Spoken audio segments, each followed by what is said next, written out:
The long and quiet history of tea.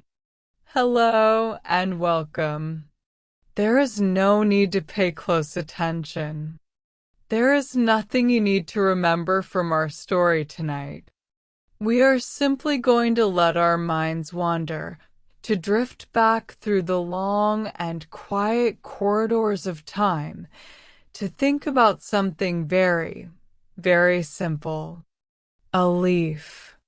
We are going to tell the story of a humble leaf and the remarkable journey it took through our world.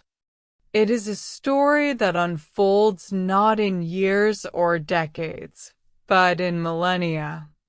It is the story of tea. So find a comfortable position. Allow your body to feel heavy and relaxed. And let our story begin. Chapter 1. A Mythical Breeze. Let us begin by breathing in the air of a time long past. Let your mind drift away from the world you know, away from the solid lines of rooms and the steady hum of machines. Let it travel back, not just by years, but by millennia, to a place that existed nearly 5,000 years ago. We find ourselves in ancient China, but a China that is more dream than history, a world painted in the softest colors. Imagine the mountains. They are not jagged, angry peaks, but old, sleeping giants, their backs covered in a thick velvet of ancient forest. Their heads are in the clouds, perpetually shrouded in a soft, white, and silent mist that drifts and eddies with a slowness that defies time. This mist is born in the cool, damp valleys and rises with the dawn, clinging to the mountainsides like a silken veil. It blurs the edges of everything, softening the world, making it a place of gentle secrets and quiet mystery. Through these mountains, rivers carve their way. They are not rushed or hurried, but wide and silver, flowing with a calm and steady purpose. They murmur over smooth, gray stones that have been polished by the water for 10,000 years. Their banks are thick with ferns and deep, cushiony moss that blankets the ground in a carpet of impossible green. The forests that line these rivers are ancient beyond measure, filled with trees that were old even then, their branches gnarled and their trunks thick with the wisdom of centuries. The air beneath this canopy is cool and still, and the light that filters through is dappled and green, as if you were standing at the bottom of a calm, clear sea. There is a scent to this air. It is the scent of damp, rich earth, of moss growing on silent stones, of decaying leaves returning to the soil, and the faint, almost imperceptible perfume of wild, unknown blossoms that open their petals only to the moon. This is a world that breathes slowly. A world at rest, where the loudest sound is the whisper of water or the sigh of the wind in the highest, most distant trees. It is into this deep, abiding quiet that our story is born. The Divine Farmer. Into this world of mist and mountains, we introduce a human presence. Not a warrior or a conqueror, but a figure of quiet contemplation. He is an emperor, but he carries the title lightly, like a borrowed cloak. His name is Shinome, and his people call him the Divine Farmer. This name is a testament to what they value in him and what he values in himself. He is revered not for the gold in his treasury or the size of his armies, but for his deep, patient, and unbreakable connection to the earth itself. In his heart, he is less an emperor and more a scholar of the natural world, a student of the endless green text written in the leaves, roots, and flowers of his vast kingdom. Imagine him now. He does not wear the bright silks or intricate jade of the court. He wears simple, practical robes of a muted, earthy color, the fabric softened by wear and washing. His hands, though they could command the fortunes of millions, are the hands of a man who is not afraid of soil. They are calm, steady hands, with lines etched into them not by age, but by the careful work of tending to plants, of feeling the texture of a leaf, of testing the strength of a stem. His face is kind, his expression thoughtful.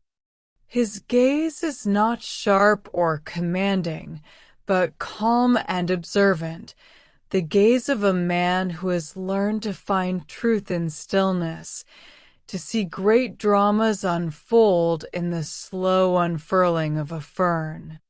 He finds more wisdom in a single, humble leaf than in all the clamorous pronouncements of his court. He is a man who understands that the greatest power lies not in commanding the world, but in understanding it, in listening to its quiet, green language. A quest for knowledge. Shinome's life is a quiet pilgrimage, a quest for a specific kind of knowledge. It is said that he believed it was his sacred duty, the very purpose of his reign, to understand the properties of China's thousands upon thousands of plants. This was not a passing hobby, but a profound and all-consuming vocation. And so he would wander the forests and the fields, sometimes for weeks on end, his small entourage following at a respectful distance, careful not to disturb his deep concentration. He would walk slowly, his eyes scanning the undergrowth, the riverbanks, the high mountain meadows. When a particular plant caught his attention, he would stop. He would kneel. He would observe it for a long time, noting the shape of its leaves, the color of its flowers, the way it held itself towards the sun. He would touch it, feeling the texture of its stalk, the delicate veins on the underside of a leaf. And then, with great care, he would taste it. A small piece of a leaf, a petal from a flower, a sliver of a root. He would hold it in his mouth, letting its essence unfold, cataloging its qualities in his mind and, according to legend, observing its effects within his own mythical, transparent stomach. He sought to know which plants were nourishing and could feed his people. He sought to know which were medicinal, which could soothe a fever or ease a pain. And he sought to know which carried a hidden danger, a secret poison, so that he could warn others away. It was a slow, painstaking, and dangerous process, a lifetime of careful, personal experimentation. Each day was a lesson, each plant a new word in the vocabulary of the earth, and Shinnon was its most dedicated and reverent student. The wait of the afternoon. Let us join the divine farmer on one particular afternoon. The day has reached its peak, its highest point of warmth and light, and now it begins its slow, gentle descent towards evening. The world seems to pause, to take a deep, warm breath. The sun is no longer a sharp, bright disk in the sky, but a soft, hazy orb, its light filtered through the high, thin clouds and the dense canopy of the forest leaves. This softened light dapples the forest floor in shifting patterns of gold and green, a living, breathing mosaic that moves with the slow turning of the earth. The air, which was cool and crisp in the morning, is now heavy with warmth, a gentle, comforting weight upon the shoulders. The usual chorus of insects, the busy chatter of the forest, has softened to a low, sleepy hum, a monotonous and soothing drone that seems to be the very sound of the afternoon itself. There is a feeling of stillness, of a world winding down. The birds are quiet in the heat, resting in the high branches. Even the rustle of leaves seems to have ceased. It is a time for rest, a time for stillness. The emperor, having been walking and studying since dawn, feels the gentle pull of this universal pause. His journey has been long, his focus intense, and now his body calls for a quiet respite from his work. He feels the need to mirror the stillness of the world around him, to simply stop and be. The shelter of the tree. His observant eyes scan the forest around him, looking not for a new specimen, but for a place of comfort. He finds it in a wild, unfamiliar tree that stands slightly apart from the others. It is not the grandest tree in the forest, not the tallest or the oldest, but it has a welcoming presence. Its trunk is sturdy and strong, its bark a tapestry of gray and green lichens. Its branches do not reach sharply for the sky, but spread wide, reaching out like open, generous arms. The leaves are a deep, glossy green, healthy and vibrant, and they form a thick, unbroken canopy. Beneath this canopy is a perfect pool of cool, deep shade on the warm forest floor. The emperor walks towards it, his footsteps muffled by the soft earth.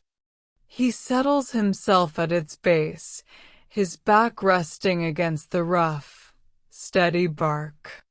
He can feel the solid, living strength of the tree through his robes, a feeling of immense stability and peace.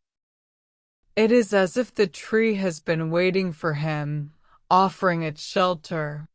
He looks up through the intricate lattice of its branches at the pale blue sky beyond, and feels a sense of profound connection to this single, living being. He is a guest in its house, and it is a generous host. He closes his eyes for a moment, simply feeling the coolness of the shade on his skin and the solidness of the earth beneath him. The ritual of water. Even in rest, Shinnon maintains his rituals, the small, wise habits that order his days. He signals to one of his servants, who approaches silently. As is his custom every day, no matter where his travels take him, the emperor asks for boiled water. In a world of unseen dangers, a world without knowledge of microbes or bacteria, Shinong understood a simple, intuitive truth that the transformative power of fire and heat could cleanse water, making it safe and pure. It was a small act, but a deeply significant one. It was an act of care for himself and for his followers. It was a moment of turning the wild into the civilized, the unknown into the known. A servant steps forward, carrying a large, dried gourd that serves as a water flask. He unplugs its stopper and carefully pours the clear, cool water into a simple, unadorned earthenware pot. The pot is a humble object, its surface the color of the reddish-brown earth from which it was formed. It is a vessel made for function, not for beauty, yet there is a simple elegance in its rounded shape. The sound of the water filling the pot is the only sound that breaks the afternoon's deep hum, a clear, liquid music that speaks of refreshment and life. The ritual has begun, a small anchor of order in the vast, untamed wilderness. The crackle of the fire. The emperor's servants move with a quiet efficiency born of long practice. They do not speak, communicating with glances and gestures. Two of them begin to gather fuel for the fire. They do not chop down living wood, but respectfully collect what the forest has already offered. Dry twigs that snap cleanly in their hands, fallen branches stripped of their bark by time and weather. They arrange the fuel in a small, neat circle on the ground, a respectful distance from the base of the sheltering tree. With a flint and a piece of char cloth, a spark is struck. It catches in a small bundle of dried moss, and with a gentle breath, it is coaxed into a tiny, bright flame. The flame grows, and soon the sound of snapping wood and the soft hiss of burning sap fills the quiet air. The fire is not large or fierce, but a small, contained circle of warmth and purpose, its smoke rising in a thin, straight line into the still air. The servants carefully place the earthenware pot over the gentle heat, balancing it on 3 smooth river stones they have placed around the flames. Now there is nothing to do but wait. The emperor sits in silence, watching the small, orange flames dance and lick at the dark, rounded base of the pot, a small, domestic scene in the heart of the great, ancient forest. A stirring of the breeze. As the pot of water begins to heat, a change occurs in the atmosphere. A gentle, unseen breeze, born in some distant valley, stirs from the west. It is not a strong wind, not a sudden gust that startles the birds from the trees. It is more like a sigh, a slow exhalation from the land itself. It travels through the highest branches of the forest, a soft, rushing whisper that is more felt than heard. Then it descends, dipping into the clearing where the emperor is resting. It finds the specific tree that is offering him shelter. The breeze, so gentle it can barely be called a wind, rustles the leaves of this one tree. They begin to tremble, to flutter, to dance for a moment. Their glossy green faces turn this way and that, catching the soft afternoon light and casting it back in fleeting, brilliant flashes. The sound is soft, a dry, papery rustle, the sound of 1,000 tiny green hands clapping in unison.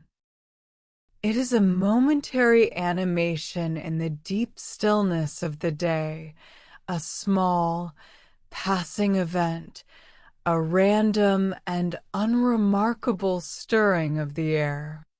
It is a moment that would, in any other circumstance, be completely forgotten as soon as it had passed.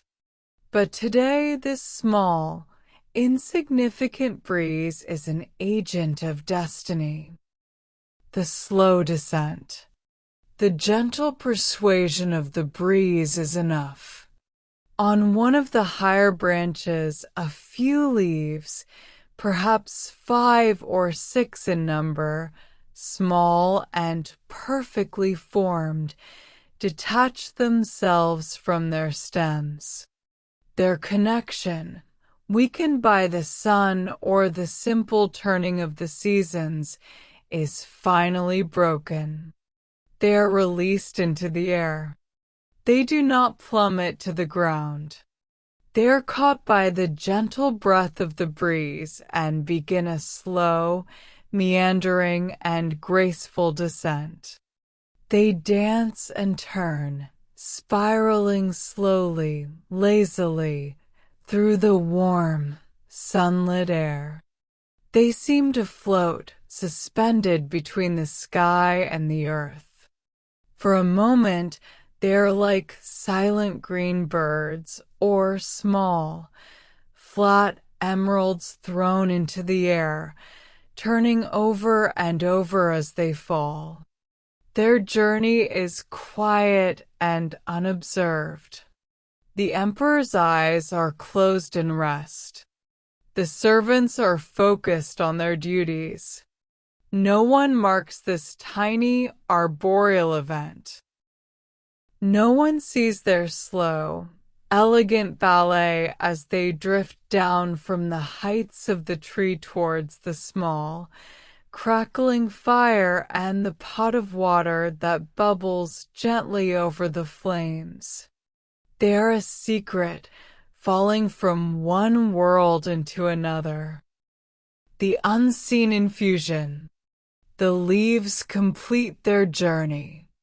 They land softly, without a sound, upon the surface of the gently bubbling water in the emperor's pot.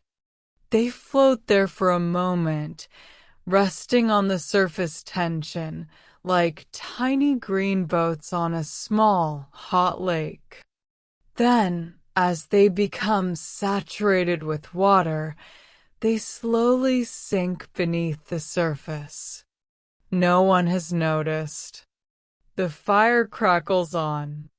The water continues its soft, rolling boil. But now a quiet and beautiful magic is at work inside the humble earthenware pot. Awakened by the heat, the leaves begin to unfurl. The tight curl of their dried edges relaxes, and they open up, releasing their essence into the water around them. A slow, almost imperceptible transformation begins. The clear water, drawn from the stream just moments before, starts to change. From the edges of the leaves, a faint color begins to bleed, a pale, delicate pigment. Slowly, the entire pot of water takes on this new hue, shifting from perfect clarity to a light, translucent, brownish golden color, the color of autumn sunlight or pale honey. A quiet alchemy is taking place, a secret infusion, a marriage of leaf and water, orchestrated by fire. A new aroma. And then something new is born into the air. A new scent begins to rise with the steam that curls from the mouth of the pot. It is an aroma that has never before been experienced by humankind. It is subtle, not overpowering, but it is distinct. It carries the clean, slightly bitter scent of the green leaves, but the heat has transformed it, mellowing it, adding a hint of a toasty, almost nutty sweetness. It is an aroma of fresh earth and sun-warmed grass, a scent that speaks of the forest, but in a new and refined language. This new fragrance mingles with the familiar, smoky smell of the crackling wood fire, creating a perfume that is at once both refreshing and deeply comforting. A servant, tending the fire, may have been the first to notice it. He might have paused, lifting his head and sniffing the air, a look of pleasant confusion on his face. It was a curious and pleasing puzzle in the afternoon air. It was not the scent of medicine, nor the scent of cooking, but something entirely new, something clean and subtle and deeply intriguing. The water was no longer just water. It now had a voice, a fragrant whisper that promised a new experience. The Emperor's cup. The water is deemed ready. A servant carefully lifts the hot pot from the fire, using a cloth to protect his hands. He carries it to the Emperor, who has now opened his eyes, roused by the unfamiliar, pleasant scent. The servant gently pours the transformed water into the Emperor's personal cup. It is a simple cup, made of a pale, cream-colored ceramic with no handle, designed to be cradled in both hands. As the liquid fills the cup, its color is clear to see, a beautiful, translucent gold. The Emperor, being a methodical and endlessly curious man, does not question the color. He does not show alarm or annoyance at this deviation from his normal, clear water. Instead, he shows interest. His eyes, calm and observant, study the liquid. He accepts the cup from his servant, his hands wrapping around its warmth. He feels the gentle heat seep into his palms, a comforting and pleasant sensation. He holds it for a moment, watching the steam rise from its surface in delicate, swirling patterns. Then he lifts it slowly towards his face, bringing it close so that he can inhale the delicate, unknown scent more fully. He is not approaching it as a drink, but as a subject of study, another of nature's small mysteries to be solved. The first sip. He takes a small, contemplative sip. He does not gulp it down. He draws a small amount of the liquid into his mouth and lets it rest there for a moment, considering it, allowing it to coat his tongue.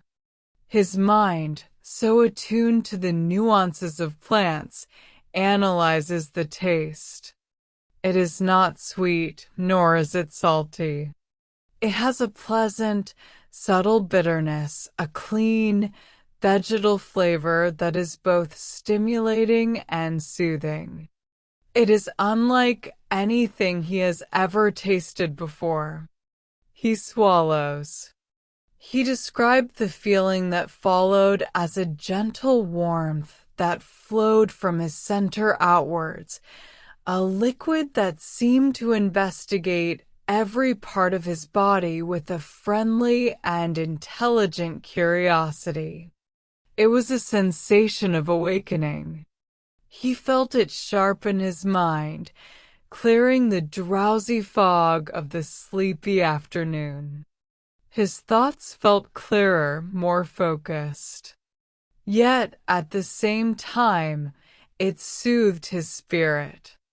The weariness from his long day of walking seemed to recede. It was a perfect and beautiful paradox in a cup.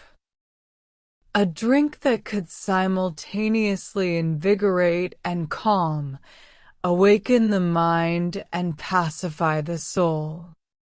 The naming of tea. In this single, accidental cup, Shenong recognized the birth of something special. He understood immediately that this was not poison, but a gift. His deep knowledge of plants told him that this was a benevolent herb, a plant with a unique and valuable spirit. He lowered the cup from his lips and looked into the golden liquid. Then his gaze traveled up to the branches of the tree that sheltered him, the source of this miraculous infusion. A look of quiet understanding dawned on his face. He knew he had found another of the earth's great secrets. He had not sought it out. It had come to him, a gift from the breeze, a reward for his patient study of the world. The tree, he would later learn, was Camellia sinensis. The drink, in that moment of discovery and appreciation, he would call cha. And so our long, slow story begins. It does not begin with a triumphant shout of discovery or a grand proclamation. It begins in silence, with a quiet moment of understanding, a personal revelation. It begins with a gift from a gentle breeze, a quiet moment of rest, and a few leaves falling, by chance, into a simple pot of hot water. Chapter 2. The First Bitter Bruise. From Myth to Mountain. The story of a single, perfect afternoon of a mythical emperor and a chance encounter with a few falling leaves is a beautiful one. It is a story that gives a clean and simple beginning to a long and complicated history. But like all such legends, it is a single, polished stone representing a vast, rugged mountain. The reality of tea's early life was not one of imperial discovery, but of a slow, anonymous, and intimate relationship between a wild plant and the people who lived in its shadow. To find this truth, we must leave the legend behind and travel to the misty, mountainous provinces of what we now call Yunnan and Sichuan, in the ancient heart of southwestern China. Here, for untold centuries, the tea plant Camellia sinensis grew wild. It was not cultivated in neat rows, but grew as a tangled shrub or a gnarled, ancient tree, a wild citizen of the forest, thriving in the acidic soil and the humid, cloud-drenched air. It was simply one green thing among many, its special properties a secret it held close.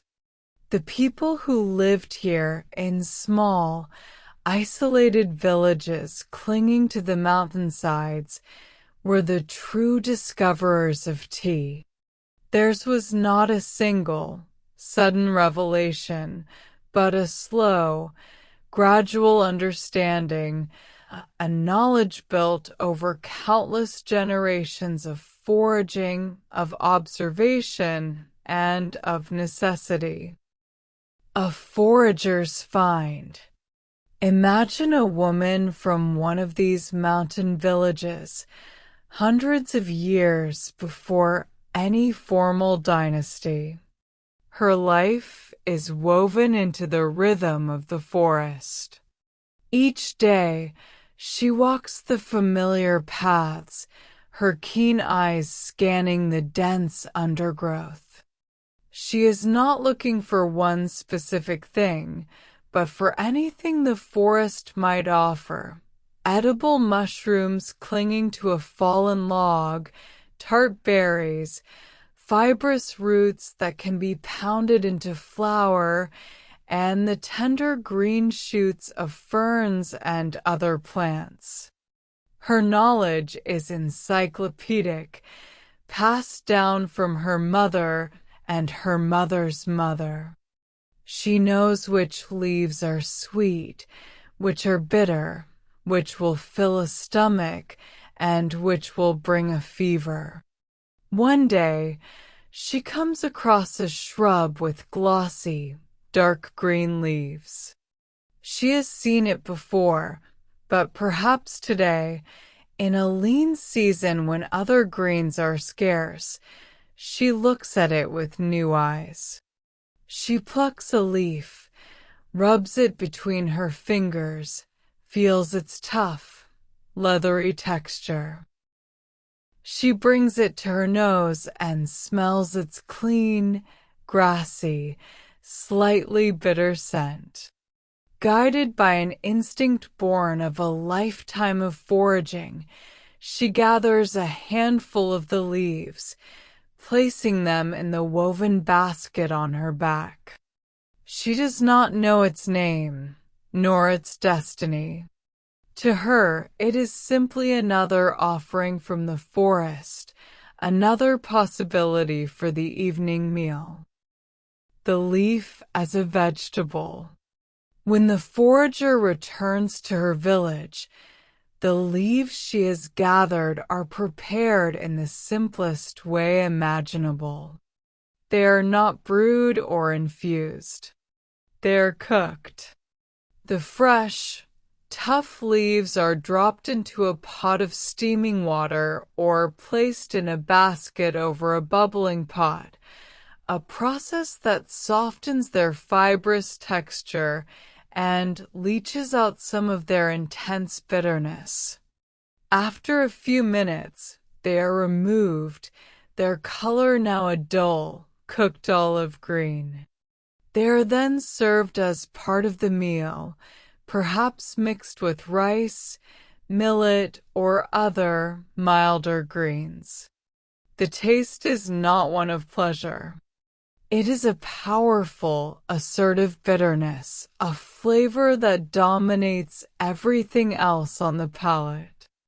It is the taste of the deep, wild forest, untamed and uncompromising.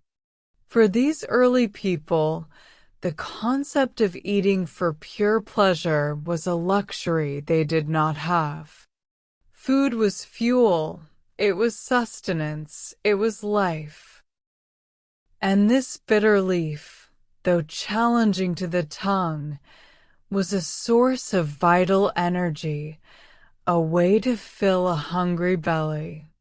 For centuries, this was the primary identity of tea, not a drink, but a bitter green vegetable, a humble addition to the dinner bowl. A food of necessity. Why would people continue to eat something so intensely bitter? The answer lies in the quiet wisdom of the human body. The diet of these mountain communities was often monotonous, based on whatever grains they could cultivate on the steep terraces and whatever the forest provided.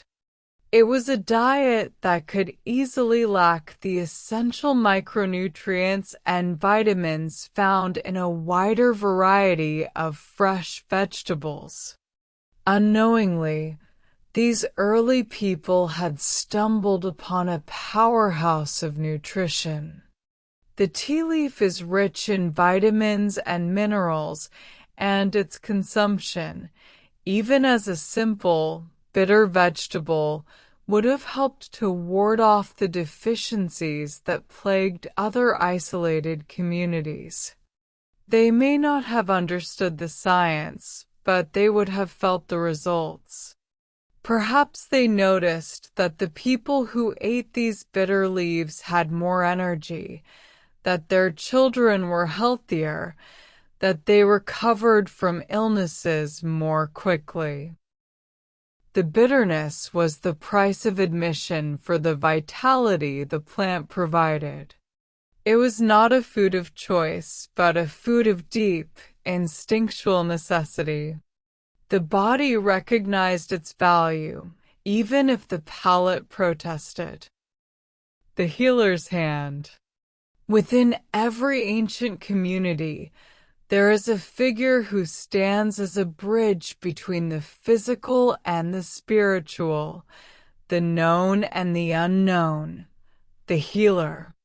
In these mountain villages, the healer might have been an old woman, her face a map of wrinkles, her eyes holding the deep, calm knowledge of a lifetime spent observing the natural world.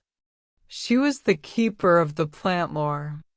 She knew which roots could bring down a fever, which flowers could be made into a balm to soothe a burn, and which barks could be chewed to ease a toothache. It was this healer who would have taken the next step in understanding the tea leaf. She would have recognized that a plant with such a powerful, assertive flavor must also possess powerful properties. Its bitterness spoke not of poison, but of potency. She would have experimented, not haphazardly, but with the careful, methodical patience of her calling, seeking to unlock the leaf's hidden strengths, not for food, but for medicine. The poultice and the paste. The healer's first applications of tea as medicine were likely external. She would gather the fresh leaves and, using a heavy stone mortar and pestle, she would crush and grind them. The process would have been slow and laborious, the rhythmic thud of the pestle echoing in her quiet hut. As she worked, the leaves would break down, releasing their dark green juice until they formed a thick, fragrant, and slightly gritty paste. The aroma would have been intense, a concentrated, almost overwhelming scent of cut grass and bitter herbs. This poultice was a powerful tool. The healer would apply it to aching joints, spreading the cool, green paste over the swollen knees of an old man or the sore shoulders of a young hunter. She would use it on skin ailments, its natural astringency soothing rashes and insect bites. The paste, held in place by a large leaf or a strip of cloth, would work its quiet magic, its potent compounds absorbed through the skin to reduce inflammation and ease pain. This was tea as a topical remedy, a direct, physical application of the forest's healing power. The first bitter tonic. The true leap in tea's journey came when the healer turned her attention from external cures to internal ones. If the leaf could soothe the body from the outside, what could it do from within? She would have taken the leaves, perhaps the same ones she used for her poultices, and boiled them in water. The goal was not to create a pleasant drink, but to extract the very essence of the plant, to create a potent, liquid medicine. She would have boiled the leaves for a long time, far longer than one would for a simple beverage, until the water was dark, murky, and opaque. The resulting liquid was a tonic, a true medicinal decoction. It was given to those suffering from fatigue, its natural caffeine providing a surge of energy. It was used to settle a churning stomach or to clear a head muddled by sickness or stupor. It was a powerful stimulant and a digestive aid, a concentrated dose of the plant's formidable properties. This was the birth of brewed tea, not as a drink of pleasure, but as a cup of potent and profoundly bitter medicine. The taste of medicine.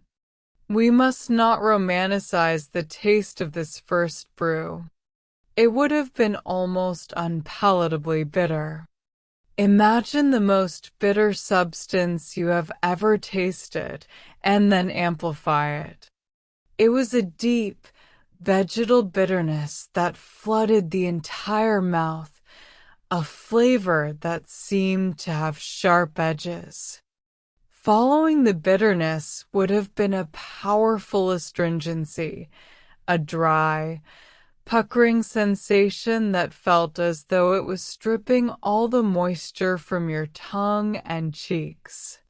There was no sweetness, no complexity, no delicate floral notes. It was the raw, unadorned, and aggressive taste of a powerful medicinal herb. You did not sip this brew. You endured it. You drank it quickly, perhaps with a grimace, your focus entirely on the effect it would produce, not the experience of drinking it. It was the taste of healing, and like many forms of healing, it was not gentle. This profound bitterness is the true ancestor of the refined beverage we know today, a reminder of tea's powerful and rustic origins.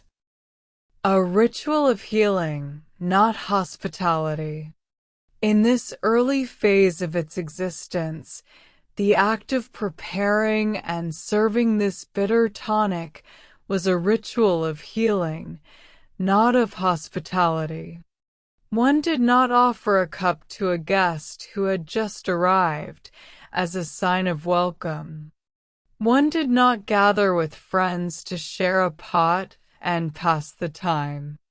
The context was entirely different. The dark, steaming cup was prepared with a specific purpose, for a specific person in need. It was the healer preparing a dose for her patient. It was a mother brewing a tonic for her feverish child. It was a hunter drinking a cup to fortify himself before a long and arduous journey. The exchange was serious and functional. The cup was given with the intention to restore, to strengthen, to cure. It was a tool, a prescription, a vital part of the community's healthcare. The idea of tea as a social lubricant, as a symbol of leisure and refinement, was an impossible concept, a future that was still thousands of years and a world away. The slow spread of knowledge. This profound knowledge of tea's properties did not spread through formal trade routes or imperial decrees. It moved at a human pace, as slowly and organically as the moss growing on the trees. It spread through word of mouth. A traveler from one village, visiting relatives in another, might mention the bitter leaf that settles the stomach. A healer from one valley, meeting another at a rare seasonal gathering, might share her knowledge of a poultice that eases aching joints. A young woman, marrying into a family in a neighboring village, would bring the customs and plant lore of her own people with her. This diffusion of knowledge was slow, patchy, and entirely informal. It was a quiet exchange of folk wisdom, passed from person to person, family to family, village to village.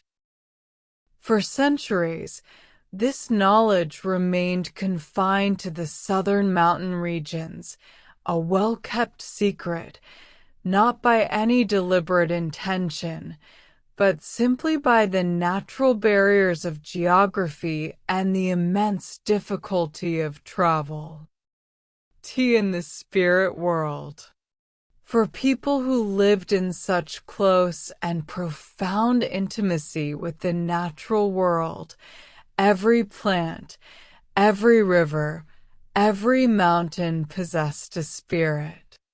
A plant with such powerful, tangible effects as the tea leaf would surely have been seen as possessing a particularly strong spirit. Its ability to energize the weary, to focus the mind, and to heal the body would have been seen as a direct manifestation of this spirit's power. It is therefore likely that tea, in its earliest, most bitter form, found a place in their spiritual practices. The dark, potent brew might have been used by shamans or village elders to aid in divination or to achieve a state of heightened awareness during rituals. More commonly, it may have been used as a sacred offering. A simple bowl of the steaming, bitter liquid, placed on a stone altar at the base of an ancient tree or the mouth of a sacred cave, would have been a fitting gift to the spirits of the forest. Its bitterness would have symbolized sincerity, austerity, and purification, a humble and potent offering from the human world to the spirit world. A regional secret. It is important to rest for a moment and appreciate just how localized this knowledge was. For hundreds and perhaps thousands of years, tea was exclusively a feature of these southern mountain cultures. While these small villages were using tea as food, medicine, and ritual offering, the great cultural and political centers of ancient China, the burgeoning cities on the northern plains, knew nothing of it. The emperors of the early dynasties, the court poets, the great philosophers, they had never heard of this bitter leaf. It did not feature in their poems, it was not recorded in their official histories, it was not traded in their bustling markets. The immense distances and the formidable mountain ranges created a natural barrier that kept tea as a regional secret. It was the treasure of the southern foragers and healers, a fundamental part of their lives, but completely unknown to the wider world. Its journey out of the mountains and into the mainstream of Chinese culture was yet to begin. The seeds of change. Even within this long, slow period of medicinal use, the seeds of change were being sown. The people who used this plant every day were, by nature, keen observers. They would have noticed that not all tea plants were the same.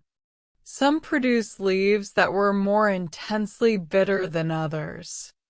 They would have noticed that the youngest leaves at the tip of a branch, the tender new buds, were less tough and had a milder, more complex flavor than the large, leathery leaves further down the stem. Someone somewhere must have started to experiment, driven by a flicker of curiosity. What if we only picked the youngest leaves? What if we did not boil them for so long? What if we simply let them sit in hot water for a short time? These small, incremental changes, these quiet moments of what if, were the crucial first steps in the long, slow journey of transforming tea from a potent medicine into a pleasurable beverage. The desire to lessen the bitterness was the very first step towards discovering the art of tea. The end of the beginning. And so, we conclude this first, most ancient chapter of tea's story. For a period of time so vast it is difficult to comprehend, tea was not the drink of poets and emperors, but the humble companion of the mountain forager and the village healer. It was a bitter vegetable that provided vital nourishment. It was a potent medicine that soothed aches and restored strength. It was a sacred offering, a liquid link to the spirit world. Its identity was rooted in function, in necessity, and in the deep, practical wisdom of people who lived by the rhythms of the earth. This long, slow, and anonymous beginning is the foundation upon which all the later, more glorious chapters of tea's history are built. The journey of the leaf from this wild, medicinal state into the delicate porcelain cups of the world was still a long way off, a future waiting patiently to unfold. But the first, most important steps had been taken. The plant had been found, and its power had been understood. Chapter 3: The Age of Compressed Bricks. The Dawn of a Dynasty. Let us allow the centuries to drift by like clouds, watching as the small, scattered kingdoms of the past slowly coalesce, drawn together by the irresistible gravity of a new and powerful idea. We are entering the age of the Han Dynasty, a period of time so vast, spanning over 400 years from 206 BC to 220 AD, that it becomes the very bedrock of Chinese identity. This is an era of unification and consolidation. Old rivalries are quieted, walls between kingdoms come down, and a sense of a single, shared culture begins to take root. With this newfound stability comes a flourishing of human endeavor. Roads are built, not for war, but for commerce. Canals are dug, connecting rivers and allowing goods to flow from one end of the empire to the other. A standardized system of writing allows a scholar in the north to read the words of a poet in the south. It is an age of burgeoning trade, of new possibilities, of a world that is simultaneously growing larger in its reach and smaller in its connectedness. And it is this new environment of stability, travel, and trade that will provide the stage for tea's first great transformation. The leaf is about to be called out of its provincial obscurity, asked to leave its mountain home and travel to the bustling heart of this new empire. But to do so, it must first be changed. The tyranny of distance. The great challenge was distance. The southern provinces of Yunnan and Sichuan, the ancestral homeland of the tea plant, were a world away from the new imperial capitals of the north, cities like Chang'an. The journey was not a matter of weeks, but of many months. It was a journey over formidable mountain ranges, across swift and dangerous rivers, and through dense, wild forests where bandits could be a greater threat than any wild animal. For a product like fresh leaves, such a journey was impossible. Even if they were dried, the loose leaves were fragile, bulky, and susceptible to the elements. They would crumble into dust in the jostling carts. They would absorb the moisture from the humid air, growing mold and losing their potency. They would be a tempting meal for insects and rodents along the way.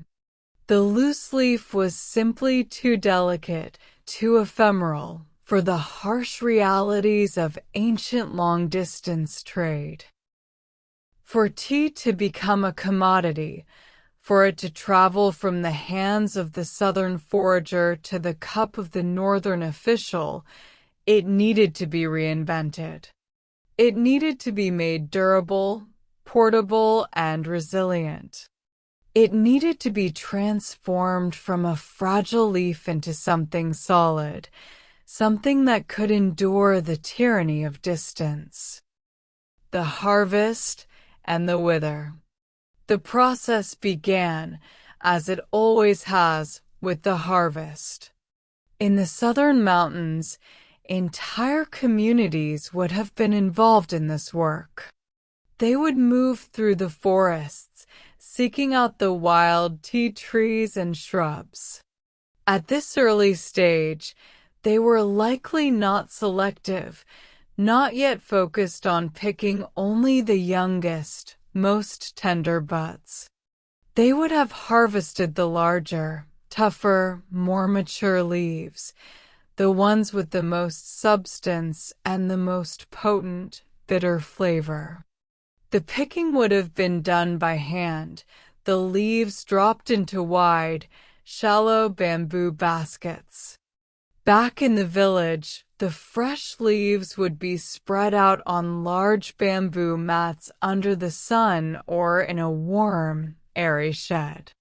This was the withering. For several hours, the leaves would rest, the sun and air drawing out their initial, sharp moisture.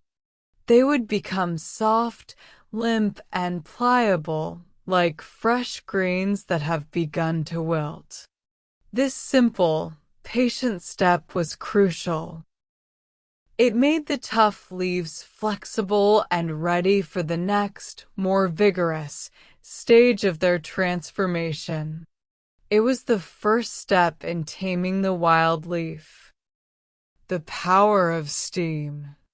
Once the leaves were properly withered and pliable, the next step was one of crucial, heat-driven alchemy, steaming. Large clay pots or iron woks filled with water would be set over a hot fire. Once the water was at a rolling boil, producing a powerful column of steam, a large bamboo basket filled with the withered leaves would be placed over the pot. Immediately, the leaves would be enveloped in the hot, wet steam. This process accomplished two things. First, it continued to soften the leaves, making them even more malleable. But more importantly, the intense heat served to fix the leaves. It halted the natural process of oxidation, the same process that turns a cut apple brown. By steaming the leaves, the enzymes responsible for oxidation were denatured, locked in place. This preserved the leaves' deep green color and their raw, intensely vegetal and bitter character. The air would have been filled with the thick, grassy aroma of the steaming leaves, a scent far more potent than that of a simple brew. After a precise amount of time, the baskets were removed, the leaves now a dark, damp, olive-green mass, their transformation arrested, their wild spirit captured and contained. The rhythmic pounding. While the leaves were still hot and steaming, they were quickly transferred to the next station. This was the most physically demanding part of the process, a step that required strength and endurance.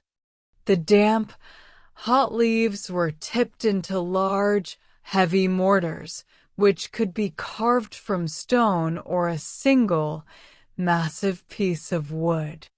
Then, the pounding would begin. Workers, often standing, would use heavy wooden pestles, long poles with a rounded end, to crush and mash the leaves. The work was rhythmic and often communal.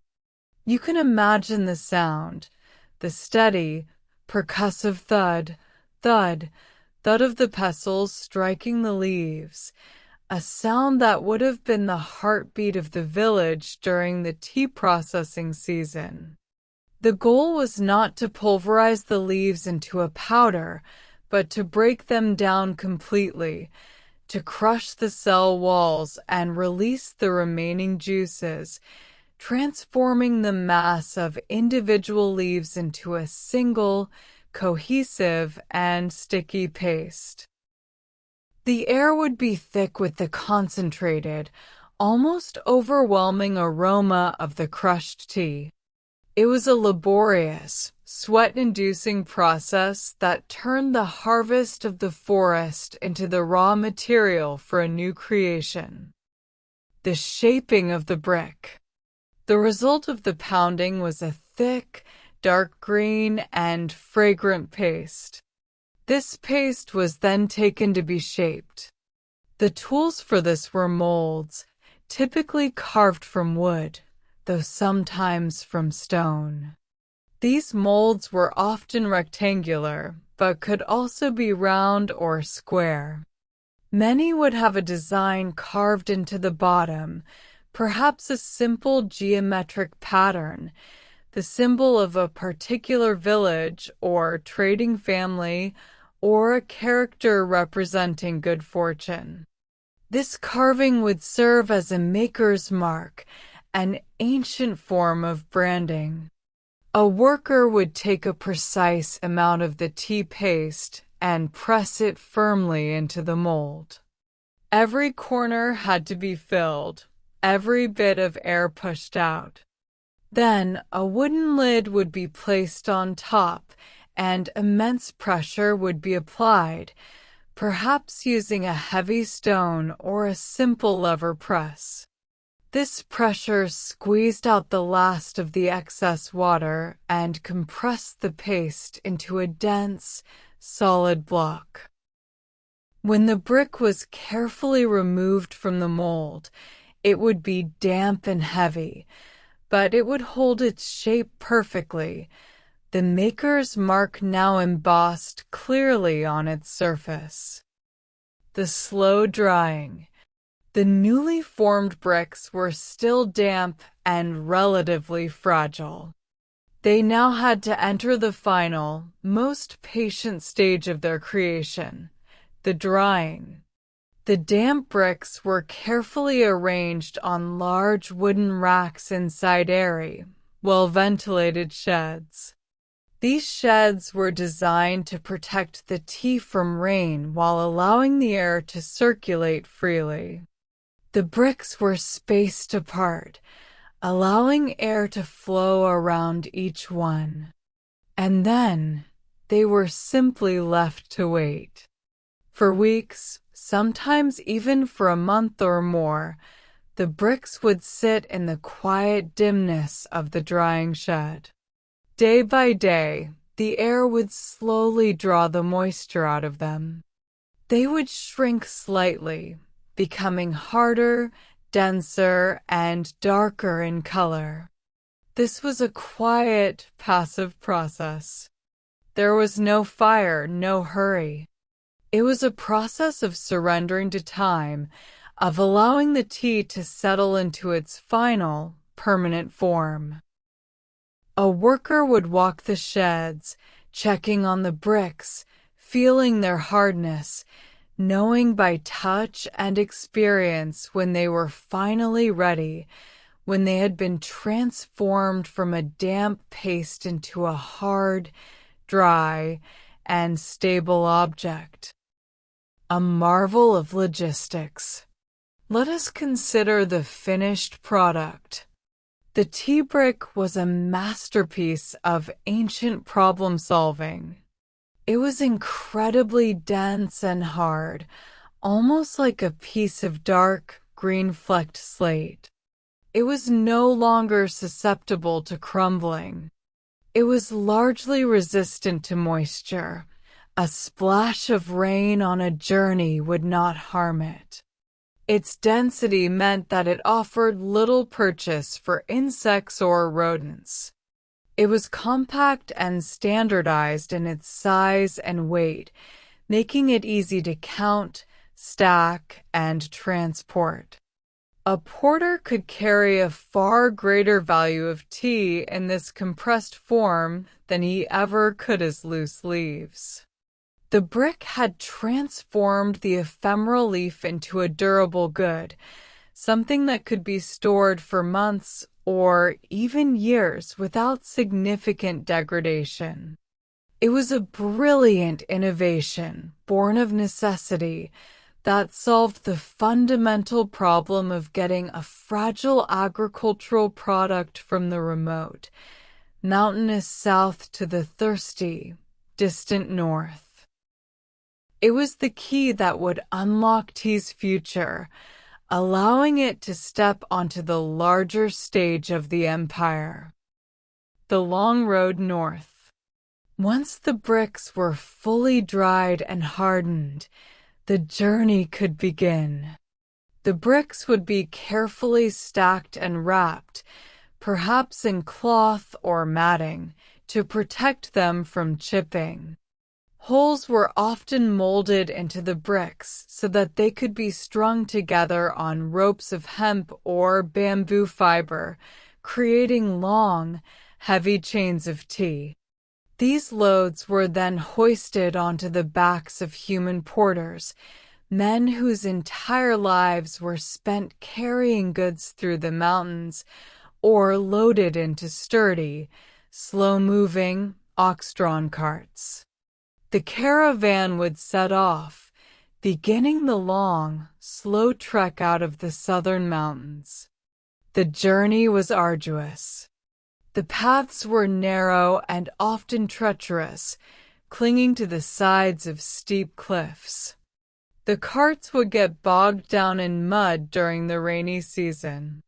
The porters would battle heat, cold, and exhaustion. But the tea itself was safe. In its solid, brick form, it could withstand the rigors of the journey. It was a patient traveler, its potent, bitter spirit locked away inside its hard shell, waiting to be released at its final destination. Tea as currency.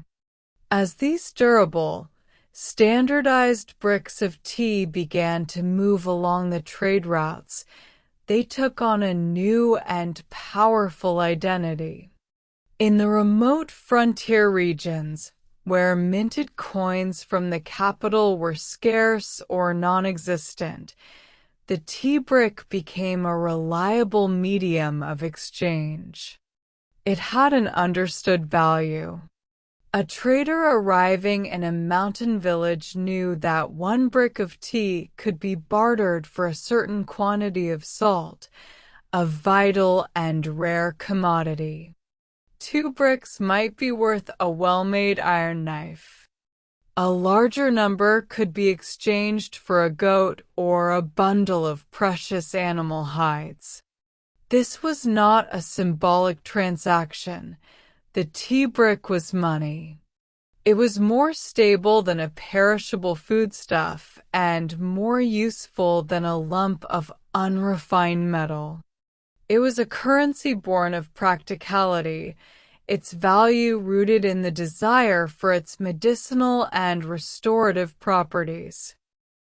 This use as a bartering tool helped to spread the tea even further, into the hands of nomadic peoples and isolated communities who lived along the fringes of the empire, long before they would ever think of it as a simple beverage.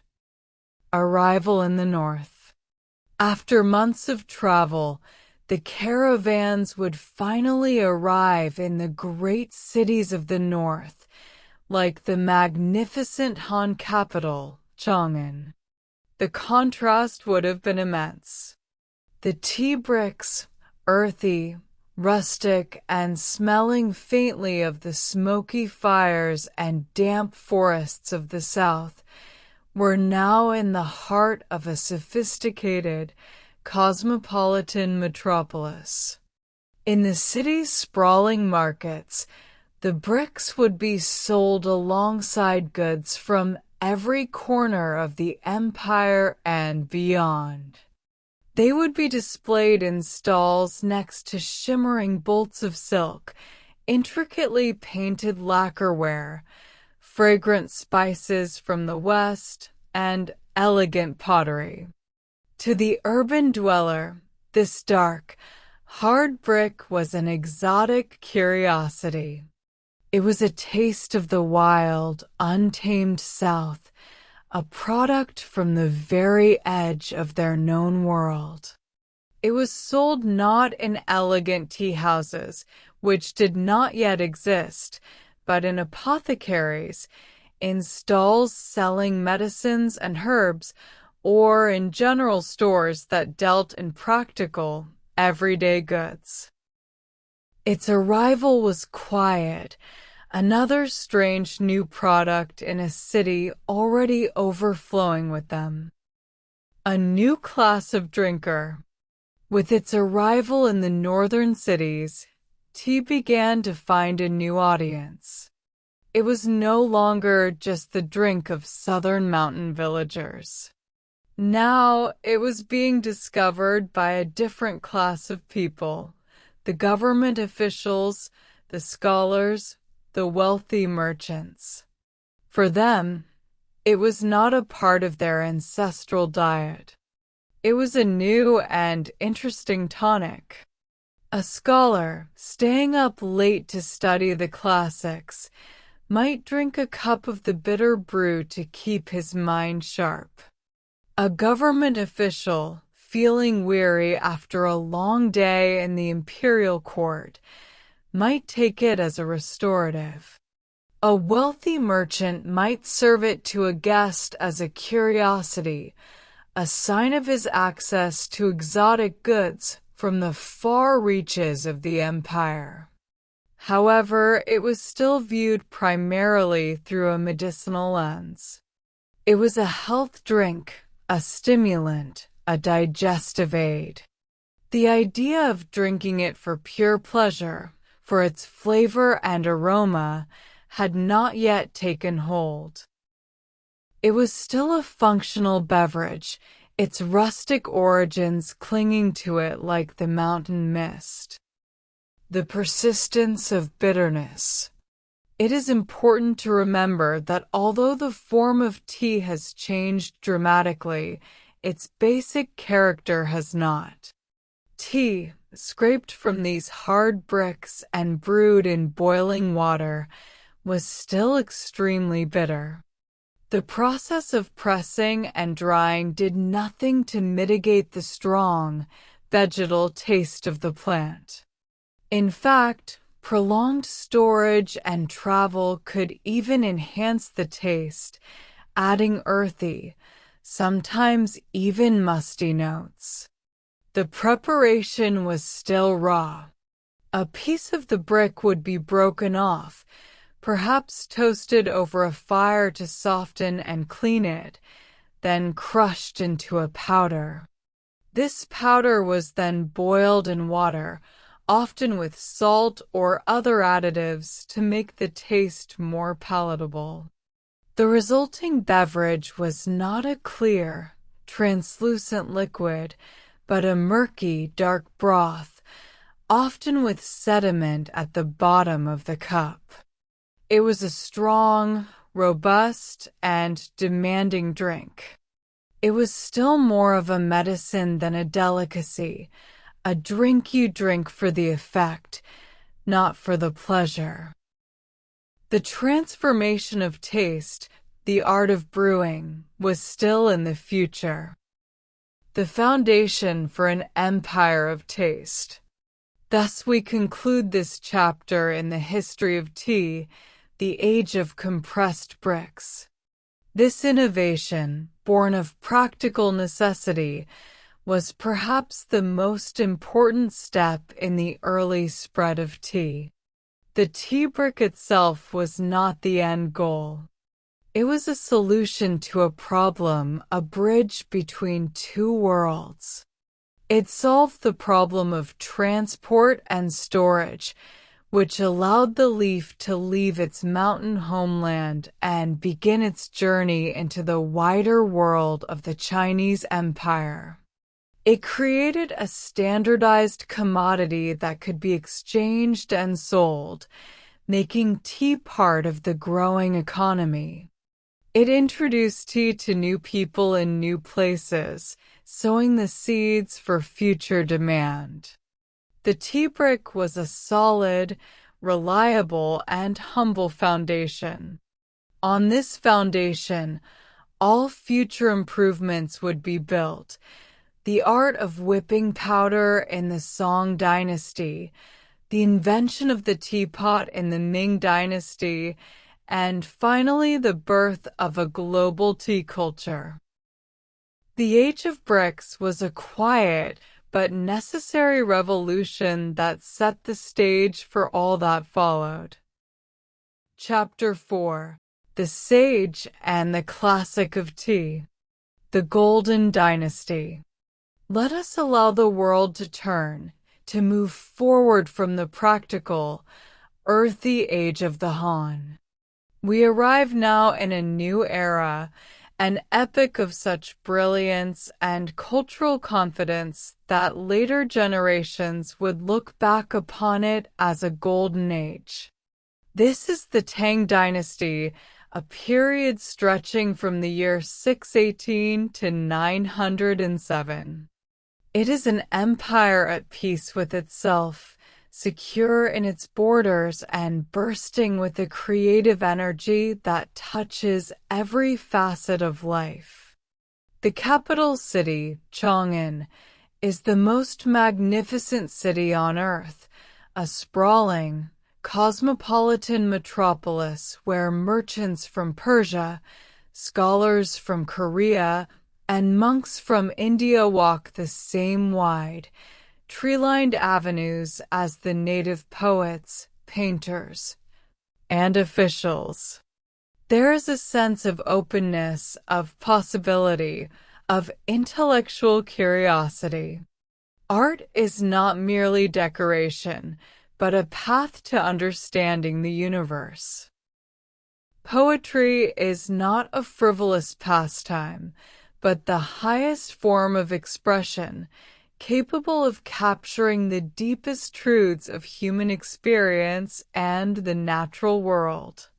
It is a time of refinement, of aesthetics, of a deep appreciation for subtlety and grace. The rough-hewn practicality of the past gives way to a search for elegance in all things, in the curve of a vase, the stroke of a brush, the turn of a phrase. This flourishing of high culture, this societal appreciation for art and philosophy, creates the perfect fertile ground for a revolution. It is a world that is ready to look at something as humble as a beverage and see in it the potential for art. The stage is set for tea to be reborn. A world of bitter broth. But before we welcome this revolution, we must remind ourselves of the world that it will replace. We must understand what tea was in order to appreciate what it will become. At the dawn of the Tang dynasty, tea was still, for the most part, the rustic brew of the previous age. It was a drink born of the hard, dark bricks that traveled the long roads from the south. The experience of drinking it was a world away from any concept of refinement. A chunk would be broken from the brick, often toasted over a fire, and then crudely ground or pounded into a rough powder. This powder was then thrown into a kettle of boiling water, creating a thick, soupy concoction. And almost invariably, other ingredients were added. A generous pinch of salt was standard to cut the harsh bitterness. But often it went much further. Slivers of ginger, pungent scallions, the peel of an orange, or even dogwood berries might be tossed into the pot. The mixture was boiled and churned until it became a savory, murky gruel, a hearty broth to be consumed for its warming, stimulating effects. It was a drink to be endured more than enjoyed. Its color was often a muddy brown, its texture thick, its aroma a confusing jumble of competing scents. This was the state of tea, a medicinal folk remedy, a slop, as one future critic would call it. It was a beverage without grace, without art, and without a soul. It was waiting for someone to see past its crude preparation and perceive the pure, delicate spirit hidden within the leaf. The abandoned child. The person who would lead this revolution did not come from the world of imperial palaces or wealthy merchant families. He entered the world as a ghost, a nobody. Our story turns now to a single, small life, to a boy who would be given the name Liu Yu. His beginning is shrouded in the mists of uncertainty. We know that he was an orphan, found as an infant, abandoned by the side of a river. We can only imagine the desperation of his parents, the quiet sorrow of that act. He was found by the abbot of the Dragon Cloud Monastery, a Zen Buddhist sanctuary that stood near the river. The monk, seeing the helpless child, took him in, saving him from what would have been certain death. Liu was given a name and a home, but he would forever be a man without a past, a man who had to invent himself from scratch. This sense of being an outsider, of not quite belonging to the established order of things, would shape his entire life. It gave him a unique perspective, the keen observational powers of someone who is always on the periphery, watching, learning, and seeking his own path. He was not bound by the traditions of a family or a clan. He was free to create his own traditions, his own philosophy, his own world. And the world he would create would revolve around the humble leaf he first encountered within the monastery walls. The monastery's influence. Luyu grew up within the disciplined, contemplative world of the Dragon Cloud Monastery. His days were structured by the ringing of bells, by long hours of silent work, and by even longer hours of seated meditation. The Zen Buddhist practice required immense focus and a constant struggle against the wandering mind and the weary body. It was here that Luyu had his first formative relationship with tea. In the monastery, tea was not a beverage of leisure or hospitality. It was a tool. It was a medicine for the spirit. The monks drank the bitter, stimulating brew for one primary reason: to aid them in their quest for enlightenment.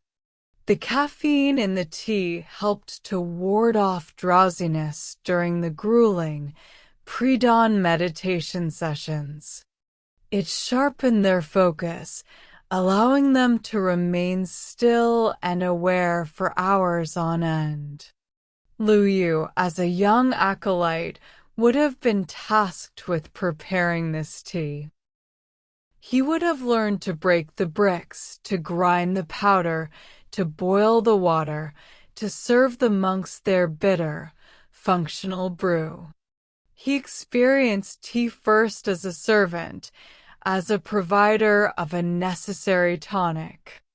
But unlike the other monks, for whom tea was merely a means to an end, Liu began to notice the tea itself.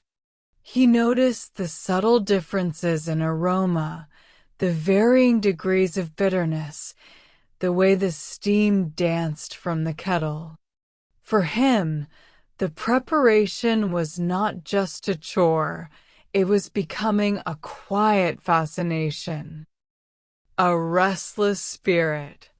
Despite the peace and security the monastery offered, the spirit of Luyu was a restless one.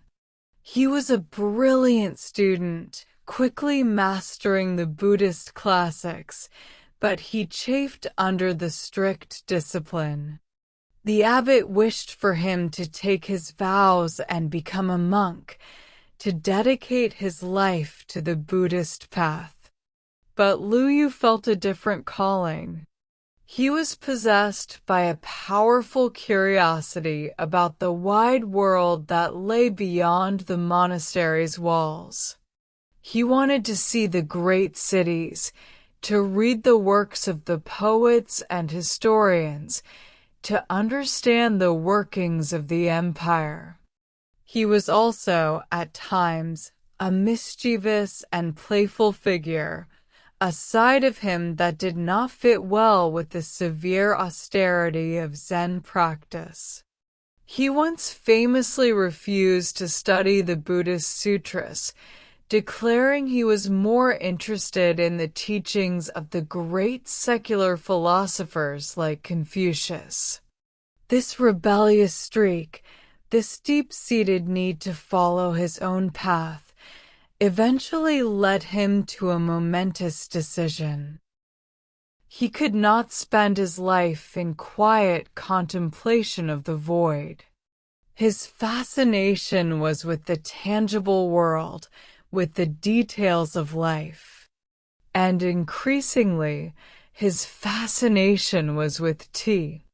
He realized that to truly understand the leaf, he could not simply prepare it as he had been taught. He had to go to its source. He had to leave the only home he had ever known and embark on a journey into the unknown. The Great Pilgrimage. And so, as a young man, Liu left the Dragon Cloud Monastery.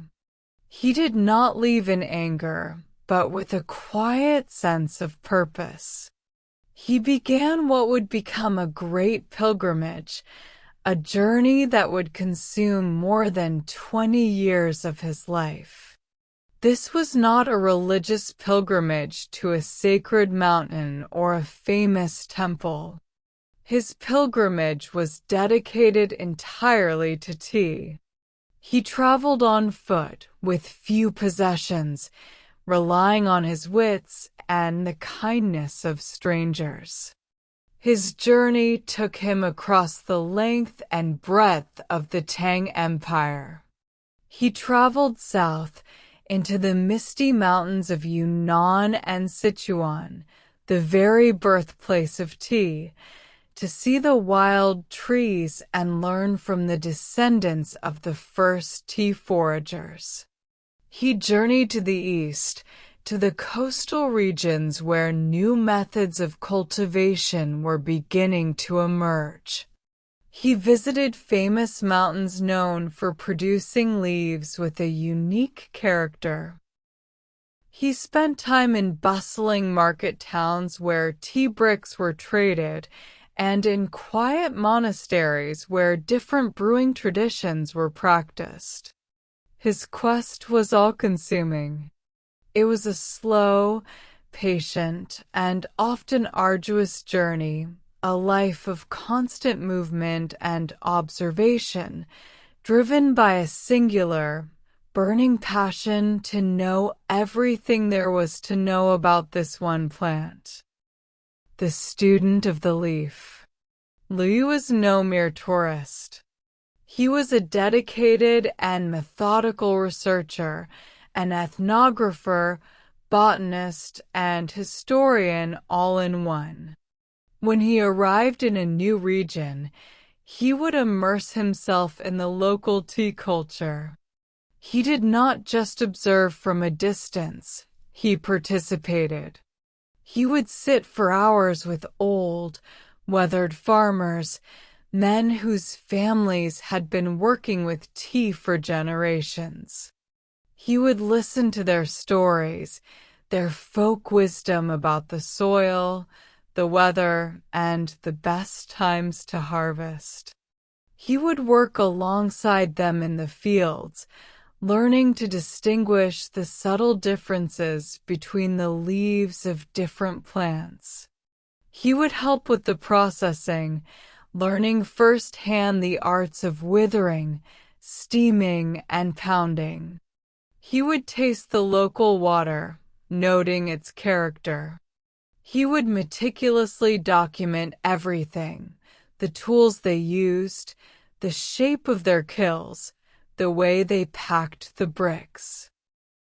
He was a relentless student, gathering not just facts, but feelings, aromas, and a deep, intuitive understanding that could only come from direct, hands-on experience.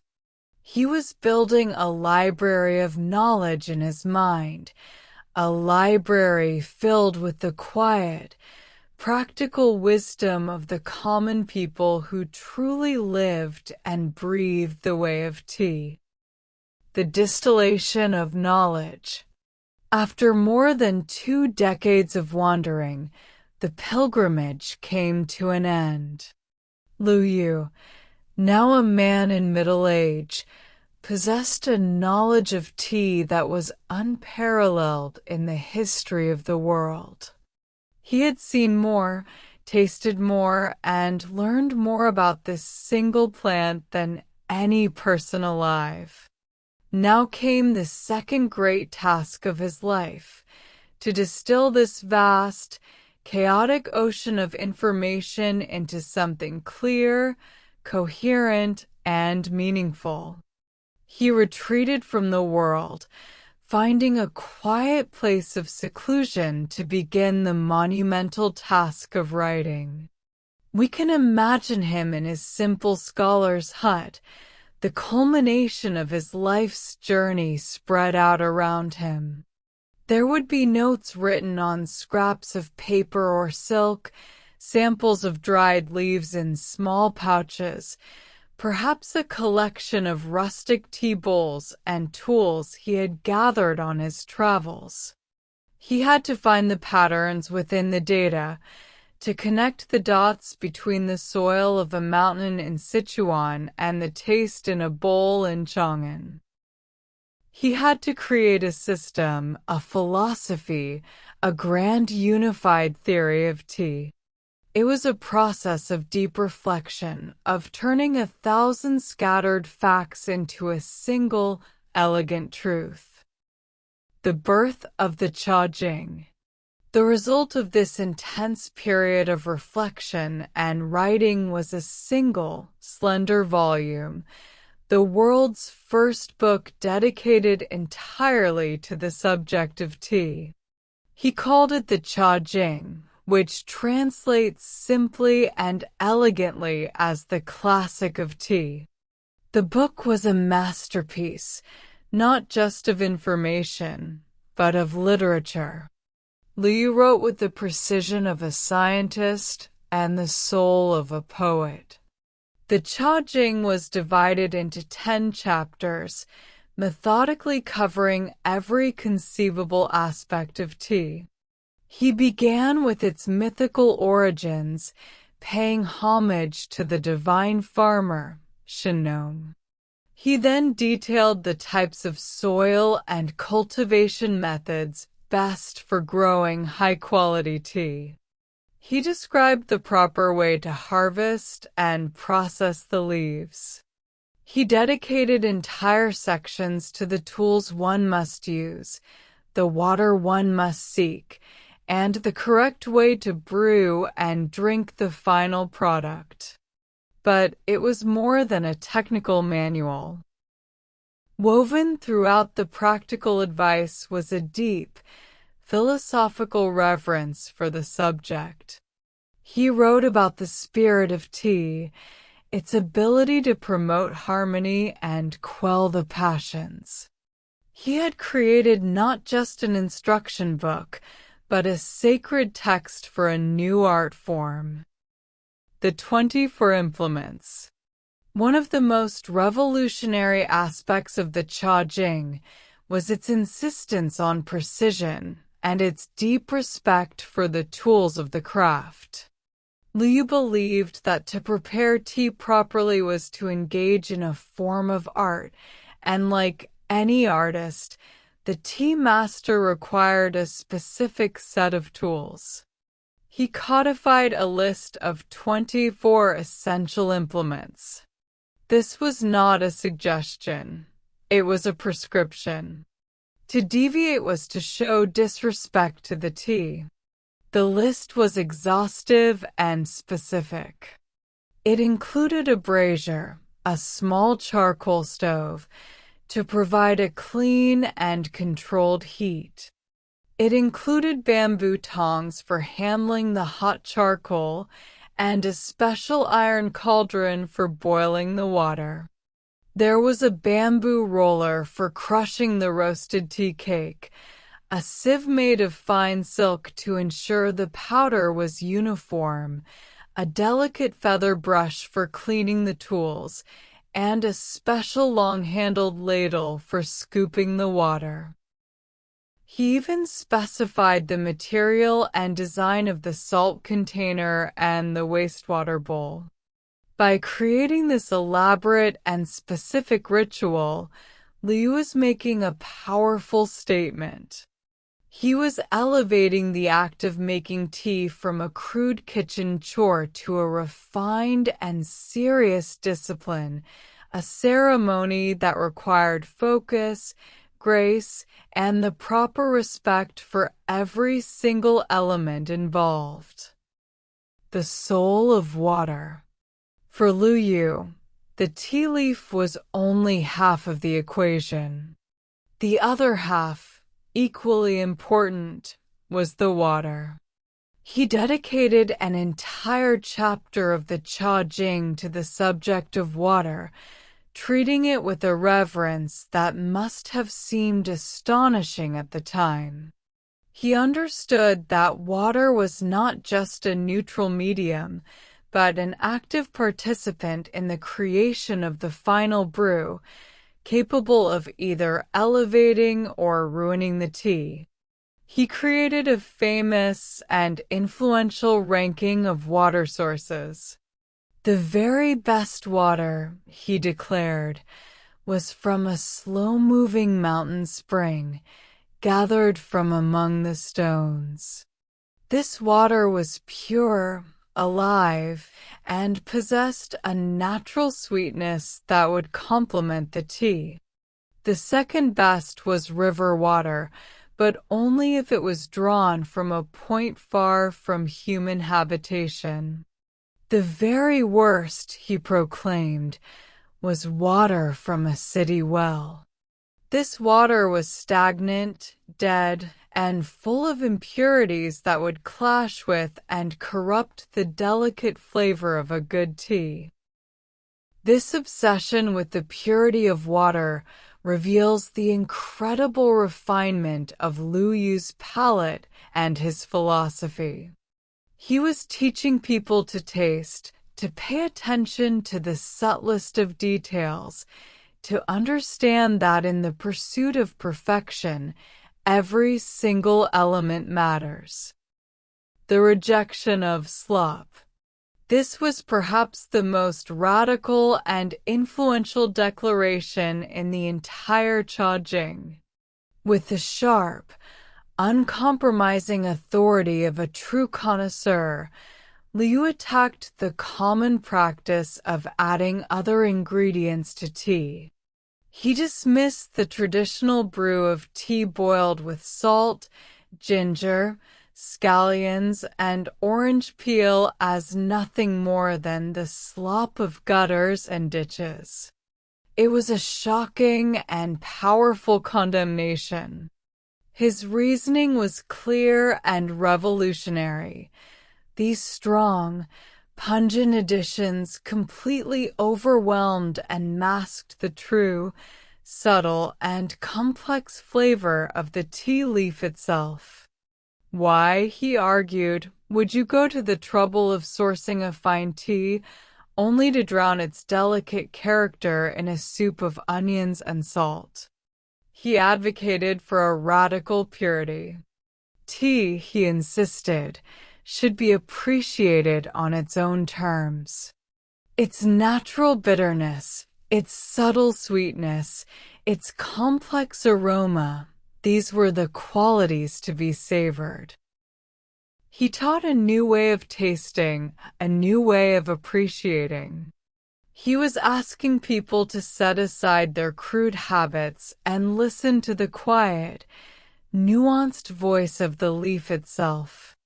It was a call to simplicity, to purity, and to a more refined and focused form of sensory appreciation.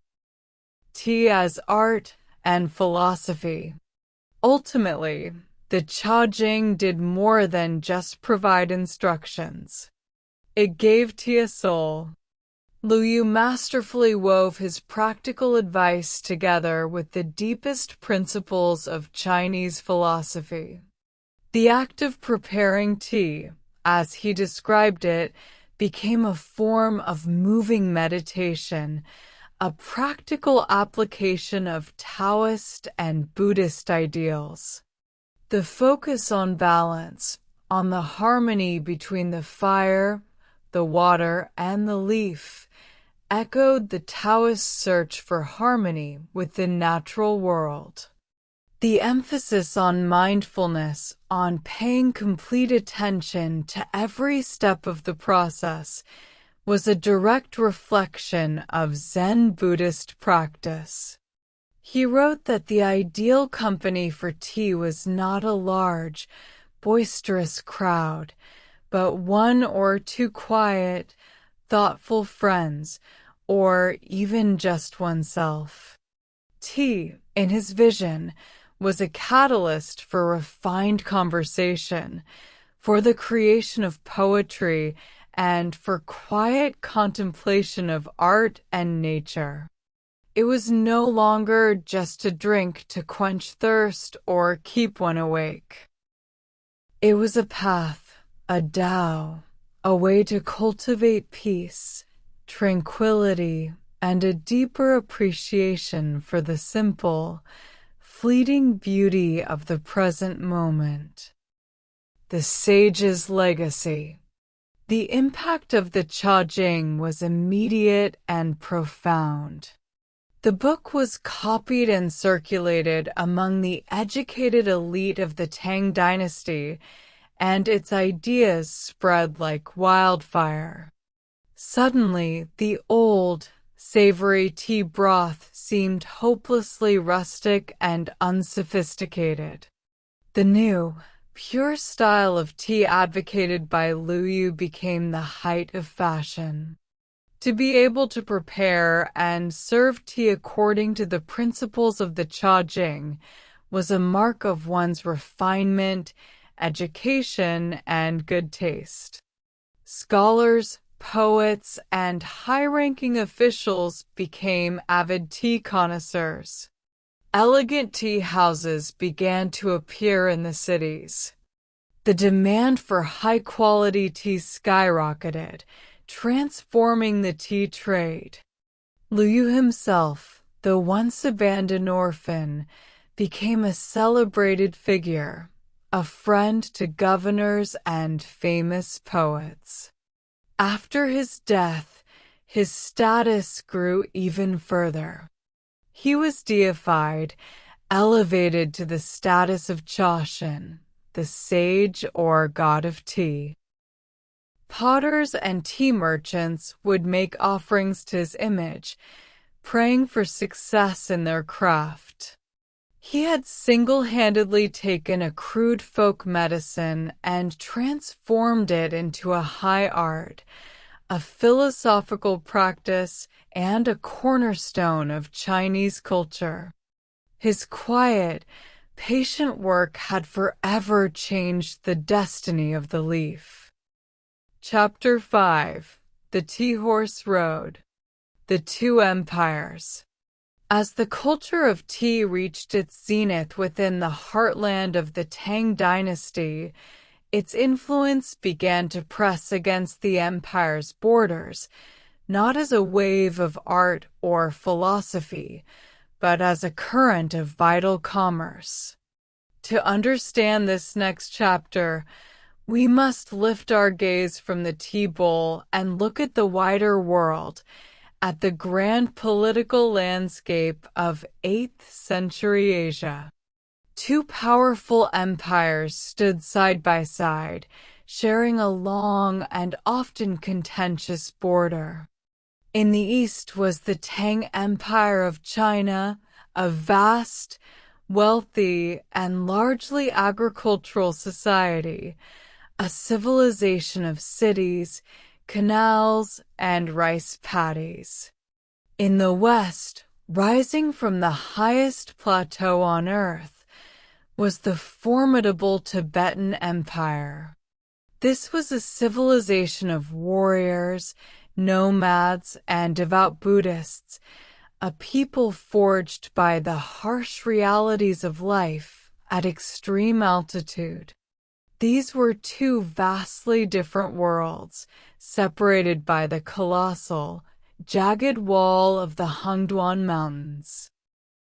Yet, despite their differences and their frequent conflicts, these two empires each possessed something the other desperately needed. China, for all its wealth and sophistication, lacked one crucial resource.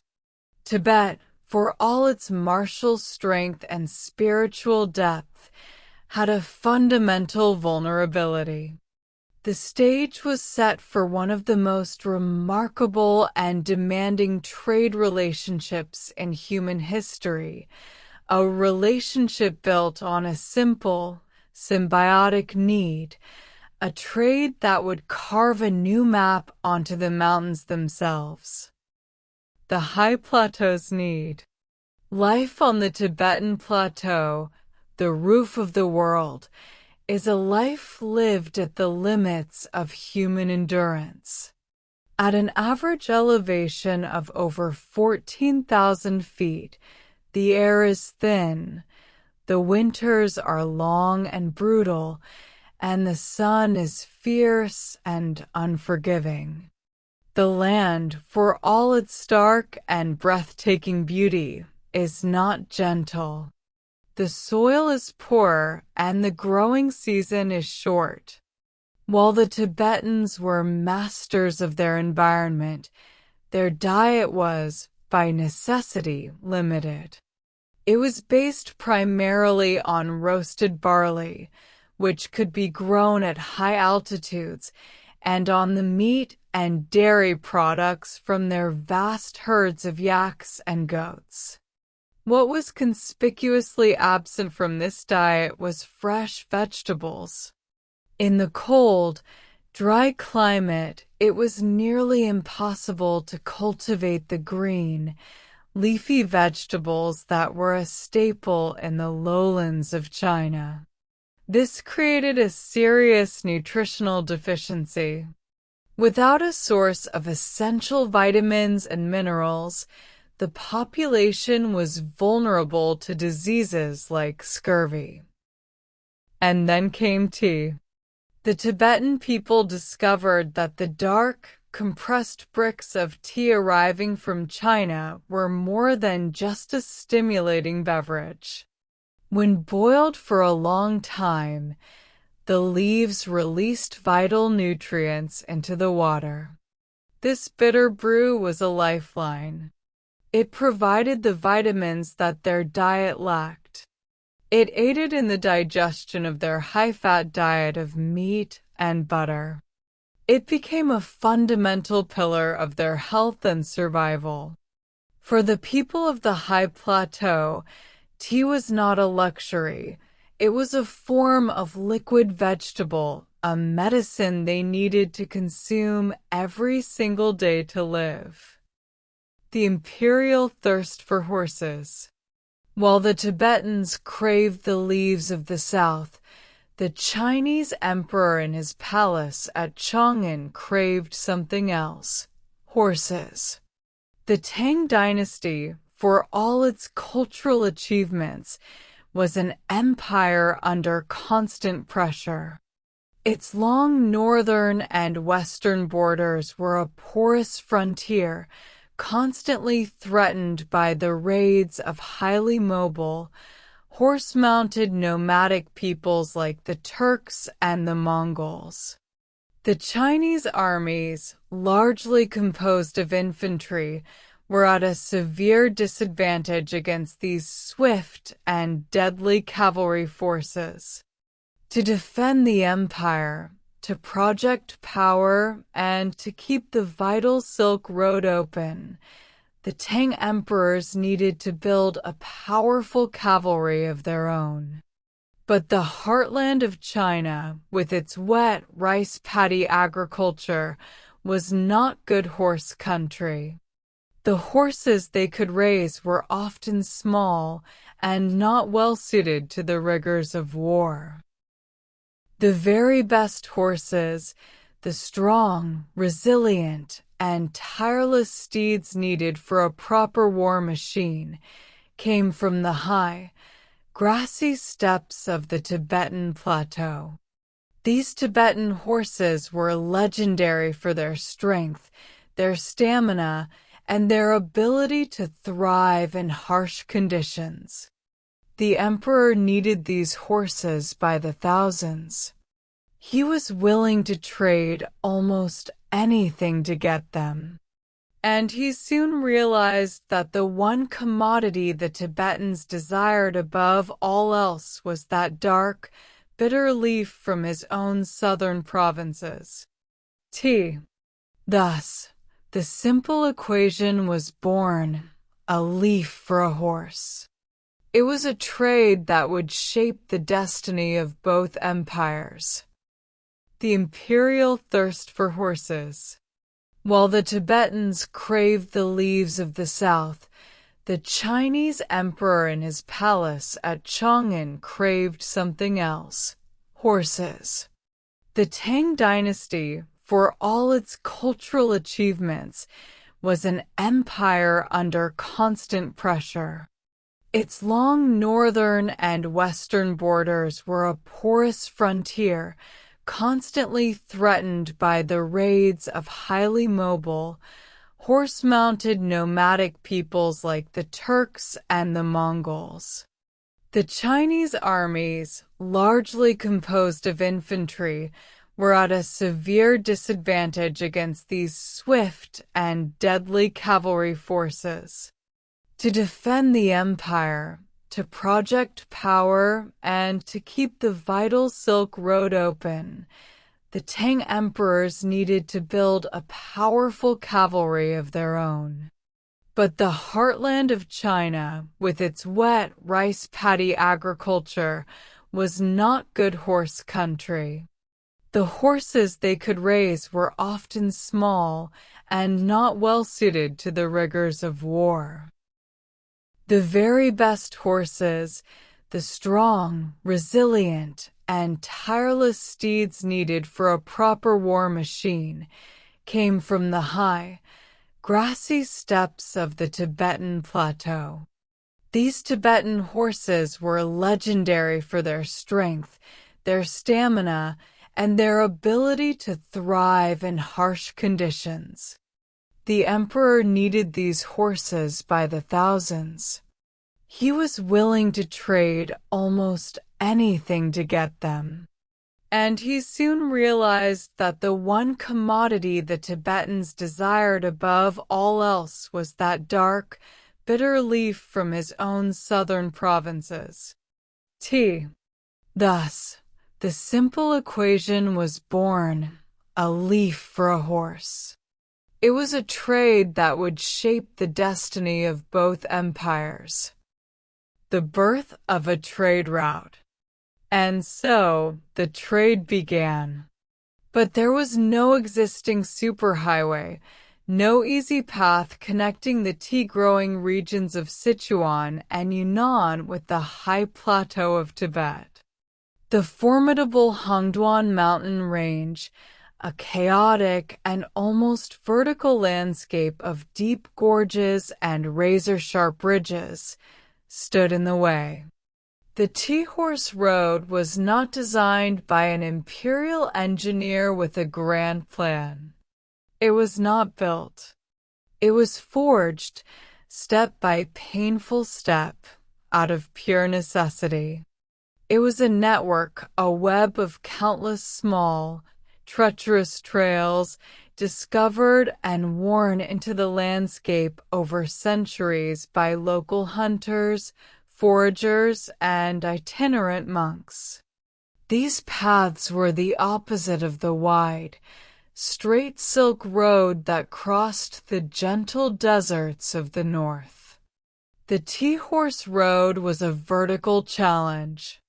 It went up and down, twisting and turning, following the contours of the land. It crossed rivers not with stone bridges, but with swaying ropes of bamboo. It climbed mountains not with gentle switchbacks, but with steep, slick stone stairways carved directly into the cliff face. It was a route dictated by the raw, untamed power of the landscape itself. To call it a road is a generous overstatement. It was a path of survival, a fragile thread connecting two worlds, and every inch of it was paid for with human sweat and endurance. The perilous path. The life of a tea porter was a life lived in constant, intimate contact with danger. The path itself was the greatest enemy. Imagine walking for weeks on a trail that is often no wider than your 2 feet, with a sheer rock wall on one side and a 1,000-foot drop into a raging river on the other. Imagine climbing stairways of slick, moss-covered stones, each step a potential disaster, especially with a heavy, swaying load on your back. The weather was a constant threat. In the summer, the monsoon rains would turn the paths into treacherous rivers of mud, triggering landslides that could sweep away entire sections of the trail in an instant. In the winter, the high passes would be blocked by deep snow and treacherous ice. And then there were the bridges. The great rivers that carved the deep gorges were crossed on bridges made of woven bamboo ropes, sometimes with a few loose wooden planks laid across them, sometimes with nothing at all. They would sway and bounce with every step, the wind whistling through the gorge below. To cross such a bridge with a 200-pound load required an almost unimaginable combination of strength, balance, and pure courage. Every journey was a gamble, a life-or-death struggle against the raw power of the landscape. The weight of a life. The physical weight the porters carried was immense, but it was matched by the economic weight of their cargo. The load of tea bricks strapped to a porter's back was an object of incredible value. For the trading company or the government official who owned it, it was a small fortune. For the porter himself, the value was even more profound. He was paid a pittance for his labor, but the value of the goods he carried might be more than he could earn in a lifetime. This created a terrible pressure. To slip and fall was not just to risk his own life, but to lose a cargo of immense worth, a debt his family might never be able to repay. This made the journey a high-stakes gamble in every sense. The porters were living, breathing beasts of burden, their own well-being secondary to the precious commodity they transported. They were the forgotten heroes of this trade, their individual stories lost to history, their collective effort a staggering monument to human resilience. They were the foundation of the entire enterprise, their aching muscles and straining lungs the engine that powered the exchange between two great empires. Their quiet, anonymous suffering was the price of every cup of butter tea in Tibet and every warhorse in the emperor's stables. The caravan moves on. Once the tea had been carried through the steepest, most inaccessible parts of the mountains, the nature of the journey changed. The trails, while still rugged, widened enough to accommodate pack animals. Here, the human porters would hand over their loads to the animal caravans that would take the tea on the next leg of its journey. The beasts of choice were mules and, as the altitude increased, the mighty, sure-footed yak. Long caravans, sometimes consisting of hundreds of animals, would be loaded with the tea bricks. The rhythm of the journey shifted. It was still slow and arduous, but the scale was different. The caravans were often led by Tibetan traders, men who were as tough and resilient as the mountains themselves. They knew the high passes, the safe places to camp, and the signs of changing weather.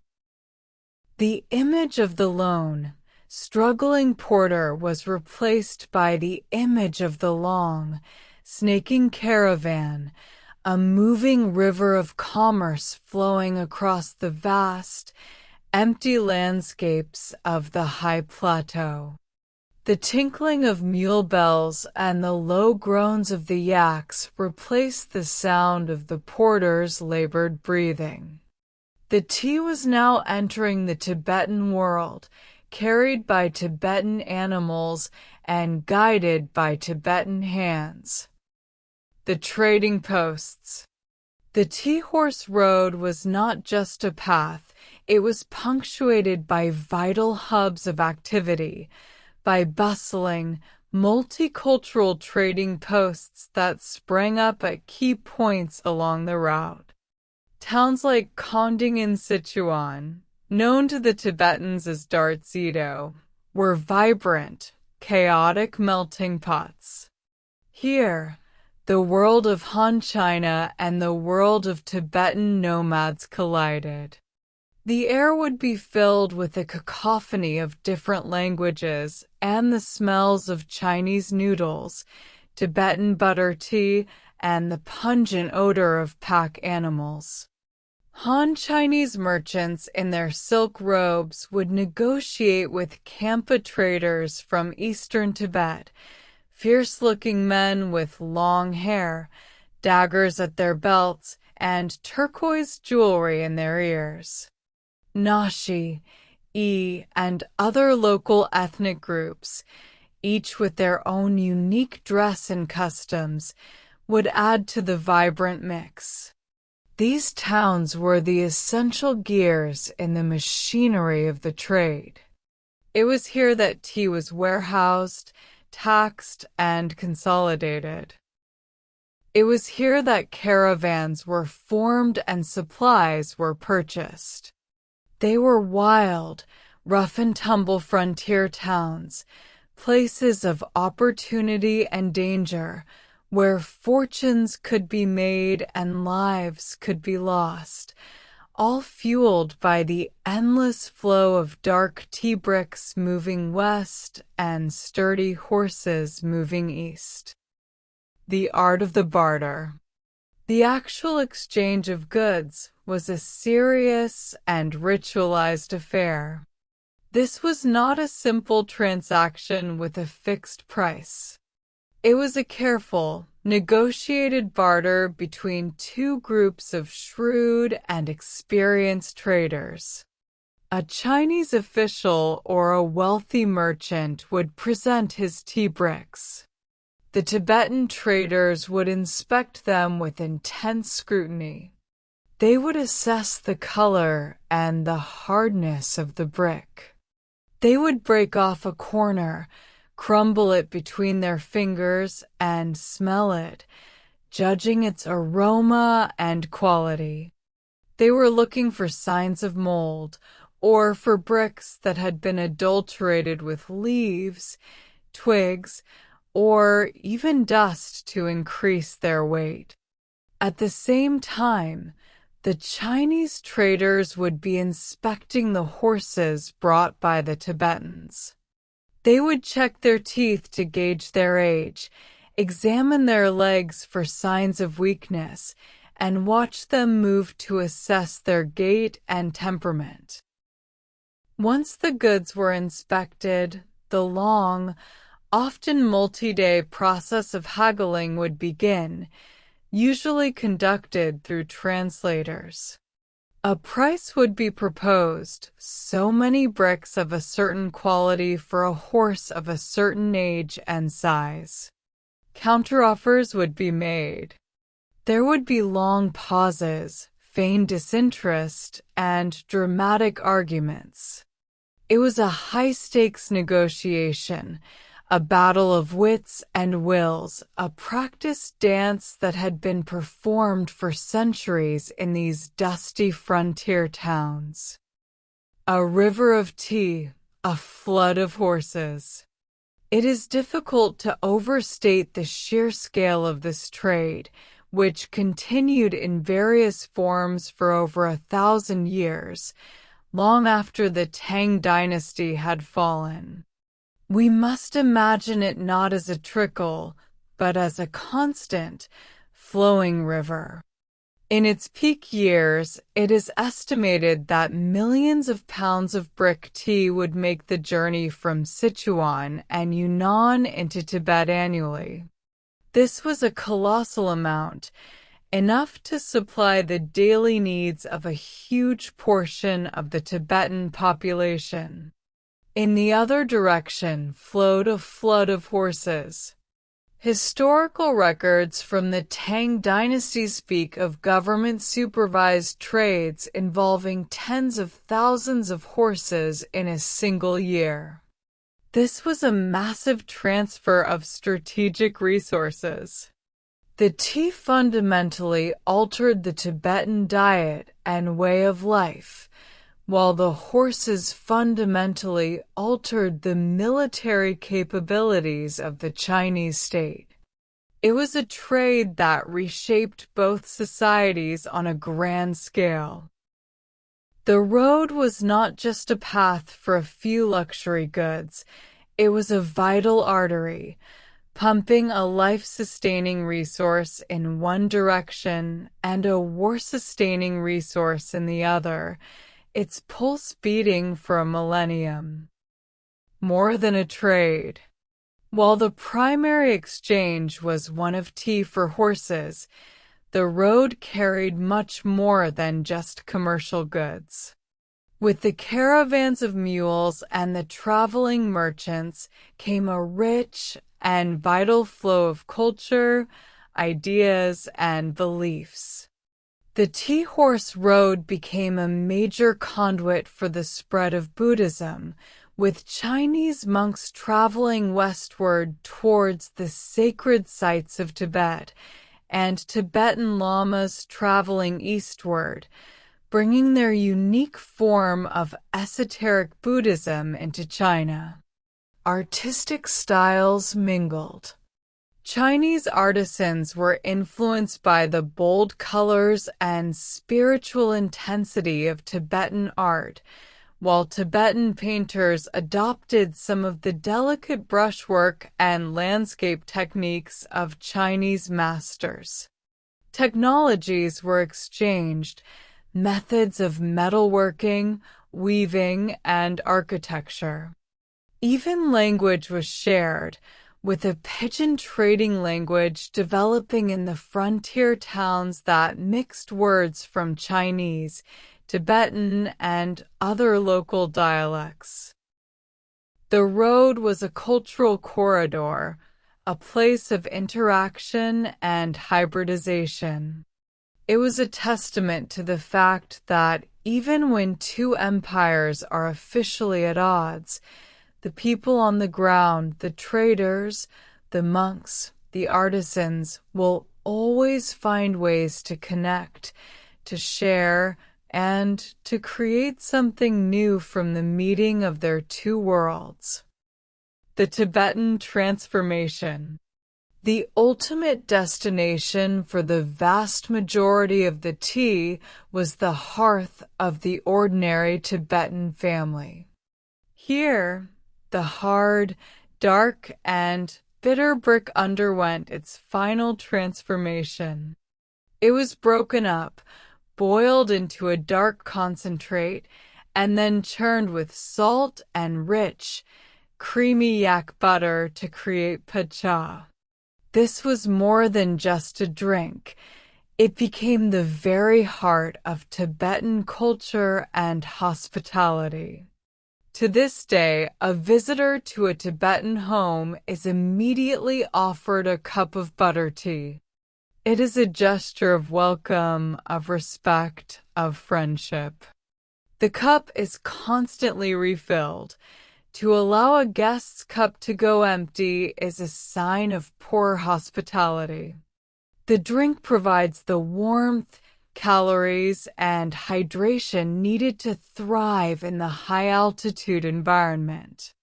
It is woven into the fabric of every day, from the first cup in the morning to the last cup at night.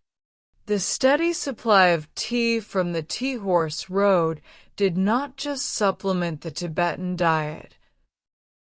It fundamentally and permanently transformed it. It became as essential as tsampa, the roasted barley that is their staple food. The humble Chinese leaf, carried on the backs of porters and mules, had found its true home, embedding itself completely into the body and soul of the Tibetan people. An echo on the mountain. Today, the great caravans no longer move. Modern highways now carve through the mountains, and trucks can make the journey in a matter of days, not months. The great trading posts have become modern cities, and the old barter system has been replaced by modern currency. The Tea-Horse Road, as a living, breathing artery of commerce, is gone. But it is not forgotten. Its echo remains. If you travel to the remote regions of Sichuan, Yunnan, and Tibet, you can still find the old paths.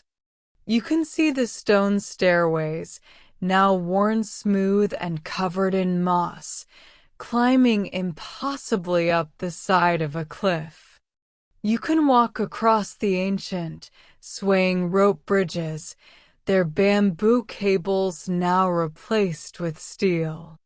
You can see the faint, grassy indentation of the trail as it winds its way over a high, lonely mountain pass. These are the scars left on the landscape by a millennium of human effort. They are a quiet, powerful monument to the countless, nameless porters and traders who walked this path, and a testament to the profound and enduring power of a single plant to connect civilizations, to fuel empires, and to carve its own story into the very face of the earth. Chapter 6: The Powdered Green of the Song Dynasty. A new dynasty, a new aesthetic. Let us allow the centuries to turn once more, leaving behind the expansive, martial, and outward-looking spirit of the Tang. We drift into a new age, the Song Dynasty, which reigned from the year 960 to 1279. The spirit of this era is different. It is more introspective, more scholarly, more concerned with the inner world than with conquering the outer one. Faced with constant threats from powerful nomadic empires to the north, the Song court turned inward, fostering a culture of incredible refinement, intellectualism, and artistic sensitivity. This was the age of Neo-Confucianism, a philosophy that encouraged the rigorous study of the world in order to understand the principles that governed the universe. It was an age of quiet contemplation, of immense artistic and scientific achievement. The ideal gentleman was not a warrior, but a scholar, a poet, a painter, and a connoisseur. There was a deep, abiding passion for detail, for subtlety, for finding the profound in the seemingly mundane. The aesthetic of the time valued simplicity over ostentation, suggestion over statement, and naturalness over artifice. This cultural shift, this deep love for the quiet, the subtle, and the beautifully detailed, created the perfect environment for tea to undergo its most radical and aesthetically demanding transformation yet. The world was no longer satisfied with a simple, rustic brew. It was ready to pursue the absolute perfection of the leaf. The dissatisfaction with the brick. In this new age of refined sensibilities, The old way of preparing tea began to seem hopelessly crude. The tradition of the Tang dynasty, born from the practical necessity of the tea brick, no longer satisfied the sophisticated palate and aesthetic demands of the song connoisseur. Imagine a scholar, accustomed to appreciating the subtle shades of ink in a landscape painting or the delicate turn of phrase in a poem. He is then presented with a cup of tea prepared in the old style. A chunk is broken from a hard, dark brick.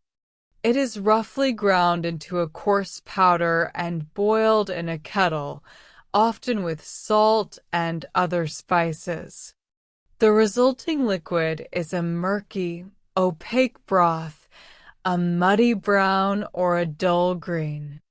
It is thick, often with a gritty sediment at the bottom of the bowl. Its aroma is a confusing jumble of competing scents, and its flavor is a blunt instrument of powerful bitterness. To the song intellectual, this was not a drink of refinement. It lacked clarity, it lacked purity, it lacked subtlety. It was a relic of a less sophisticated time. A deep dissatisfaction began to grow. Surely, they thought, a plant as noble as tea could offer something more. Surely, there was a way to capture its spirit more purely, to create a beverage that was as aesthetically pleasing to the eye as it was to the palate.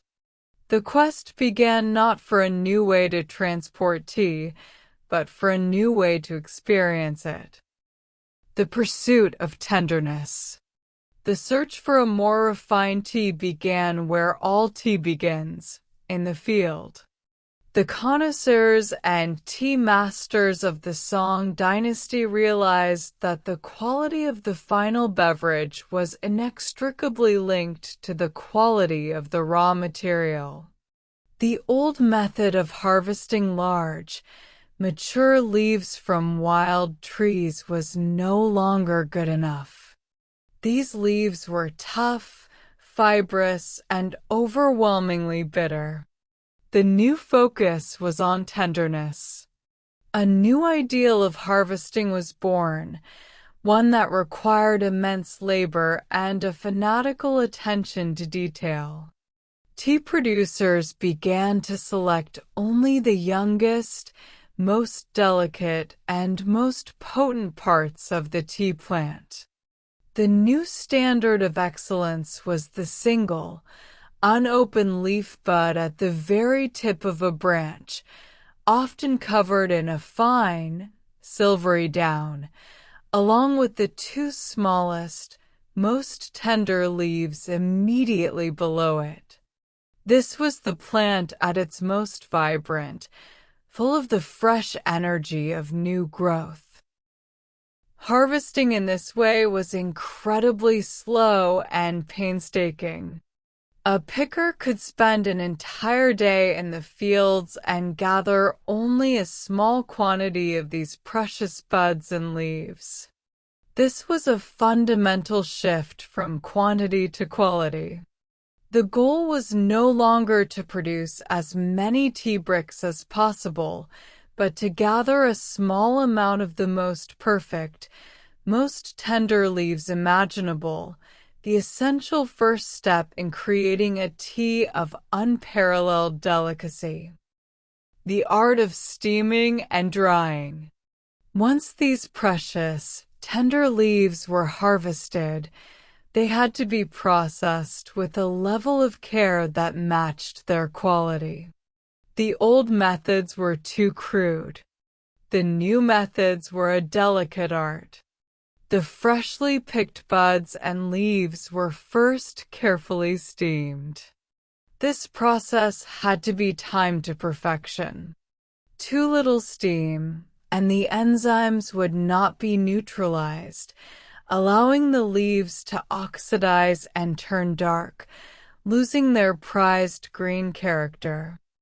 too much steam, and the leaves would be overcooked, their delicate, fresh flavor stewed out of them, resulting in a dull taste. The masters of the Song era perfected this art, steaming the leaves just enough to fix their vibrant green color and preserve their fresh, vegetal essence. After steaming, the leaves were meticulously dried. They might be gently pressed to remove excess water, then carefully laid out to air dry, or dried over a very gentle, controlled heat. The goal was to produce a final product that was crisp, fragrant, and a brilliant, jewel-like green. Each leaf was a tiny work of art, a testament to the immense care taken at every step. This was no longer industrial production. It was a craft on the level of fine jewelry or porcelain manufacture. The stone mill's slow turn. Now came the most transformative step of all. The old methods of pounding the leaves into a paste or roughly grinding them into a coarse grit were completely abandoned. They were seen as violent, clumsy acts that bruised the delicate spirit of the tea. A new, far more patient and refined method was adopted, the stone mill. These were not small, handheld grinders. They were often large, heavy, and beautifully crafted pieces of equipment, consisting of two precisely carved circular stones, one sitting atop the other. The dried tea leaves were fed into a small hole in the top stone. This stone was then turned, not quickly, but very, very slowly, either by hand or sometimes by a water-powered mechanism. As the top stone rotated, its immense weight and the friction between the two carved surfaces would grind the crisp leaves into a powder. The slowness of the process was essential. It prevented the stones from generating heat, which would have scorched the delicate tea and ruined its flavor and color. It was a process that could take many hours just to produce a small amount of finished tea. The result was not a grit or a coarse powder, but a substance of almost unimaginable fineness, a powder as fine and light as talc or dust, with a texture like silk. The birth of matcha. Let us pause to consider the final product of this long and laborious process. This was the birth of the tea that the Japanese would later call matcha. It was a substance that bore little resemblance to the dark, coarse powder of the past. Its most striking feature was its color. It was not a dull olive or a muddy brown, but a brilliant, vibrant, almost electric green. This color was a direct result of the careful harvesting of young buds and the precise steaming process, and it was a primary indicator of the tea's quality. The brighter and more vivid the green, the more prized the tea. Its texture was equally remarkable. It was so fine that it would cling to the fingers like dust, and a small puff of air could send it billowing into a fragrant green cloud. It was precious. The immense amount of labor required to produce even a small quantity made it a true luxury good. It was stored in small, beautiful ceramic or lacquerware caddies, its vibrant color and delicate aroma protected from the air and light. This was tea elevated to its most refined and concentrated form, a jewel-like substance, the culmination of a fanatical pursuit of perfection. It was a product worthy of the new, aesthetic-obsessed culture of the Song dynasty. The Shinoya's precursor, tea competitions. What drove this incredible push towards perfection? A major catalyst was the rise of a popular and highly competitive social ritual among the elite, ducha, or tea competitions. These were serious affairs. Scholars, officials, and wealthy connoisseurs would gather in elegant gardens or private studies to pit their skills and their teas against one another. These competitions became a fashionable obsession, a way to display one's wealth, taste, and skill. The desire to win, to be recognized as a true tea master, created a powerful incentive for innovation. Tea producers were constantly trying to create teas with a more vibrant color and a purer flavor to satisfy their discerning patrons. Connoisseurs were constantly refining their whisking techniques and seeking out the most beautiful and effective teaware.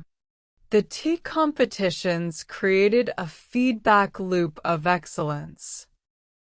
They were the testing ground for new ideas, the arena where reputations were made and lost. The entire culture of powdered tea was shaped and perfected through this spirit of friendly but intense rivalry. It was the precursor to the formal Japanese tea ceremony, but with a competitive edge, a passionate game of skill and aesthetics played by the most sophisticated men of the empire. The dark canvas, Jianware bowls. This new form of tea demanded a new form of teaware. The wide, pale bowls of the Tang dynasty were no longer suitable.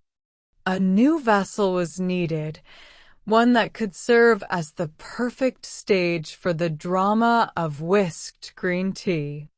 The potters of the Song dynasty, particularly those in the Jian region of Fujian province, rose to the challenge, creating what are now considered some of the most beautiful and sought-after ceramics in history.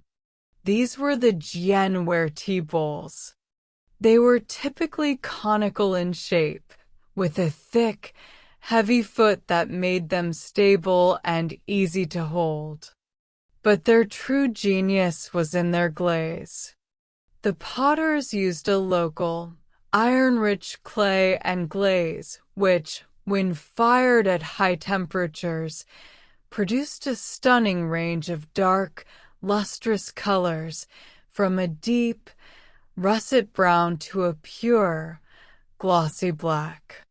During the firing and cooling process, magical things would happen to the glaze. The excess iron would precipitate out on the surface, creating beautiful, subtle patterns that connoisseurs gave poetic names like oil spot, partridge feather, and, most famously, hare's fur, which looked like fine, silvery brown streaks running down the dark interior of the bowl. The reason these dark, patterned bowls were so prized was simple. They provided the perfect dark canvas, a dramatic and beautiful backdrop against which the vibrant, jade-green color of the whisked tea froth could be seen in its most brilliant and stunning contrast. The bamboo whisk, chasen. The other essential tool for this new tea ceremony was an object of incredible ingenuity and simple beauty, the bamboo whisk, which would come to be known by its Japanese name, the chasen. This was not a tool for stirring.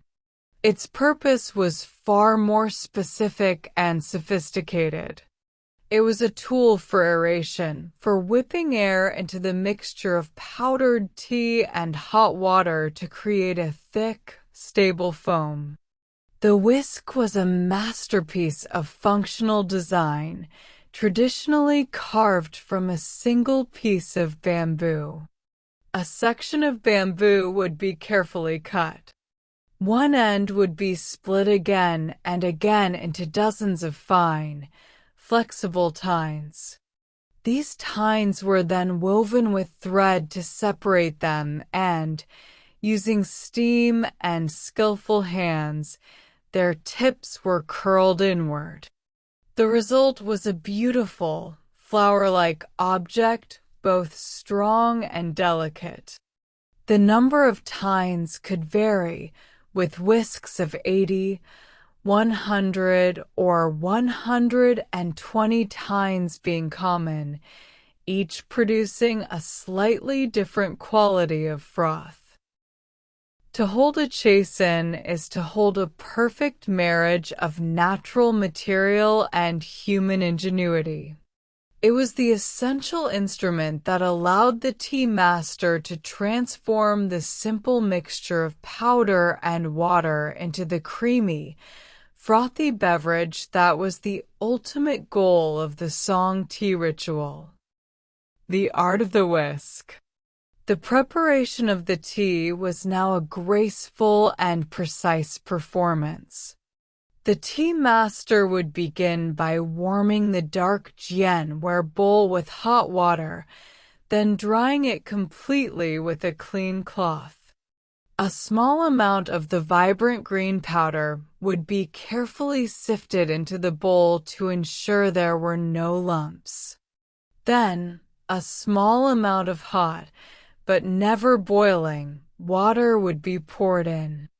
Boiling water was seen as too harsh. It would scorch the delicate tea and ruin its flavor. Now came the crucial moment, the whisking. Holding the bowl steady with one hand, the tea master would use the bamboo whisk in the other. The motion was not a circular stirring, but a rapid, vigorous back-and-forth movement, often in the shape of the letter W or M. The goal was to move as quickly and lightly as possible, the fine tines of the whisk cutting through the liquid, folding air into it. The tea master had to be both forceful and graceful, creating a vortex in the bowl. Slowly, the thin liquid would begin to thicken. The color would lighten as it became aerated. The process would continue until the entire surface was covered in a thick, creamy, and smooth foam, the consistency of a fine cappuccino, with no large, unsightly bubbles to mar its perfect, jade-like surface. Judging the jade froth. In the tea competitions, the moment of judgment was at hand. The connoisseurs would lean in, their faces serious, to inspect the bowls. The first judgment was visual. They would assess the color of the froth. Was it a vibrant, fresh green or a dull, yellowish color? Was the surface smooth and uniform, or was it pocked with large bubbles? A perfect froth was described as looking like driven snow or spring blossoms. Then came the most important test, the test of stability. The quality of both the tea and the whisking technique was revealed by how long the froth remained. A well-made froth would be thick and stable, clinging to the sides of the bowl as the tea was drunk. A poorly made one would dissipate quickly, revealing the dark liquid beneath. The ultimate mark of a winner was the water trace. After sipping the tea, the master whose froth left the clearest and most long-lasting mark on the side of the bowl, a testament to its thickness and stability, was declared the victor. It was a subtle and highly refined form of judgment, a competition based on fleeting beauty and technical perfection. A drink for the emperor. This refined culture of whisked powdered tea reached its absolute pinnacle at the imperial court. The finest teas, produced in the Beiyuan Imperial Tea Gardens in Fujian, were reserved exclusively for the emperor. This was known as wax tea la cha. The process was even more elaborate. The tender buds were mixed with water and fragrant oils, pressed into ornate molds often decorated with dragons and phoenixes, and then dried. To prepare it, this cake was ground into a powder and whisked in the same manner. This tea was so precious it was worth more than its weight in gold. The greatest connoisseur of all was the Emperor Huizong, who reigned in the early 12th century. While he was a disastrously ineffective ruler who would eventually lose his empire to northern invaders, he was a brilliant artist and a devoted aesthete. He was obsessed with tea. He hosted legendary tea competitions at court and even wrote his own famous and incredibly detailed book on the subject, the Daguan Chaluan, A General View on Tea. His imperial patronage cemented the status of whisked powdered tea as the most sophisticated and high-status beverage in the entire empire, the ultimate symbol of culture and refinement. The aesthetic of the ephemeral. To truly understand the Song tea ritual, we must see it as more than just a competition or a display of status. We must see it as a physical manifestation of the deepest philosophical currents of the time. The entire practice was an exercise in creating and appreciating a moment of fleeting, ephemeral beauty. The tea master would expend immense effort and skill to create a perfect bowl of jade-green froth. But this perfection was, by its very nature, transient. The froth would inevitably begin to fade. The warmth of the tea would inevitably cool. The moment could not be preserved. The entire ritual was a meditation on impermanence, a core concept in both Taoism and Chan, Zen, Buddhism. By focusing all of one's attention on the creation and appreciation of this brief moment of beauty, one could experience a profound sense of peace and a deep connection to the present moment, the isness of things. It was about finding the eternal in the fleeting, the universe in a simple bowl of tea. The act of making and drinking the tea was a form of art, as profound and meaningful as composing a poem or painting a landscape, a way of harmonizing oneself with the natural, transient flow of the cosmos. A lost art in its homeland. The culture of whisked powdered tea, which reached such sublime heights during the Song dynasty, seems like it would be a permanent fixture of Chinese culture. But it was not to be. History is a river that is constantly changing course. The Song dynasty eventually fell to the Mongol invasions. When a native Chinese dynasty, the Ming, was re-established in 1368, the cultural winds had shifted. The first Ming emperor, a man of humble, peasant origins, viewed the elaborate, time-consuming, and expensive tea rituals of the Song court as a symbol of decadent wastefulness. He issued a decree that would once again change the history of tea forever. He banned the production of compressed and powdered tea for imperial tribute, demanding that only simple, loose-leaf tea be sent to the court. With the loss of imperial patronage, the complex art of the whisked tea began to decline rapidly. The stone mills fell silent. The beautiful jianware bowls were put away. The intricate knowledge of the whisking technique was forgotten. The art form that had defined an era vanished from its homeland. But it was not lost forever. It had already made a crucial journey across the sea, carried by Buddhist monks to the islands of Japan, where it would be preserved, protected, and transformed into the art form we know today as the Japanese tea ceremony. Chapter 7.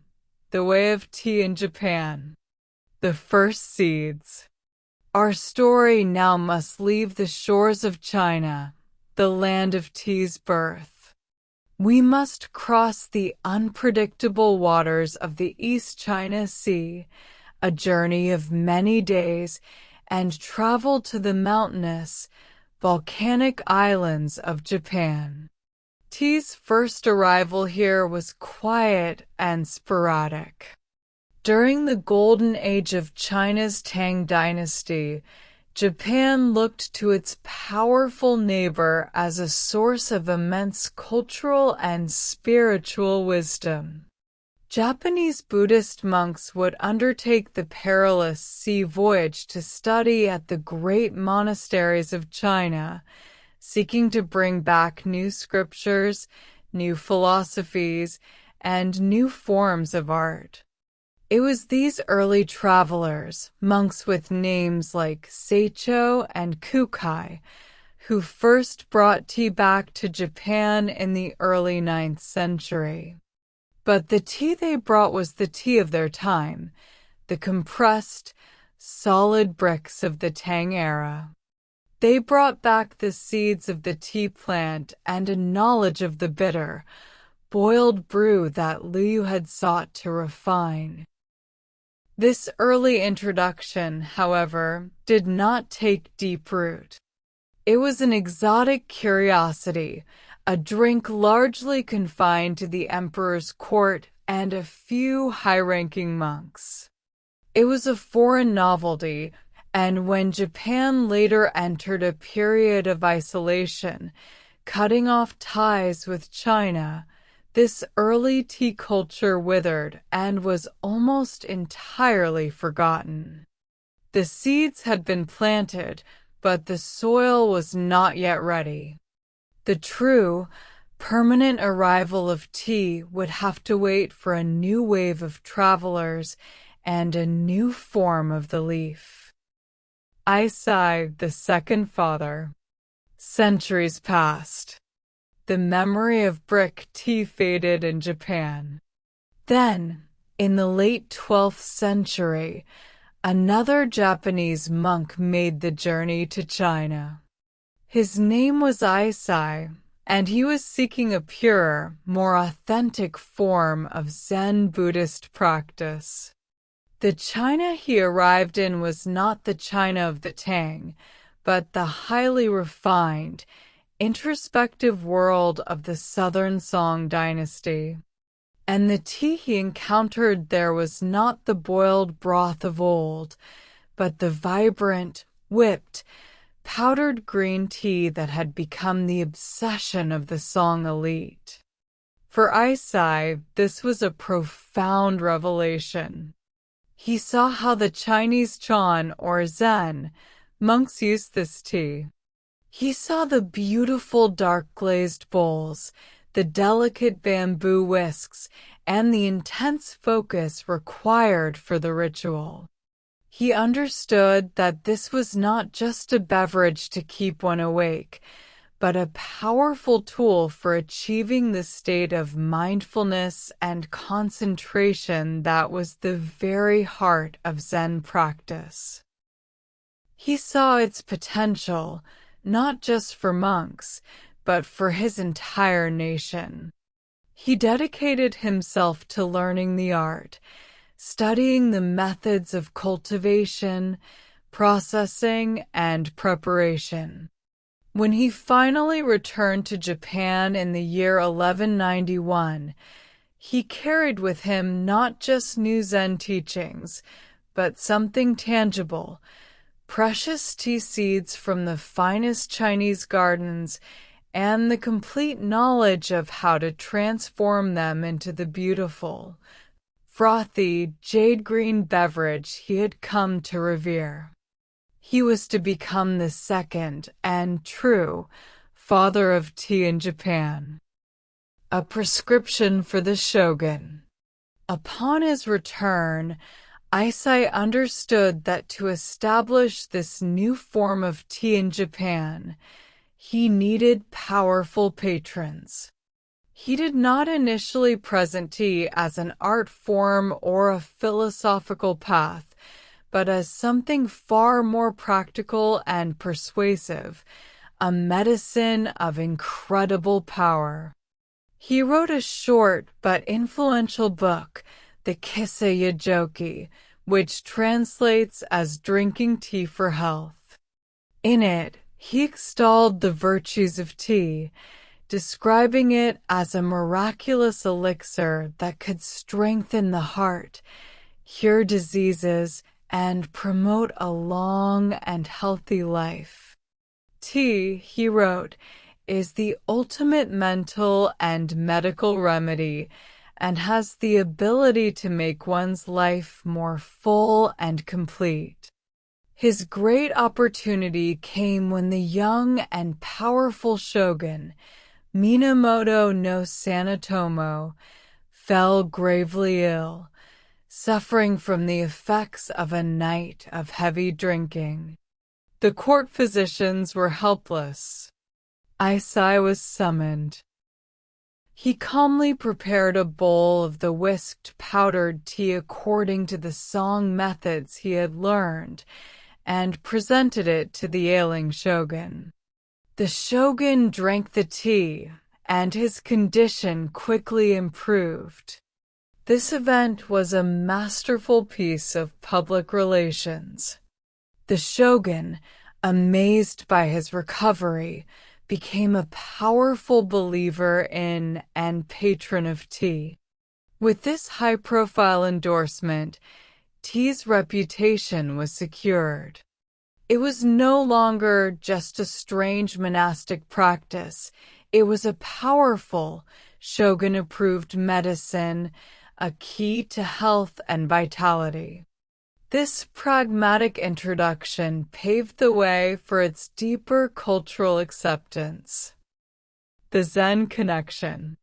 With its reputation as a medicine established, tea found its first true home in Japan within the quiet, disciplined walls of the Zen monasteries.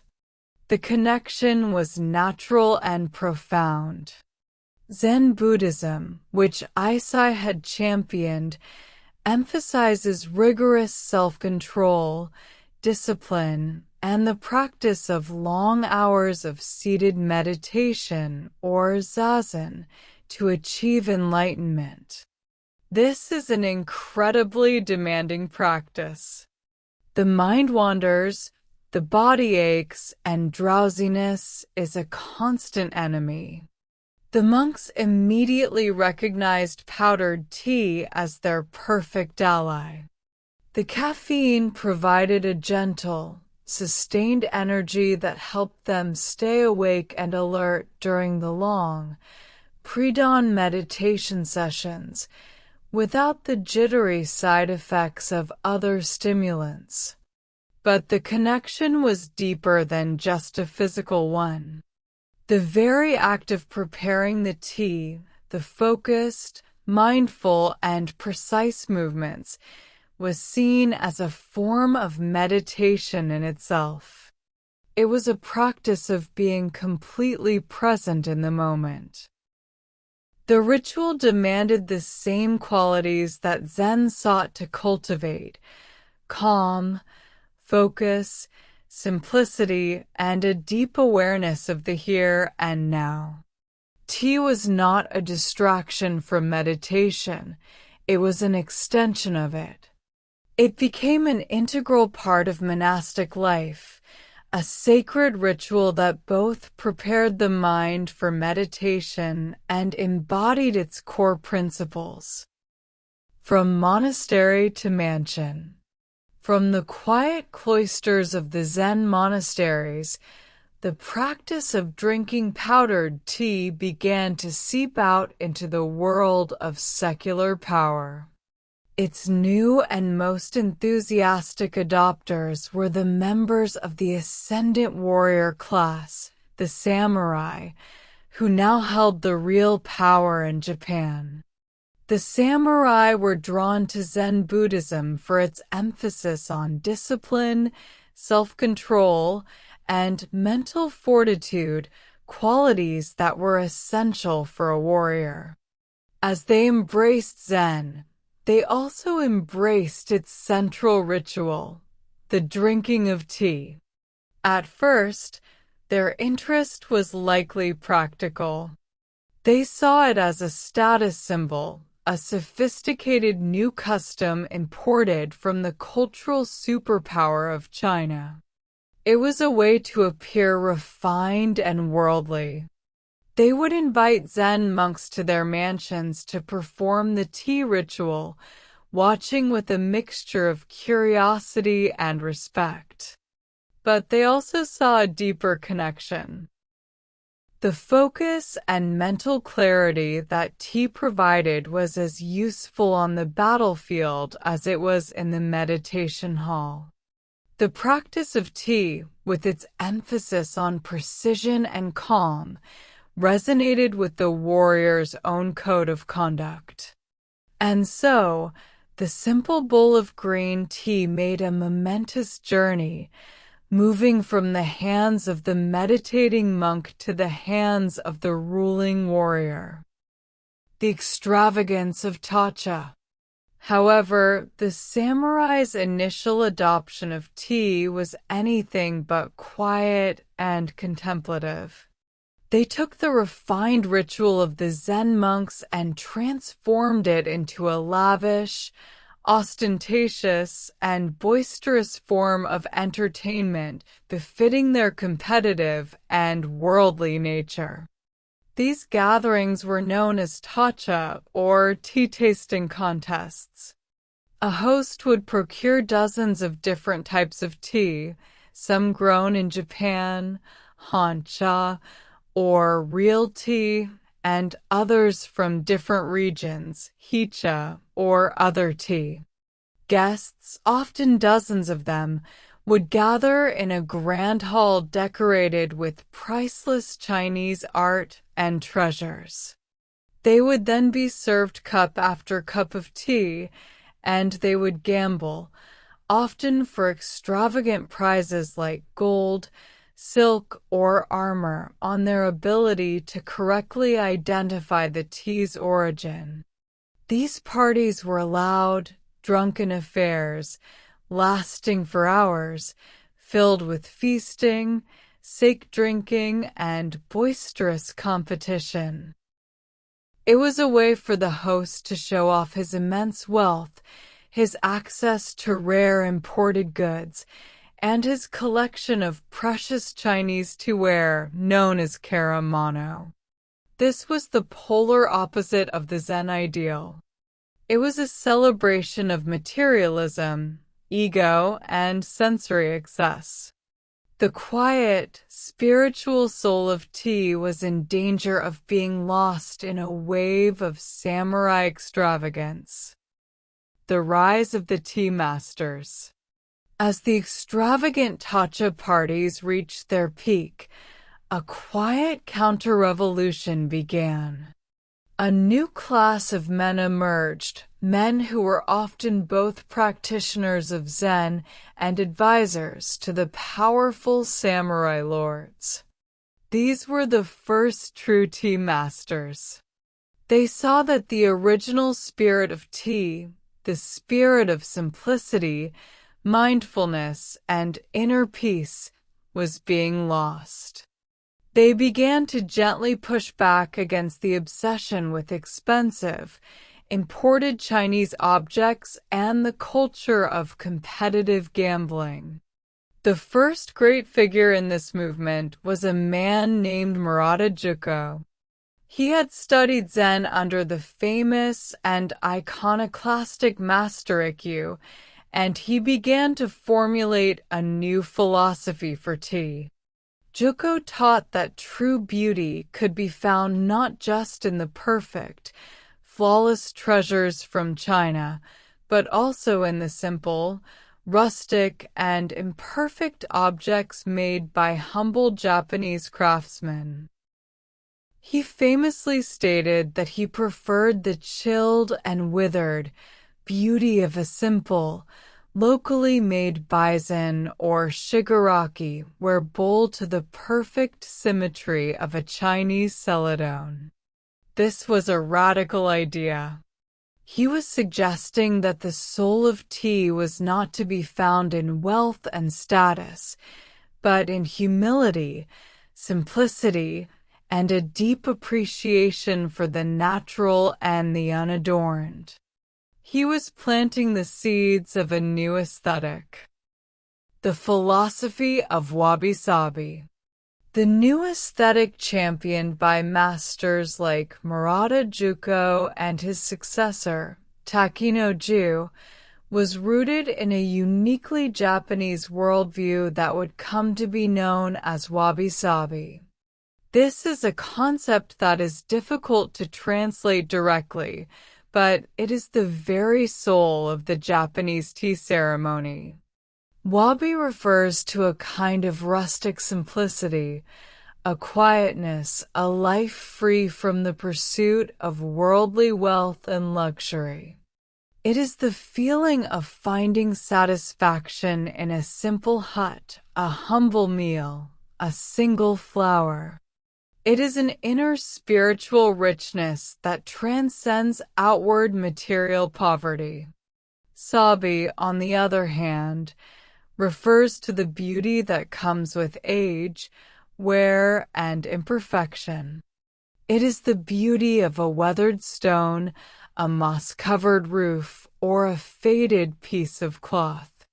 It is the appreciation of the patina, the marks, and the character that time and use bestow upon an object. It is an understanding that true beauty is imperfect, impermanent, and incomplete.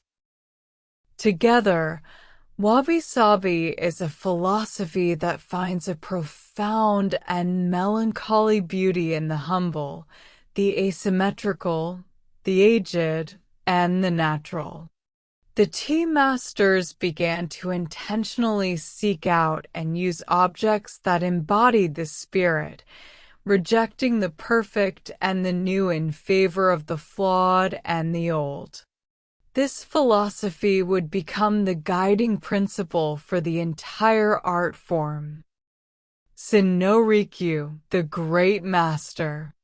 The philosophy of wabi-sabi tea reached its ultimate expression in the life and work of one man, the most important and influential figure in the history of tea, Shin-no-rikyu. Living in the 16th century, Rikyu was the undisputed grand master of the art form. He served as the personal tea master to the two most powerful and ambitious warlords of his time, Oda Nobunaga and his successor, Toyotomi Hideyoshi, who was in the process of unifying all of Japan. Rikyu was a man of incredible artistic genius and unbending principle. He took the foundational ideas of his predecessors, Juko and Ju, and perfected them, codifying every aspect of the tea ceremony into the form we know today.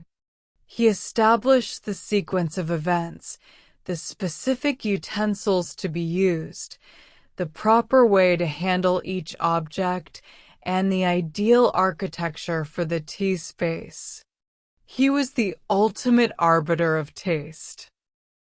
His approval could make a simple piece of pottery priceless, and his disapproval could render an expensive object worthless. He was more than just a master of a ritual. He was a teacher of a way of life, a do or way of tea. His influence was so profound that nearly every aspect of the modern tea ceremony can be traced directly back to his teachings and his aesthetic vision. The creation of the tea room, Chishitsu. One of Riku's most revolutionary contributions was his design for the physical space where tea was to be practiced, the chishitsu, or tea room. He rejected the grand halls and reception rooms of the samurai mansions. Instead, he designed a space that was astonishingly small and humble, often no larger than 2 or 3 tatami mats, roughly 6 by 6 feet. This was a freestanding hut, like a hermit's refuge, set within a small garden. The materials were rustic and natural, rough, exposed wooden posts, walls made of a textured mixture of mud and straw, a ceiling of woven bamboo. The light was kept dim, filtering in through small paper-covered windows, creating a calm, womb-like atmosphere. Most radically, he designed the entrance, the Nijiriguchi or crawling-in entrance, to be so small and low that anyone wishing to enter, no matter how powerful, had to bow their head and crawl through on their knees. This was a powerful act of enforced humility. Inside the tea room, all social distinctions were erased. The samurai had to leave his long swords on a rack outside. The powerful lord and the humble commoner were, for a time, equals. The tea room was a separate world, a sanctuary of simplicity and equality, deliberately designed to remove one from the cares, hierarchies, and distractions of everyday life. The 4 principles. Rikyū distilled the entire philosophy of his way of tea into 4 core principles, 4 characters that serve as the spiritual pillars of the ceremony. The first is wa, or harmony. This refers to the harmony between the host, the guests, the utensils, and the natural world outside.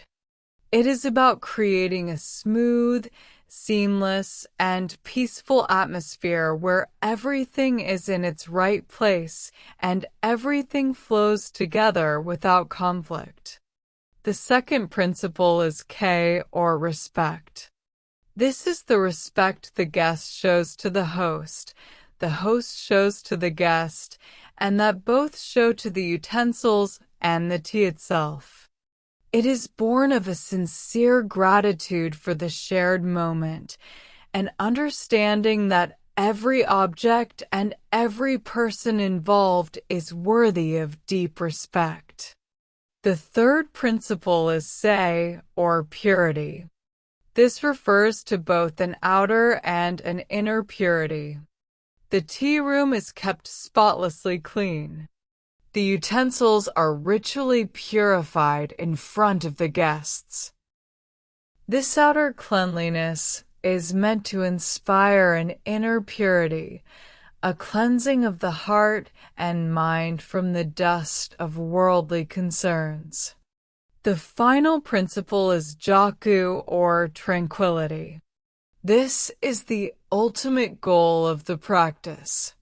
It is the state of serene calm, of profound inner peace that can be achieved when the first three principles of harmony, respect, and purity are fully realized.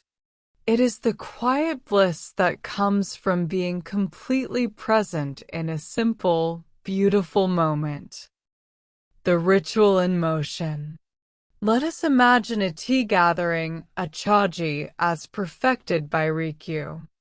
The guests would first wait in the garden, cleansing their hands and mouths at a stone water basin to purify themselves. They would then crawl through the low entrance into the dim, quiet tea room. The host enters, and the ceremony proceeds in near silence, the only sounds being the crackle of the charcoal, the hiss of the iron kettle, and the soft clink of pottery. Every movement the host makes is deliberate, graceful, and infused with mindfulness. There is a prescribed way to carry the water container, to ladle the hot water, to clean the tea bowl and the tea scoop. The guests watch these movements, their minds calmed by the focused, rhythmic grace of the host. The host whisks the tea, creating the perfect froth, and presents the bowl to the main guest. The guest bows, rotates the bowl to avoid drinking from its front, takes a sip, compliments the host on the excellent tea, and then passes the bowl to the next guest. The ritual is a silent conversation, a shared experience of profound intimacy and respect. It is a choreography of mindfulness, where every simple action, from folding a cloth to wiping a bowl, is elevated to the level of art, a moving meditation performed by host and guest together. A clash of wills. Rikyu's unwavering dedication to the simple, rustic ideal of wabi-sabi eventually brought him into direct conflict with his powerful patron, the regent Toyotomi Hideyoshi. Hideyoshi was a man of immense ambition and flamboyant tastes. He loved grandeur, spectacle, and displays of wealth and power.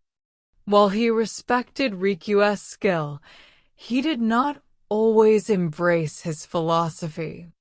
The most famous example of their clash of wills was Hideyoshi's creation of a portable, solid gold tea room, complete with golden utensils. For Rikyu, this was the ultimate betrayal of the spirit of tea. It was the embodiment of the worldly vanity that the tea room was designed to escape. This philosophical conflict was a dangerous one. Rikyu, through his quiet insistence on the wabi aesthetic, was seen as subtly challenging the regent's authority. The tension between the two men grew, and the exact reasons are lost to history. But in 1591, Hideyoshi ordered his longtime tea master to commit ritual suicide. Rikyu, true to his principles to the very end, held a final, perfect tea ceremony for his disciples, presented them with his utensils as gifts, composed a death poem, and then calmly took his own life. It was a tragic end for the greatest tea master in history, a man martyred for his aesthetic and philosophical convictions. The enduring way. Hideyoshi, it is said, later regretted his decision to execute Rikyu. He realized too late that he had destroyed a man of irreplaceable genius. But Rikyu's legacy could not be destroyed. His death only served to cement his legendary status. His teachings, his philosophy, and his aesthetic vision became the undisputed and permanent standard for the way of tea. His disciples carried on his work, and his grandsons would go on to found the three main schools of the Japanese tea ceremony: Urasenke, Omotsenke, and Mushoku-Jaisenke, which continue to this day, teaching the principles he established. The art form that had been born in China during the Song dynasty, an art that had completely vanished from its homeland, had been carried to Japan, where it was not just preserved, but was nurtured, deepened, and transformed into a profound spiritual discipline. Thanks to the vision of Eisai, the quiet rebellion of Juko, and the ultimate genius of Sen-no Rikyu, the way of tea became a cornerstone of Japanese culture, a living, breathing tradition that continues to offer a path to harmony, respect, purity, and tranquility in our own noisy, modern world. Chapter 8: A Return to the Leaf. The Dragon Throne Reclaimed. Let us once again allow the river of time to flow, carrying us away from the sublime, aesthetic world of the Song dynasty. That world, for all its cultural brilliance, was fragile. It crumbled under the thunderous hooves of the Mongol horsemen, and for nearly a century, China was ruled by a foreign power, the Yuan dynasty, established by Kublai Khan. This was a period of cultural disruption and tension. But the Mongol rule was not to last forever.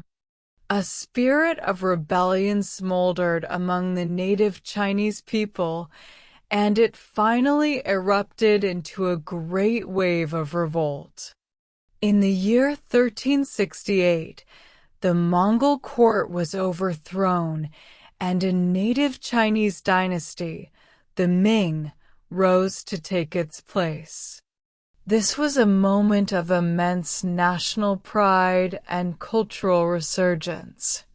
There was a powerful, conscious effort to purge the nation of foreign influences and to restore what was seen as traditional, authentic Chinese values.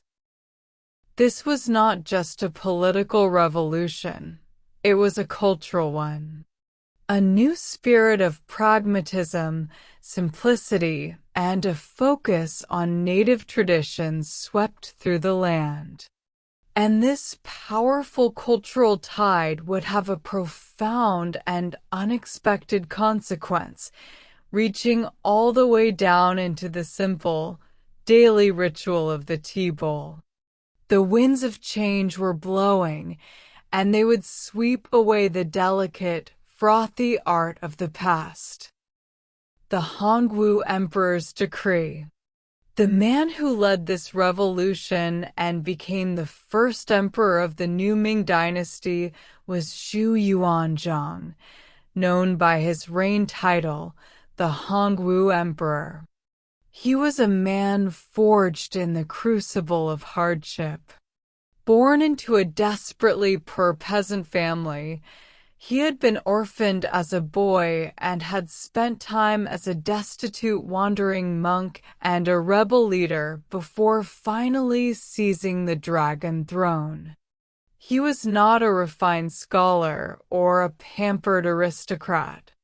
He was a practical, pragmatic and often ruthless man who deeply distrusted the decadent, intellectual elite he held responsible for the weakness of the previous Song dynasty. He valued simplicity, frugality, and hard work. When he turned his attention to the customs of the court, his peasant sensibilities were offended by what he saw as wasteful extravagance. One such custom was the tribute tea sent to the emperor. He learned of the incredibly laborious and expensive process of creating the finest powdered wax tea, the symbol of the Song court. He saw it as a colossal waste of time and resources, an absurdly complex ritual for a simple beverage.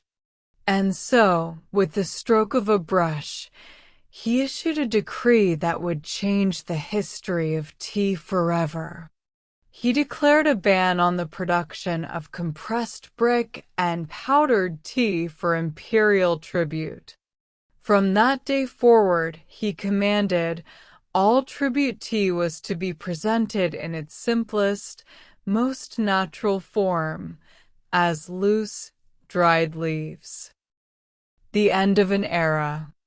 The emperor's decree was absolute, and its impact was immediate and devastating to the existing tea culture. The entire, elaborate infrastructure that had been built up over centuries to produce powdered tea collapsed almost overnight.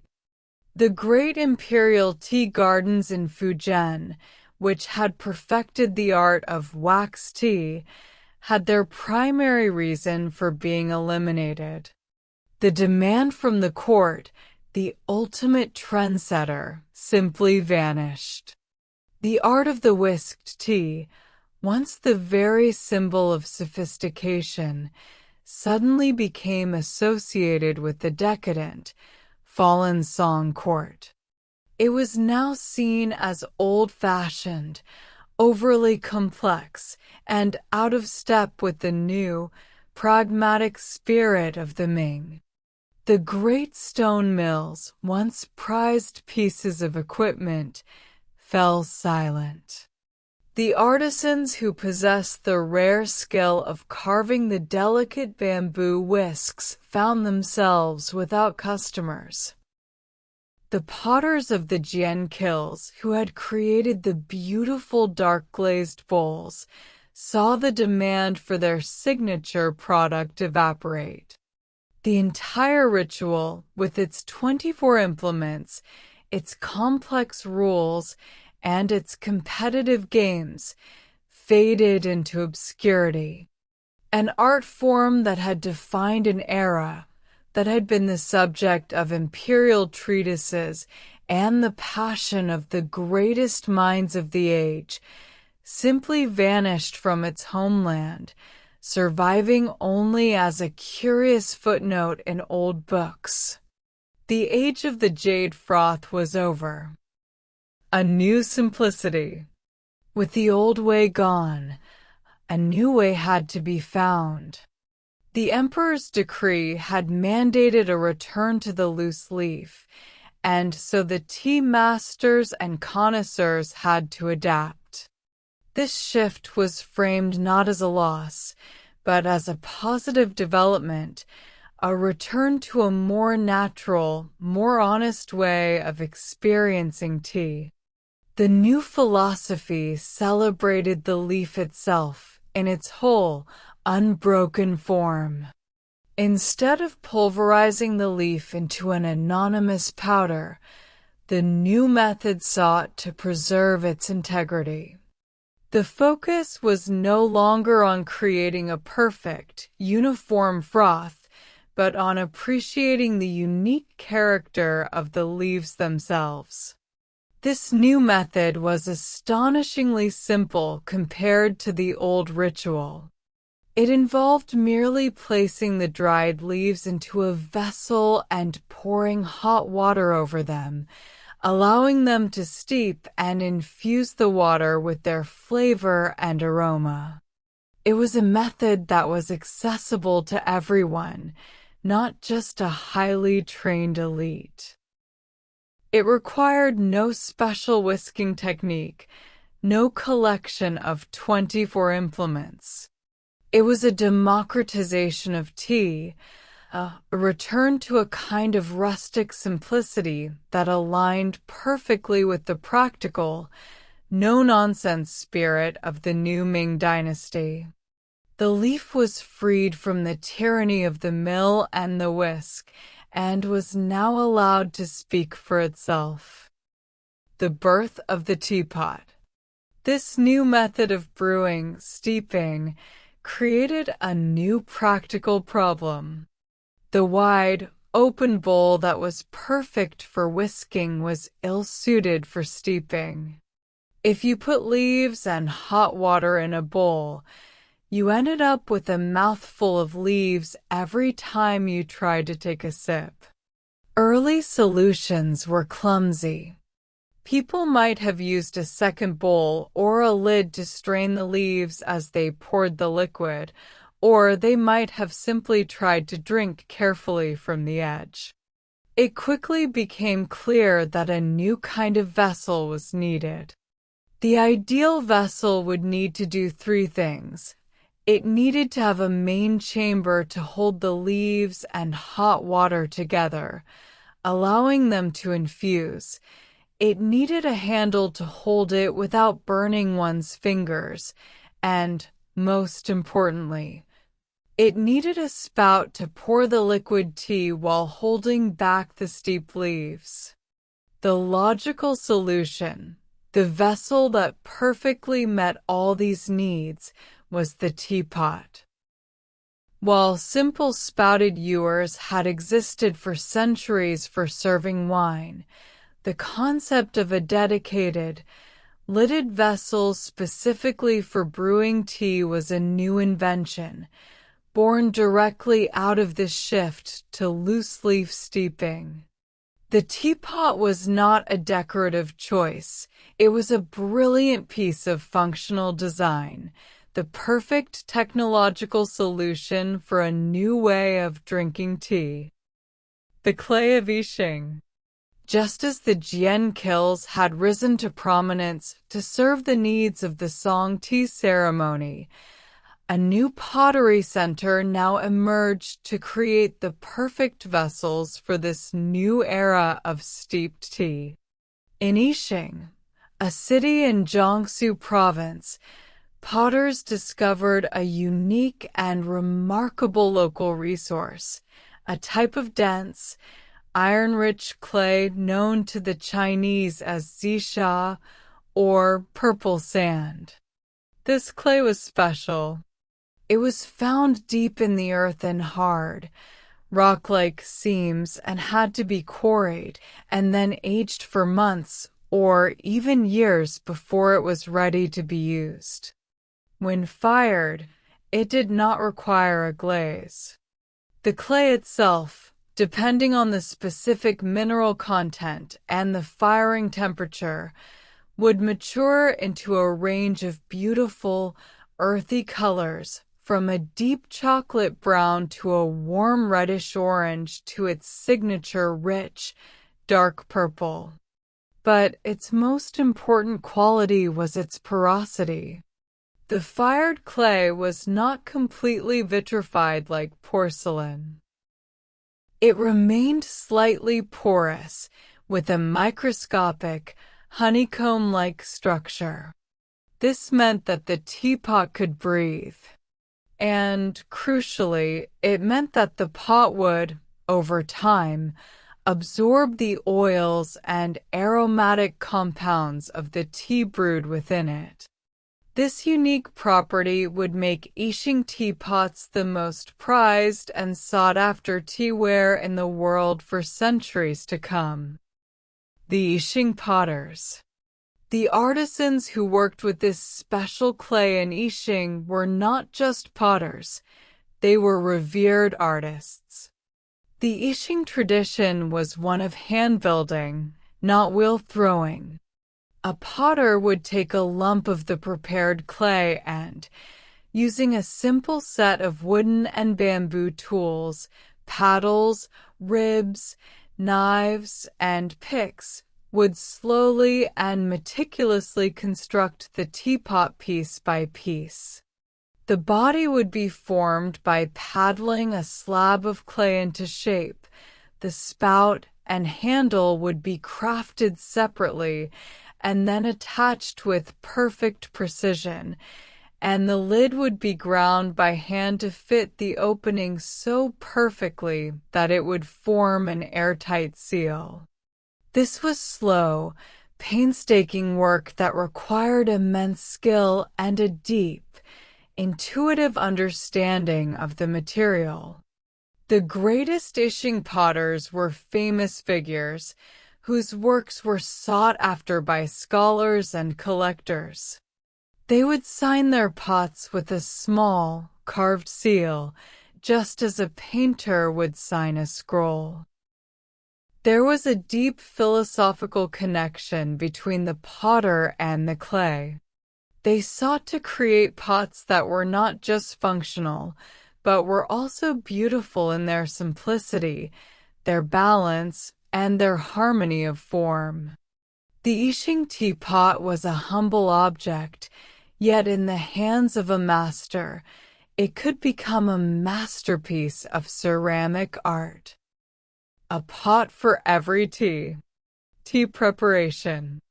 Because the unglazed clay would absorb the character of the tea, a pot used repeatedly for one type of tea would develop a seasoning, a lustrous patina on its interior that was believed to enhance the flavor of subsequent brews. A well-seasoned pot was a treasured possession. This led to the logical and elegant practice of dedicating one pot to one specific type of tea. A serious tea drinker would never brew a smoky lapsang souchong in the same pot they used for a floral, green tea guanyin oolong. To do so would be to create a confusing muddle of flavors, a dissonance in the pot's memory. Therefore, a connoisseur would build a collection of teapots, each one a specialist, reserved for a single variety of leaf.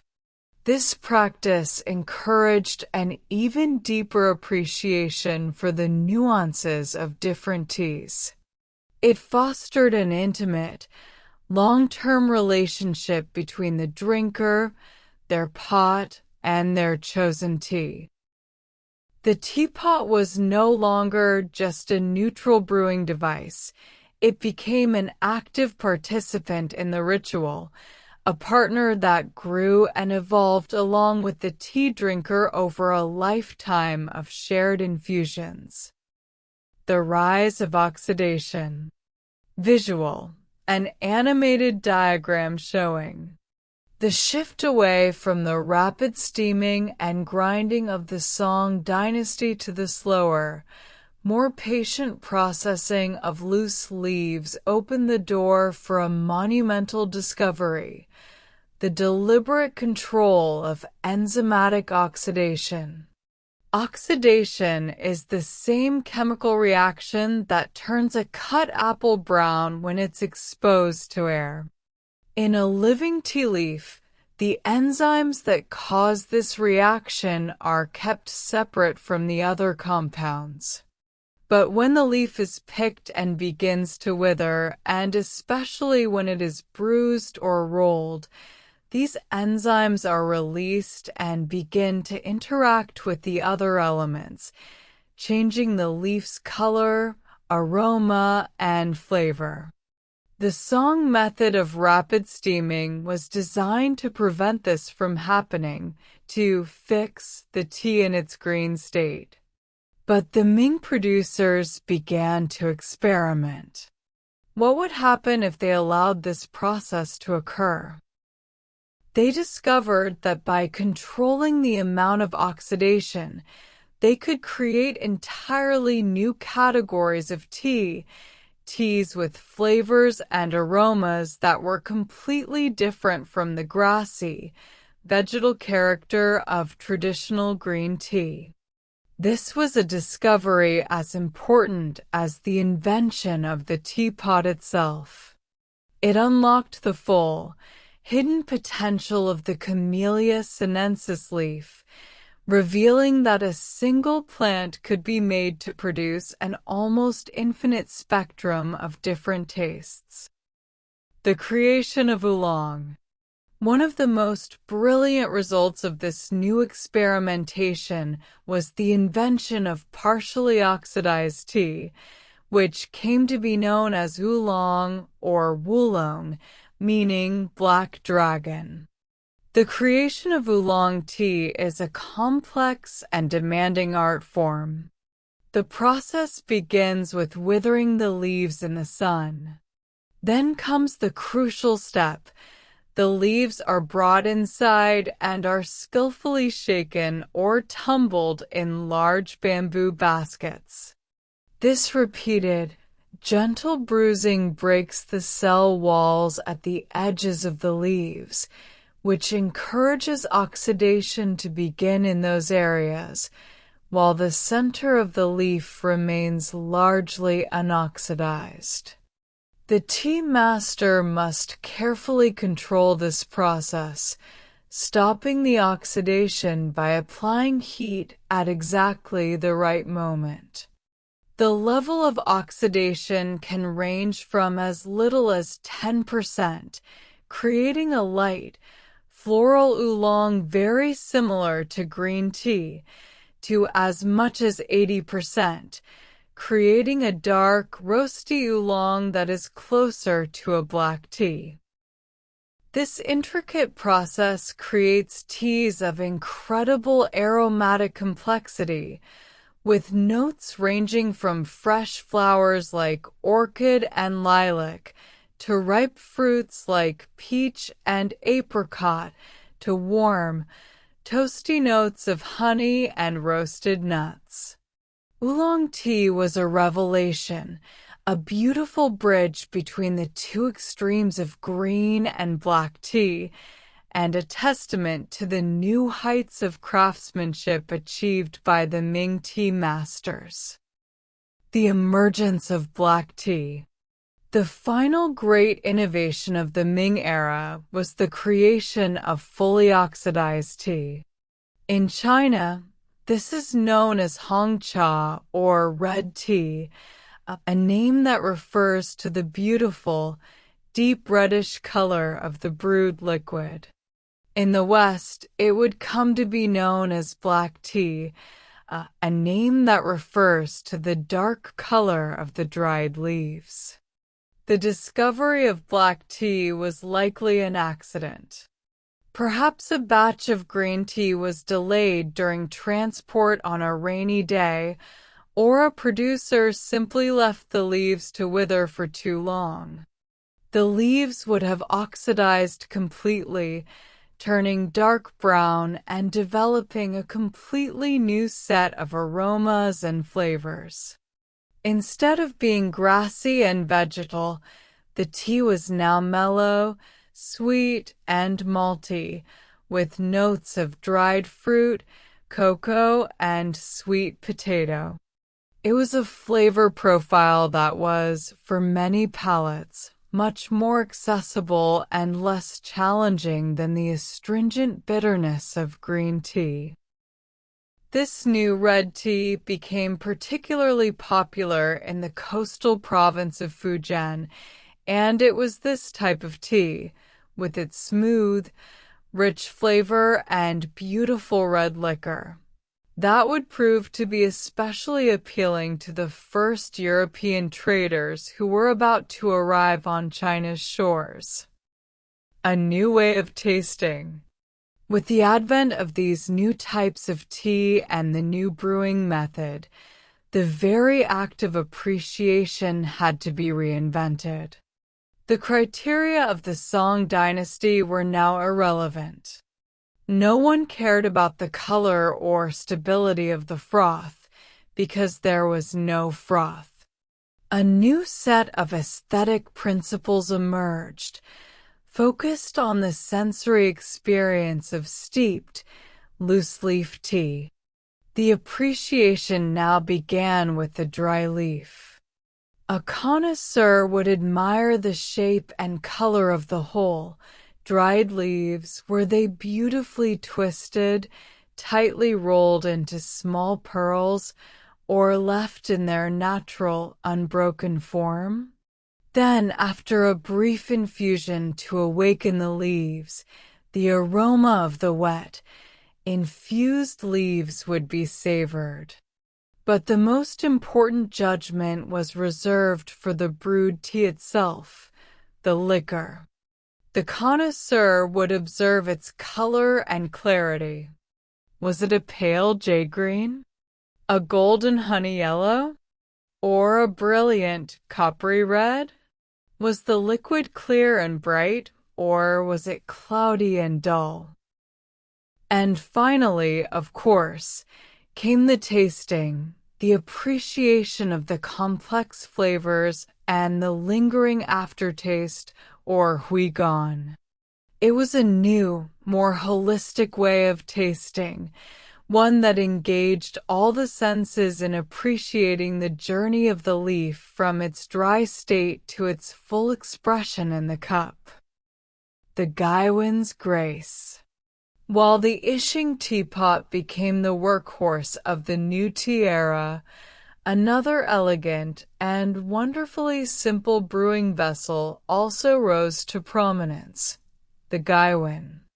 A Gaiwan consists of 3 parts: a small, handleless bowl with a flared rim, a saucer to hold it, and a lid that sits inside the rim of the bowl. Its beauty lies in its versatility and simplicity. The tea leaves are placed directly in the bowl, and hot water is poured over them. The wide opening allows the drinker to fully appreciate the beauty of the whole leaves as they unfurl and dance in the water. The lid can be used to stir the leaves, and its underside is a perfect surface for trapping and concentrating the tea's delicate aroma for smelling. Most ingeniously, the lid can be tilted slightly, creating a small gap that serves as a perfect, built-in strainer. The tea can be drunk directly from the bowl by sipping through this gap, or it can be decanted cleanly into smaller tasting cups. The Gaiwan, typically made of thin, white porcelain, was especially favored for brewing delicate green and oolong teas, as the porcelain, unlike Ishing clay, is completely neutral and does not alter the tea's flavor, allowing for the purest possible tasting experience. It remains a symbol of elegant, minimalist tea preparation to this day. The foundation for global tea. And so, we conclude this chapter of profound transformation. The Ming Dynasty, through a single imperial decree, had unintentionally wiped the slate clean and forced a complete reinvention of Chinese tea culture. This revolution, born of a desire for simplicity and pragmatism, had extraordinary and far-reaching consequences. The shift to loose-leaf tea, the invention of the teapot and the Gaiwan, and, most importantly, the development of the new flavor profiles of oolong and black tea, were the essential foundations for what was to come.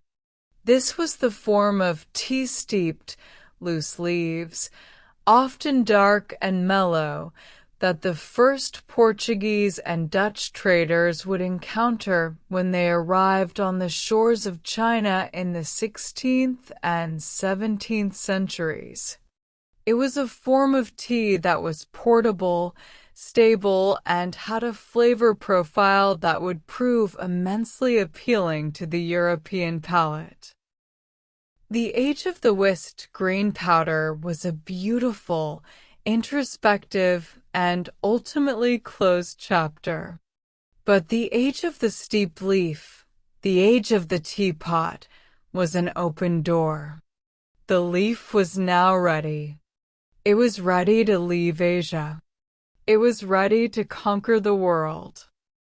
Chapter 9: The First Whispers in Europe. A world without tea.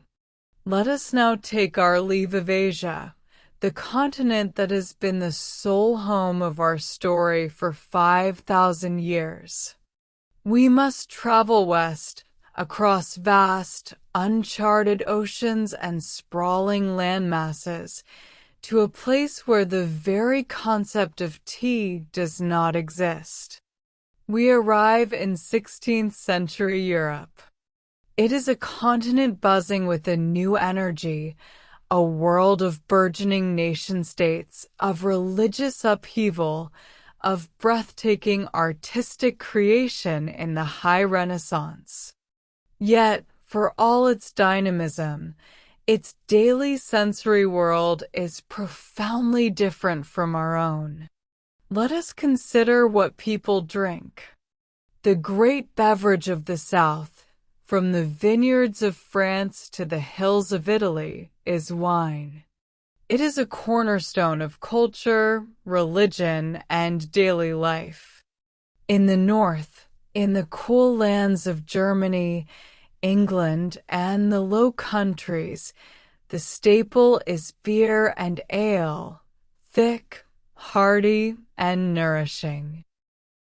The wealthy might drink from Venetian glass, the poor from earthenware mugs, but the contents are largely the same.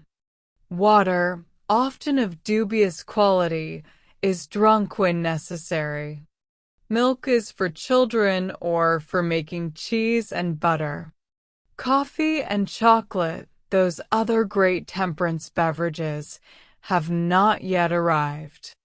The European palate is accustomed to the flavors of fermentation, of malt, of the grape.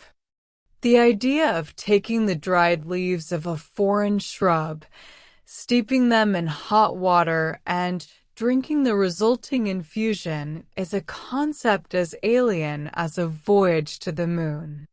Tea is a complete and utter blank space, a flavor that has no name, a ritual that has no precedent.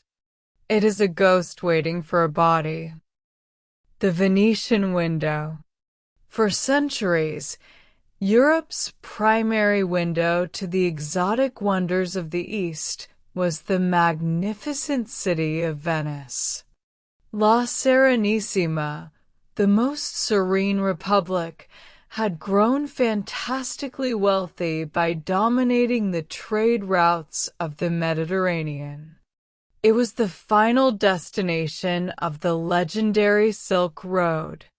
Spices like pepper, cloves, and nutmeg, which had traveled for months or years overland from the Spice Islands and India, passed through the hands of Venetian merchants before being sold at exorbitant prices to the rest of Europe.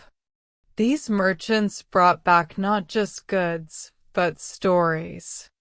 They told tales of distant Cathay, China, a land of immense wealth and strange customs. Yet, for all their contact with the goods of the East, tea remained elusive. The overland route was simply too long and too arduous for such a delicate product. It would have been spoiled long before it reached the shores of the Adriatic. Even the most famous Venetian traveler, Marco Polo, who spent years in the court of Kublai Khan, makes no definitive mention of tea in his famous account. He was there during the Yuan dynasty, when the old song tea culture had been disrupted, but tea was still drunk. It is a great historical mystery why he overlooked it. Perhaps it was so commonplace that he did not consider it worthy of note, or perhaps he simply never encountered it in the Mongol court where he spent most of his time. Whatever the reason, his silence is significant. The Venetian window, for all its splendor, offered only a partial, tantalizing, and ultimately incomplete view of the East.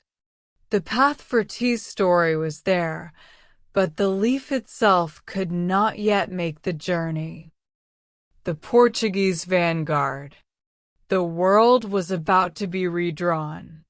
The Venetian and Arab stranglehold on the spice trade was a source of immense frustration for the ambitious new monarchies on the Atlantic coast. The nation of Portugal, a small country with a long coastline and a bold vision, decided to find another way. Inspired by the visionary Prince Henry the Navigator, Portuguese explorers began a systematic, century-long push down the coast of Africa, seeking a direct sea route to the Indies.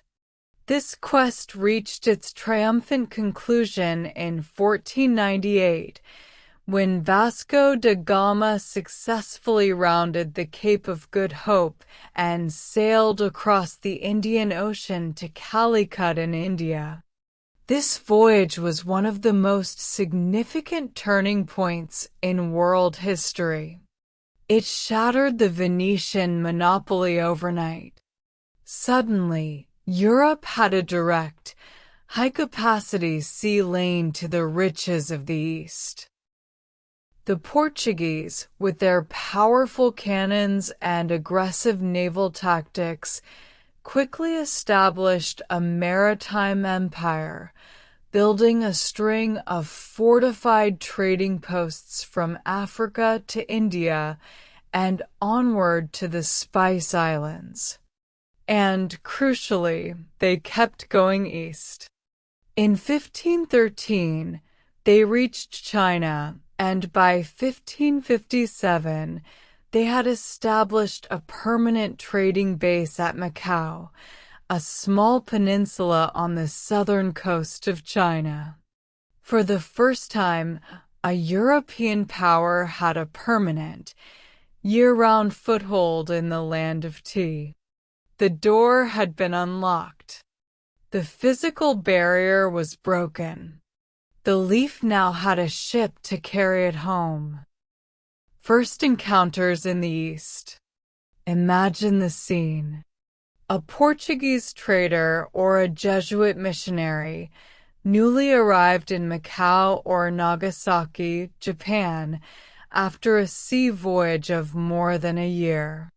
He is a man accustomed to wine and ale, to meals eaten with a knife from a wooden trencher.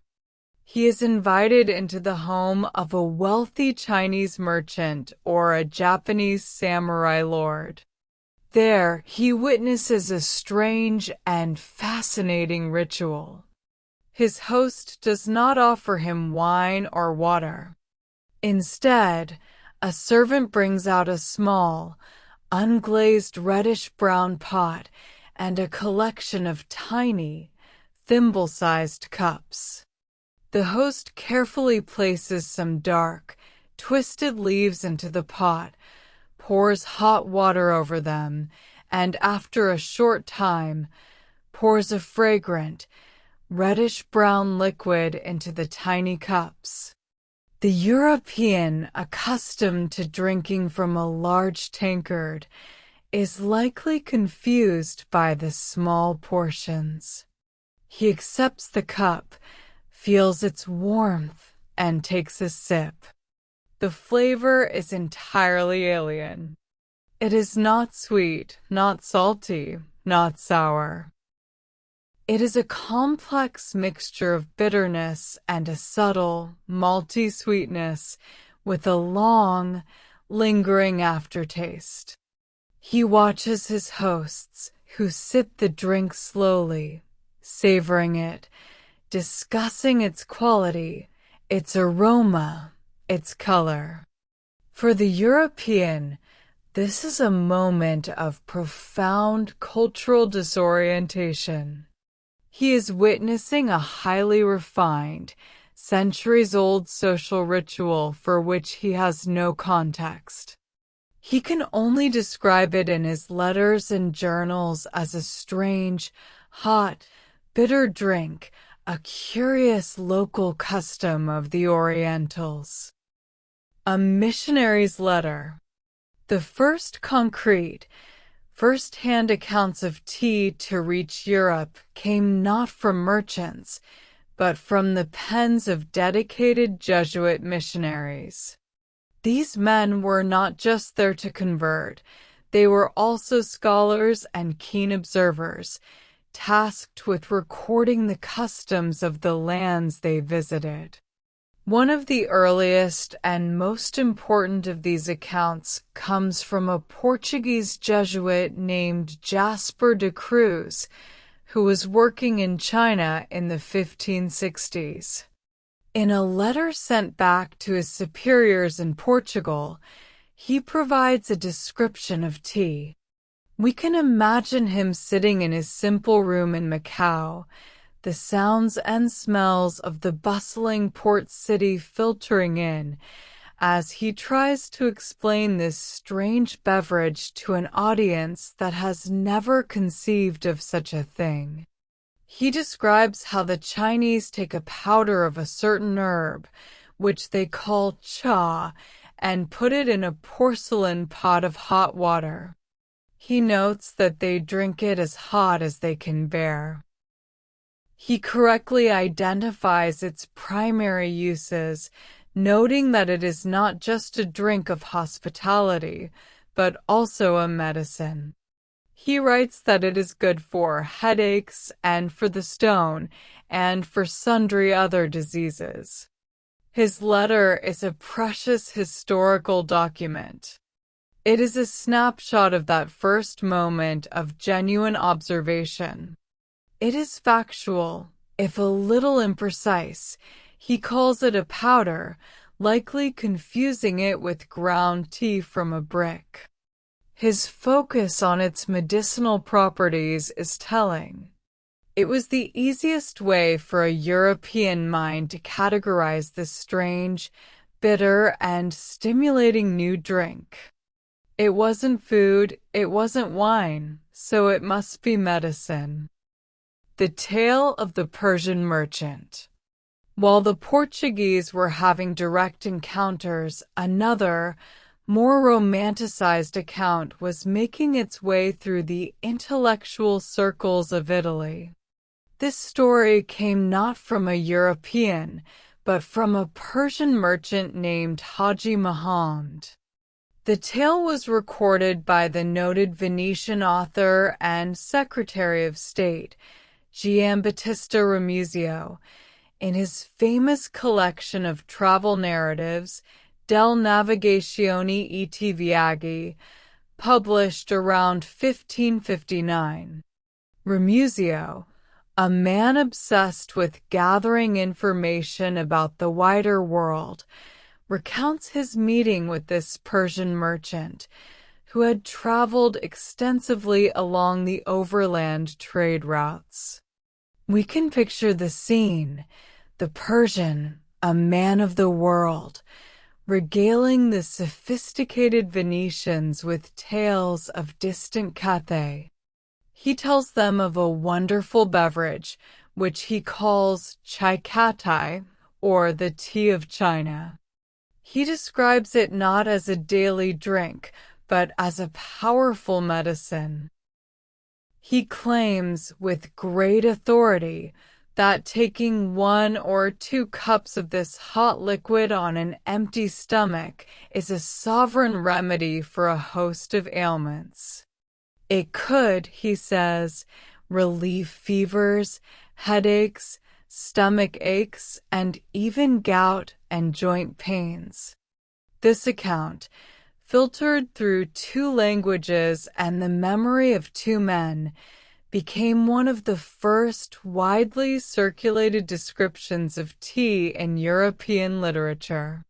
It solidified tea's reputation as an exotic medicinal panacea from the mysterious East, a reputation that would cling to it for the next 100 years. A confused understanding. As these fragmented, second-hand, and often contradictory reports began to trickle back into Europe, they created not a clear picture, but a deep sense of confusion. The information was like pieces from several different puzzles. The Portuguese missionaries described a drink made from a leaf. The Persian merchant spoke of a powder. Some accounts mentioned it was bitter, others that it was pleasant. Its name was not even consistent. Was it cha, chai, cha, te, or tea?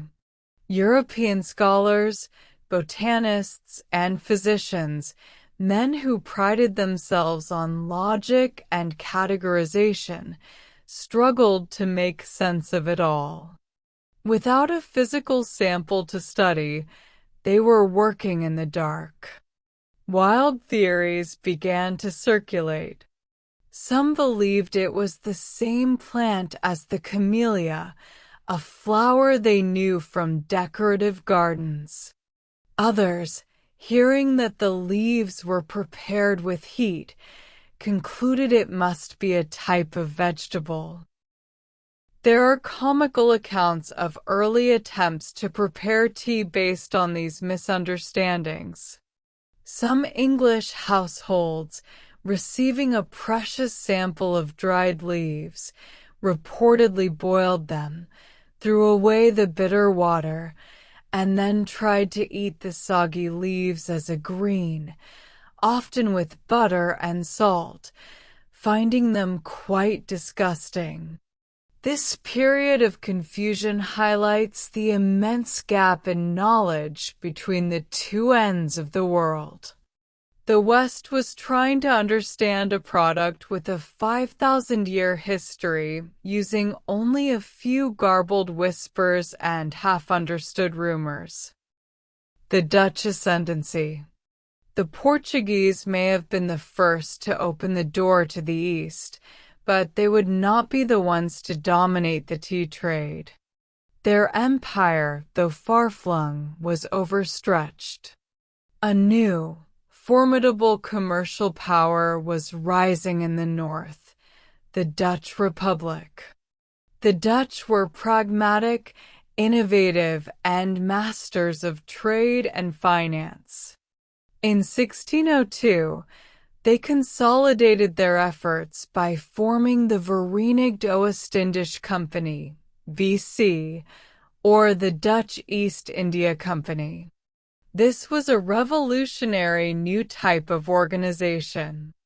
It was not just a trading company, it was a proto-multinational corporation, given quasi-governmental powers by the Dutch state. It could wage war, negotiate treaties, and establish colonies. The VC was ruthlessly efficient and focused on one thing: profit. They systematically and aggressively pushed the Portuguese out of the most lucrative trade routes. They seized control of the Spice Islands. And, crucially, they established a massive, centralized trading hub at Batavia, modern-day Jakarta, in Indonesia. Batavia became the great warehouse of Asia. Goods from Japan, China, India, and the Spice Islands were all brought here, consolidated, and then loaded onto large fleets for the long journey back to Amsterdam. This centralized, highly organized system was perfectly designed to handle new, experimental products. The Dutch were about to turn the exotic curiosity of tea into a viable commercial commodity. A commodity not a culture. The Dutch approach to tea was fundamentally different from that of the missionaries or scholars who had preceded them. They were not particularly interested in its health benefits, its philosophical underpinnings, or its role in the refined artistic rituals of China and Japan. They were businessmen. They saw a product. They observed that this dried leaf was a major item of commerce within Asia itself. The Chinese drank it in vast quantities. The Japanese revered it. It was traded all along the coasts of Southeast Asia. They noted its key commercial advantages. It was a high-value, low-volume product, meaning a small chest could be worth a great deal of money. More importantly, once properly dried and packed, it was relatively non-perishable. Unlike a cargo of fresh fruit, it could survive the long, arduous sea voyage back to Europe. For a VC merchant looking to maximize the profit from every square foot of his ship's precious cargo hold, tea seemed like a promising, if speculative, addition to the manifest. It could be tucked in alongside the pepper, cloves, nutmeg, and porcelain. They did not see a cup of tranquility or a path to enlightenment. They saw a durable, transportable, high-margin botanical. They saw a commodity. The first cargo. The exact date of the very first commercial shipment of tea to Europe is lost to history, but all evidence points to the first decade of the 17th century, likely sometime between 1606 and 1610.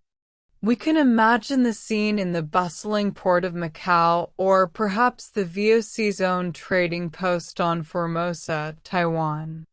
A Dutch captain, preparing his ship for the long voyage back to Batavia, makes a decision.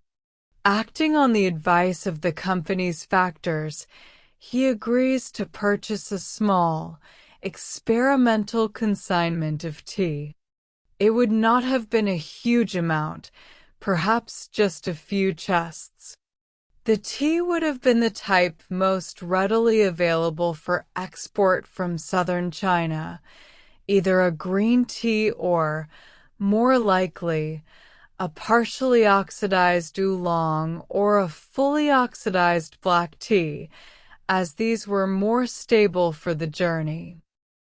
The leaves would have been packed tightly into wooden chests, which were often lined with lead to protect the precious contents from the damaging effects of moisture and the other strong odors in the ship's hold. The chests would be sealed, marked with their strange name, te or tea, the pronunciation from the Fujianese dialect spoken in the main trading ports, and carefully stowed deep in the hold, nestled amongst the sacks of pepper from India and the bales of silk from China. No one involved would have had any idea of the historical significance of this small, speculative transaction. It was just another bit of cargo, another gamble on the tastes of the distant European market. The long voyage west. The journey that this first cargo of tea undertook was one of almost unimaginable length and peril. The voyage from Asia to Europe was the longest and most dangerous trade route in the world. A ship leaving Batavia would first have to navigate the treacherous waters of the Sunda Strait and then cross the vast, empty expanse of the Indian Ocean, a journey that could take months, relying entirely on the seasonal monsoon winds. After stopping for supplies at a Dutch outpost in southern Africa, it would face the most dreaded part of the journey, rounding the Cape of Good Hope, a place sailors called the Cape of Storms for its violent, unpredictable weather and mountainous waves that could splinter a wooden ship. If it survived, the ship would then begin the long, slow slog north through the Atlantic, a journey of another several months, facing the threats of doldrums, hurricanes, pirates, and the constant, creeping menace of diseases like scurvy that decimated crews. All this time, the chests of tea sat in the dark, damp, and swaying hold. They would have been surrounded by the powerful, pungent aromas of the other cargo, the sharp smell of cloves, the earthy scent of pepper, the musty odor of canvas and rope, and the ever-present smell of bilge water and tar. It is a miracle that the tea arrived with any of its own character intact. The immense difficulty of this journey ensured that any product that completed it would be, by definition, a rare and expensive luxury. Arrival in Amsterdam. After a journey that could last the better part of a year, the ship, weather-beaten and with a weary crew, would finally sail into the bustling port of Amsterdam. In the early 17th century, Amsterdam was the undisputed commercial and financial capital of the world. Its canals were lined with the tall, narrow-gabled houses of wealthy merchants, and its harbor was a forest of masts from every corner of the known world. The unloading of a VC East Indiaman was a major event. Crowds would gather to see the exotic goods being hoisted from the hold. Sacks of spices that filled the air with their fragrance, blue and white porcelain of incredible delicacy, shimmering bolts of silk. These were the proven treasures that made the city and the VC rich. And then among them would come the few small, unassuming chests of tea. They would not have been met with any great fanfare or excitement. They were a curiosity. Most of the dockworkers and merchants would have had no idea what they were. The chests would be carefully logged, taken to the VC warehouses, and their contents assessed. The question on every merchant's mind would be a simple one. We have brought this strange, dried leaf halfway around the world. Now, who in Europe is going to buy it? The apothecary's shelf. Tea's first retail home in Europe was not the grocery store or the tavern. It was the apothecary shop. In the 17th century, an apothecary was a fascinating place, a mixture of a modern pharmacy and a cabinet of curiosities. Here, a customer could find medicinal herbs, chemical compounds, and a wide array of exotic imported substances known as drugs or drogues. On the dark wooden shelves, alongside jars of dried vipers, powdered mummy, and precious unicorn horns in reality, narwhal tusks, a new and expensive item appeared, the Dutch spelling of tea. Its placement here was a direct result of its established reputation, brought back by the early letters and travelers' tales, as a powerful medicinal herb from the Orient. It was sold not as a pleasant daily beverage, but as a health tonic. A wealthy man suffering from indigestion, melancholy, or the effects of too much rich food and wine might be prescribed a small amount of this expensive new herb by his physician. The apothecary would weigh out a tiny, precious quantity, perhaps just a few grams, and charge a fortune for it. For its first few decades in Europe, tea was firmly categorized with other exotic spices and medicines, a rare and powerful substance for the wealthy elite to use in their ongoing quest for health and vitality. A luxury for the few. The price of this new medicinal herb was astronomical. The immense cost of the long and dangerous sea voyage, combined with the VC's desire for a massive profit margin, meant that tea was one of the most expensive commodities in Europe. In the 1630s, a pound of tea could cost the equivalent of what a skilled laborer might earn in an entire year. As a result, its consumption was limited to the absolute pinnacle of society, the royal courts, the highest echelons of the nobility, and the fantastically wealthy merchant princes who had made their fortunes from the East India trade. For these people, drinking tea was not just about health, it was the ultimate status symbol. To serve tea to a guest was a way of showing off one's immense wealth, one's sophisticated taste, and one's direct connection to the exotic, fashionable world of the Orient. It was often drunk from the equally new and fashionable imported Chinese porcelain cups, which were themselves objects of immense value. The entire ritual was an exercise in conspicuous consumption. The idea that this rare, expensive herb would one day be the daily drink of millions, enjoyed by factory workers and farmhands, was utterly and completely unthinkable. The first whispers had arrived in Europe, carried on a wave of commerce and confusion, but the story of tea as a drink for the people was still a long, long way from beginning.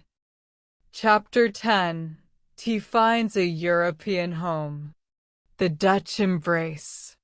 Tea's first real home in Europe was the nation that had brought it there, the Dutch Republic. After its initial introduction as an expensive apothecary's herb, tea slowly began to transition into a fashionable beverage among the wealthy elite. The Dutch, a nation of global traders, were naturally open to new and exotic tastes. The wives of the wealthy VC merchants, living in their elegant, canal-side houses in Amsterdam, were the first trendsetters.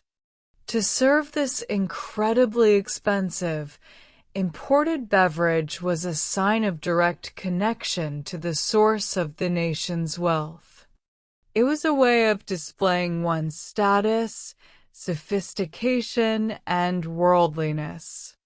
Tea parties, or the partijan, became fashionable social events for ladies of leisure. They would gather in their beautifully appointed drawing rooms, surrounded by imported lacquerware cabinets and Chinese porcelain vases, to gossip and sip the strange new brew. They drank it from tiny, precious blue and white porcelain cups, which, like the tea itself, had been brought from China on the VC ships. At first, they likely drank it plain, in the Chinese style.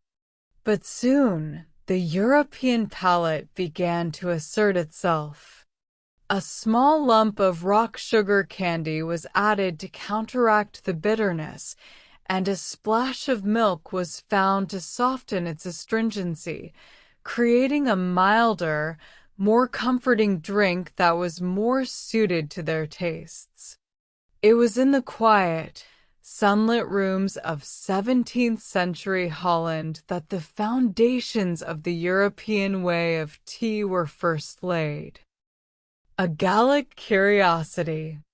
From Holland, the fashion for tea slowly began to spread, making its way to the most glittering and influential court in all of Europe, the court of France. Tea arrived in Paris around the 1630s, introduced as a curiosity by Dutch traders and travelers. It was received not with the quiet domestic embrace of the Dutch, but with a mixture of intellectual fascination and fashionable skepticism. The French court under the Sun King, Louis XIV, was the absolute arbiter of European taste, and it was a culture deeply devoted to wine. Tea was a novelty. It became a subject of debate in the famous Parisian salons, where aristocrats, writers, and philosophers would gather to discuss the latest trends.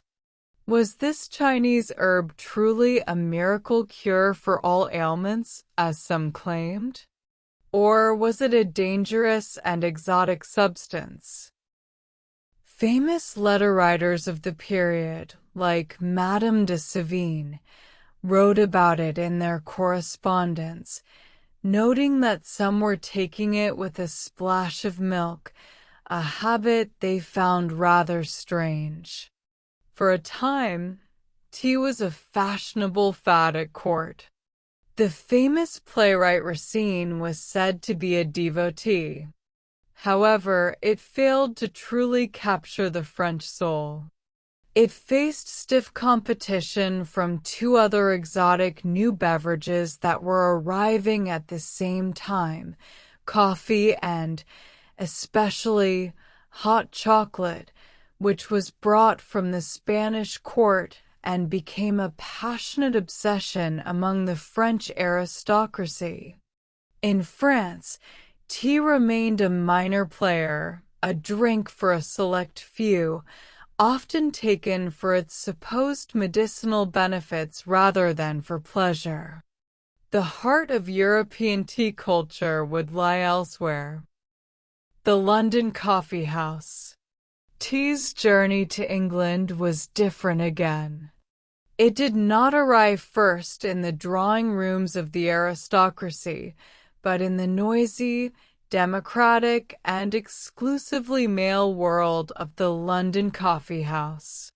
Coffee houses had exploded in popularity in London in the mid-17th century. They were nicknamed penny universities because for the price of a penny, any man could enter, purchase a dish of coffee, and have access to the latest newsletters, pamphlets, and political gossip. These were vibrant centers of commerce, debate, and intellectual life. It was a coffee house proprietor named Thomas Garway who, in 1657, became the first person in England to publicly sell tea. We can imagine his establishment, a dark, wood-paneled room thick with the smoke from clay pipes and the smell of roasting coffee. To attract customers to a strange new product, Garway printed a remarkable broadsheet or advertisement. In it, he extolled the virtues of this new China drink, called by the Chinese cha, by other nations te alias tea. He made a series of wild and wonderful claims about its health benefits, declaring that it maketh the body active and lusty, helpeth the headache, vanquisheth heavy dreams, and preserveth in perfect health until extreme old age. He sold it both as a dry leaf to be taken home and as a prepared beverage, served hot from the pot. For these early English patrons, tea was not a delicate social ritual. It was another stimulating, exotic hot drink, consumed alongside coffee in a haze of smoke and fervent debate. A royal marriage. Tea might have remained a minor curiosity in the male-dominated coffee houses had it not been for a single, momentous event: a royal marriage. In 1662, the newly restored monarch of England, Charles II, married Catherine of Braganza, a Portuguese princess. This marriage was a political alliance designed to bring England a massive dowry and valuable trading posts. But Catherine brought something else with her, something that would have a far more lasting cultural impact.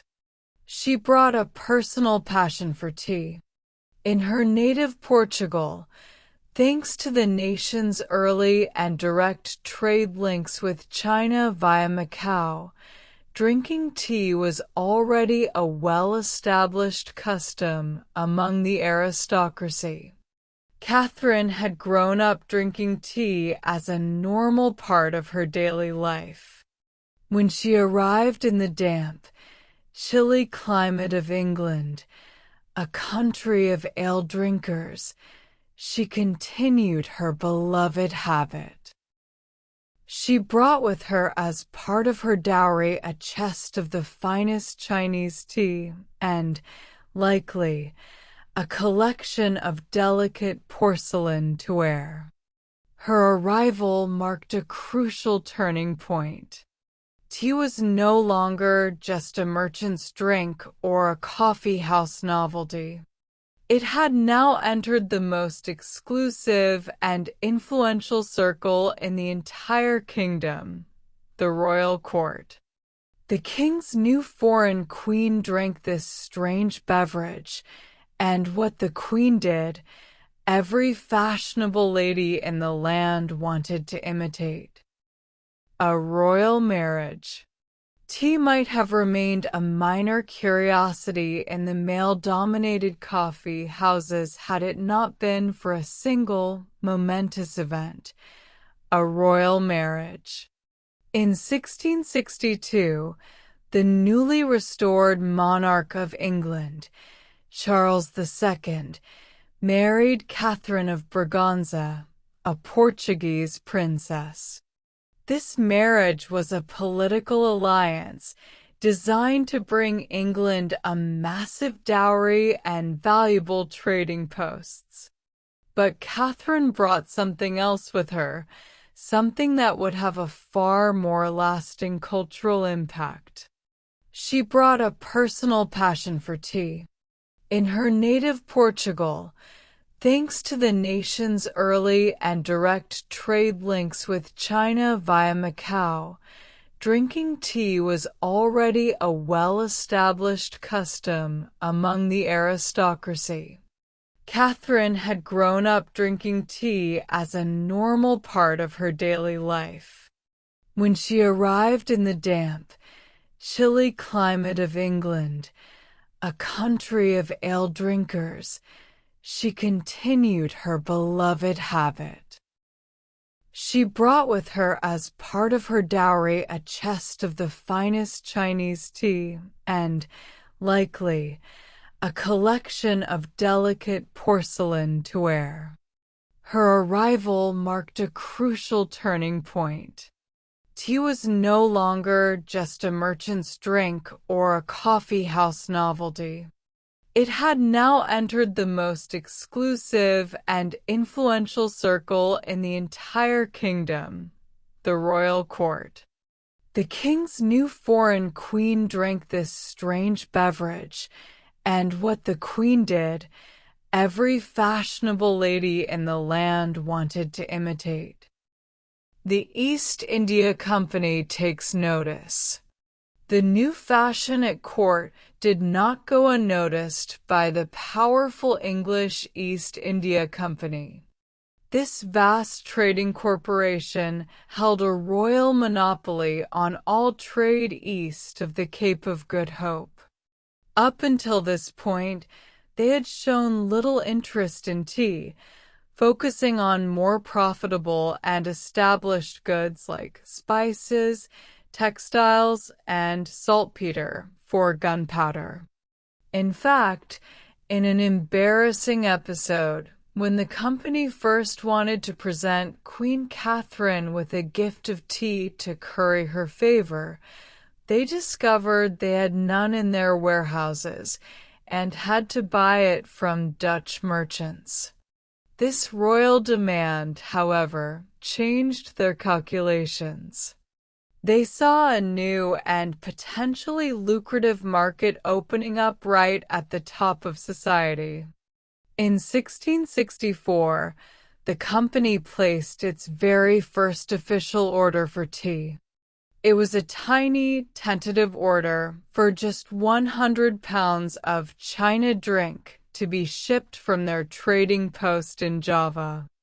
This small order was the beginning of a monumental shift. Over the next century, the East India Company would slowly but surely transform itself from a trader of many goods into the largest and most powerful drug cartel the world has ever seen, with its primary commodity being tea. The company's entry into the tea trade would have enormous consequences, fueling the growth of the British Empire, shaping global politics, and ultimately leading to war. But it all started with this one small order, placed to satisfy the fashionable new habit of the king's foreign wife. The silver teapot. As tea became the fashionable drink of the English aristocracy, a new set of material culture grew up around it. The wealthy elite were not content to drink their precious tea from simple earthenware. They wanted a set of accoutrements that reflected the high status and immense cost of the beverage itself. While the porcelain cups were imported from China, the English silversmiths saw an opportunity. They began to create exquisite, custom-made teaware from solid silver. The first silver teapots appeared around 1670. They were often small, as tea was still incredibly rare, and their design was initially based on Chinese wine ewers. Soon, however, a distinctly English style emerged. Silversmiths created entire matching sets: a teapot, a sugar bowl with a lid, a small milk or cream jug, and a container for the precious tea leaves known as a tea caddy. These objects were masterpieces of craftsmanship, their surfaces often elaborately decorated with chaste floral patterns, coats of arms, and intricate engravings. A silver tea service was a way to display one's wealth in the most ostentatious way possible. It was a collection of functional sculptures, a glittering centerpiece for the new social ritual, and a clear statement that the owner was a person of immense taste, wealth, and social standing. The ladies' ritual.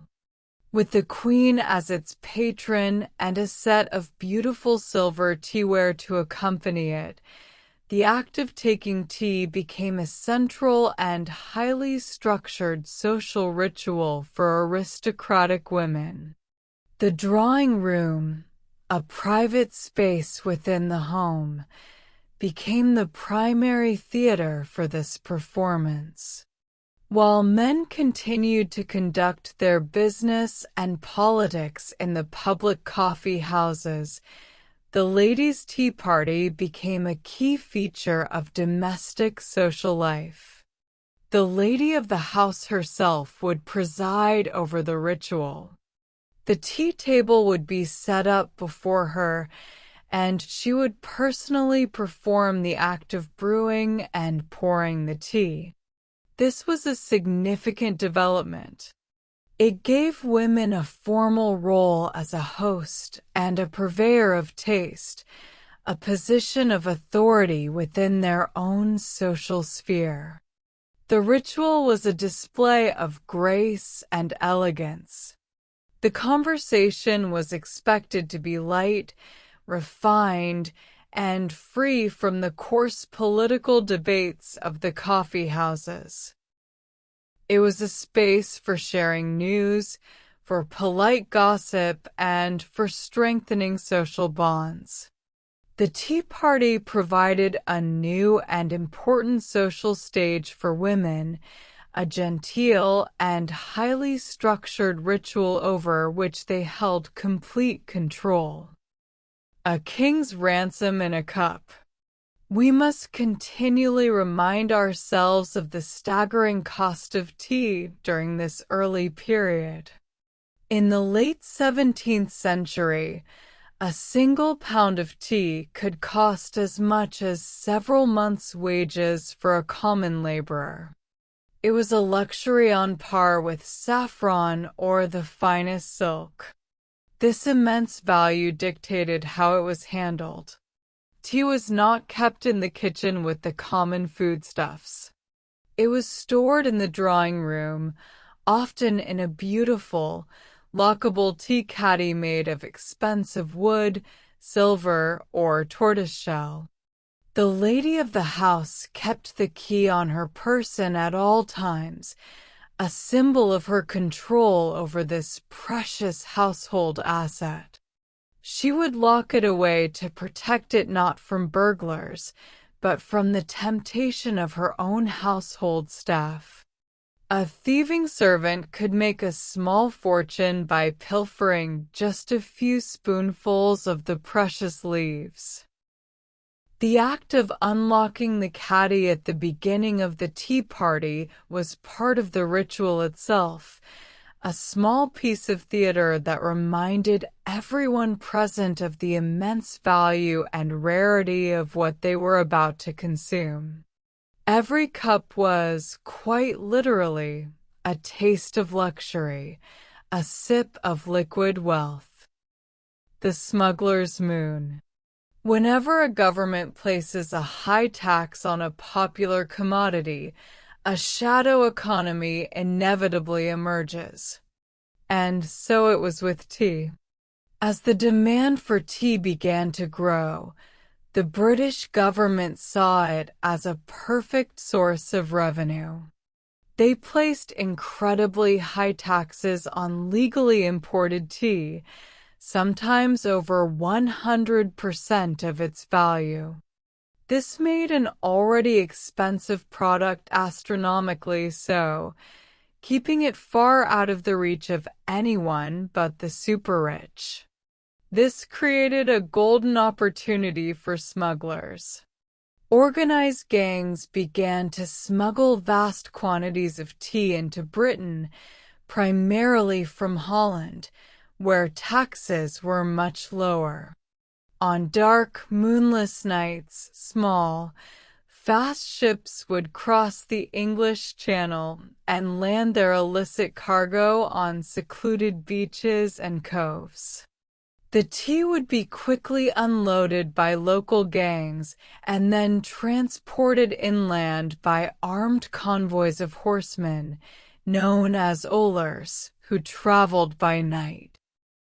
They would sell the untaxed tea, known as smuggled or run tea, at a fraction of the legal price.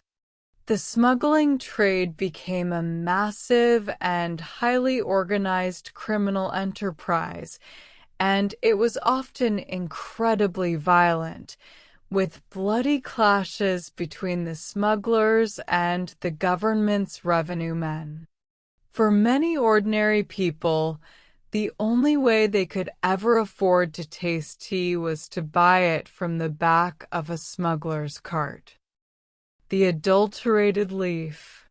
Practice: adulteration. Unscrupulous tea dealers would try to increase their profits by mixing the real tea leaves with other, cheaper substances. The leaves of other plants, such as sloe, ash, or licorice, would be dried and added to the mix. Even more disgustingly, some dealers would buy used tea leaves from the servants of wealthy houses, redry them, and then face them with coloring agents to make them look fresh. These coloring agents were often highly toxic. To make black tea look darker, they might add sheep's dung or poisonous lead. To make green tea look greener, they might use verdigris, copper acetate, or even arsenic. This meant that drinking tea in the 18th century could be a dangerous gamble.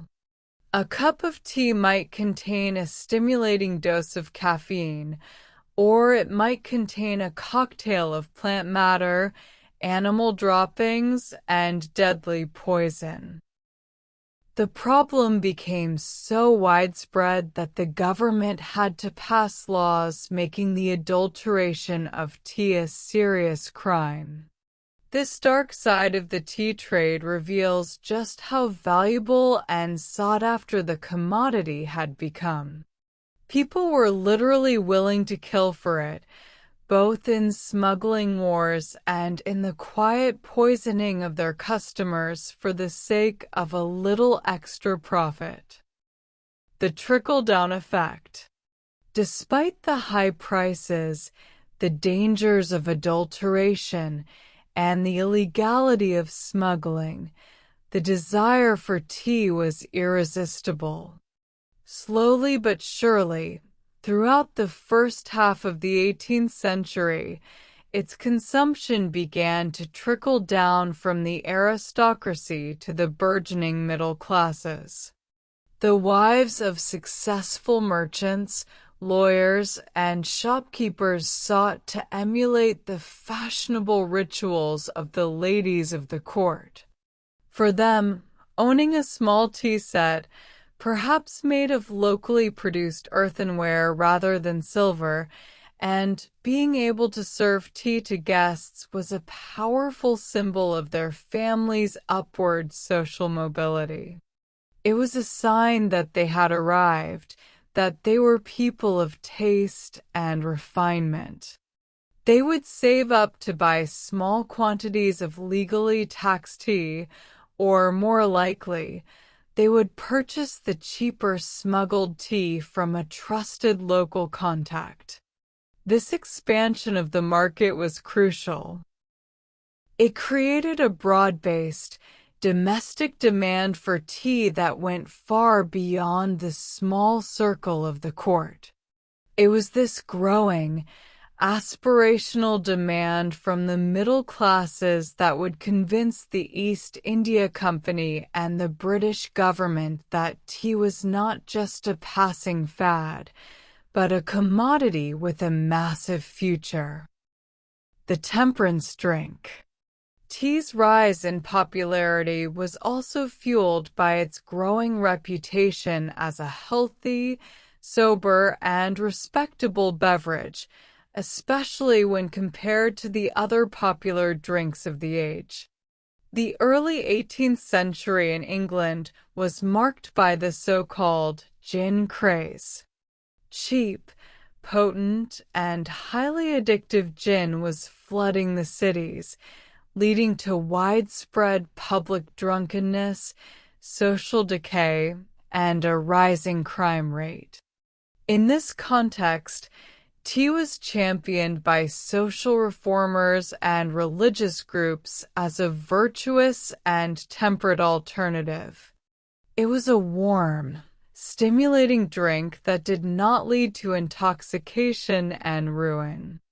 Unlike the rowdy, male-dominated tavern or alehouse, the tea table was a symbol of domestic tranquility, family values, and civilized behavior. Proponents of temperance argued that drinking tea could improve the nation's health, morals, and productivity. This reputation as a good drink, a respectable drink, was a powerful factor in its adoption by the pious and socially conscious middle classes. It was a beverage that one could drink without any moral qualms. It was safe, it was sophisticated, and it was sober. A nation on the brink of obsession. And so, by the middle of the 18th century, all the pieces were in place for tea to conquer Britain completely. What had begun as a strange foreign medicine in a London coffee house less than 100 years earlier had now become a national institution in waiting. It was championed by the royal court, desired by the aristocracy, and aspired to by the middle classes. An entire material culture of teapots, cups, and caddies had been created around it. A vast and violent smuggling network had sprung up to meet the growing demand. The most powerful corporation in the world, the East India Company, was increasingly focusing its immense resources on securing a steady supply. The stage was set for the next, most dramatic phase of tea's journey. In the second half of the 18th century, taxes would be slashed, the smuggling trade would be crippled, and the East India Company would unleash a flood of legal, affordable tea onto the market. The trickle of demand would become a tidal wave, transforming Britain into a nation of tea drinkers and forever altering the course of global history. The long, slow journey west was over. Tea had found its new home, and it was about to take over. Perhaps the most enduring legacy of tea is not found in grand empires or economic shifts, but in its ability to bring us back to ourselves. In a world of constant noise and ceaseless demands, tea invites us to pause, to observe the steam, to inhale the aroma, to feel the warmth of the cup in our hands. It offers a moment of quiet contemplation, a gentle antidote to the rush of modern life.